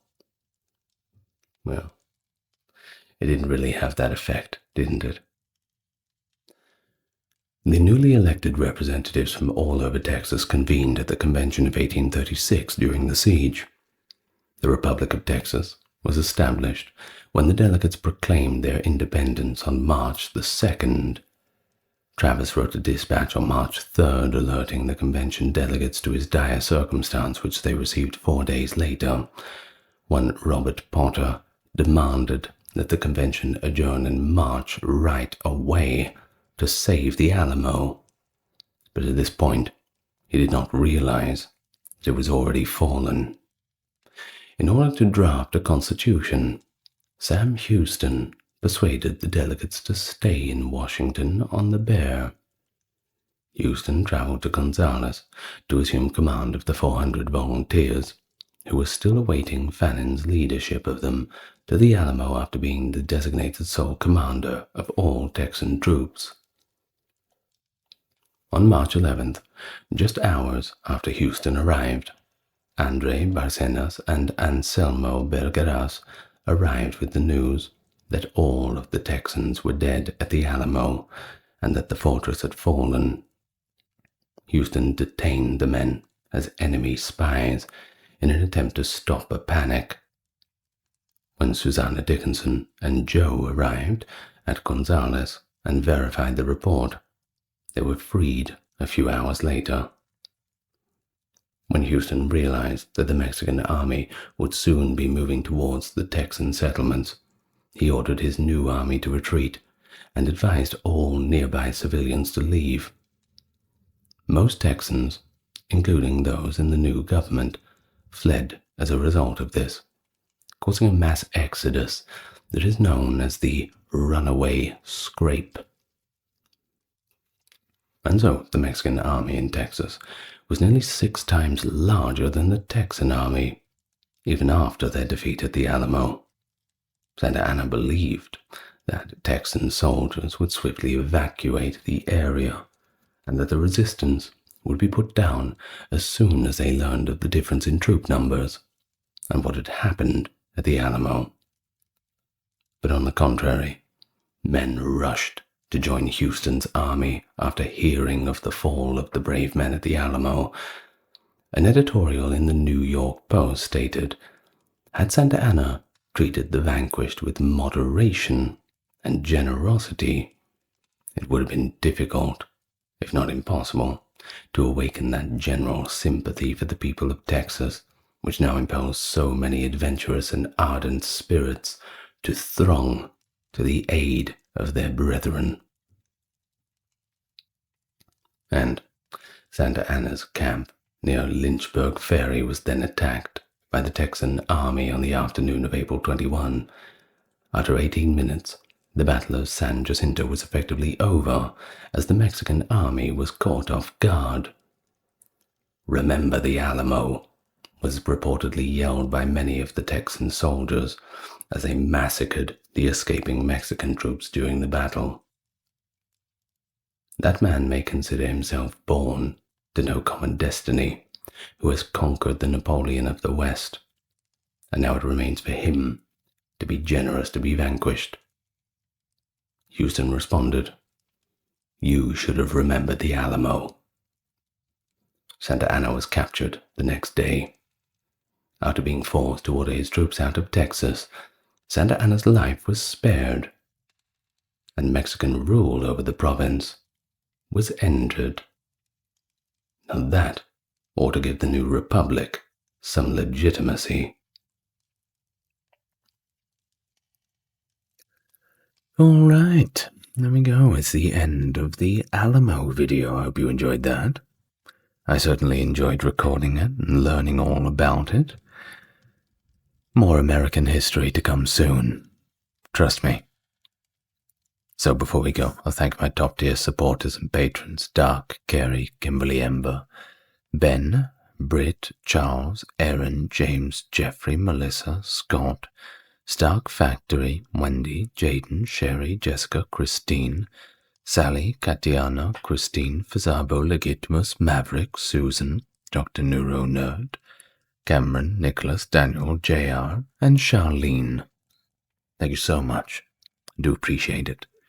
And I will see you tomorrow, if you feel like returning that quickly, or whenever you feel like you want to meet again. You know I'll be right here. Good night, everyone. Lots of love to you all.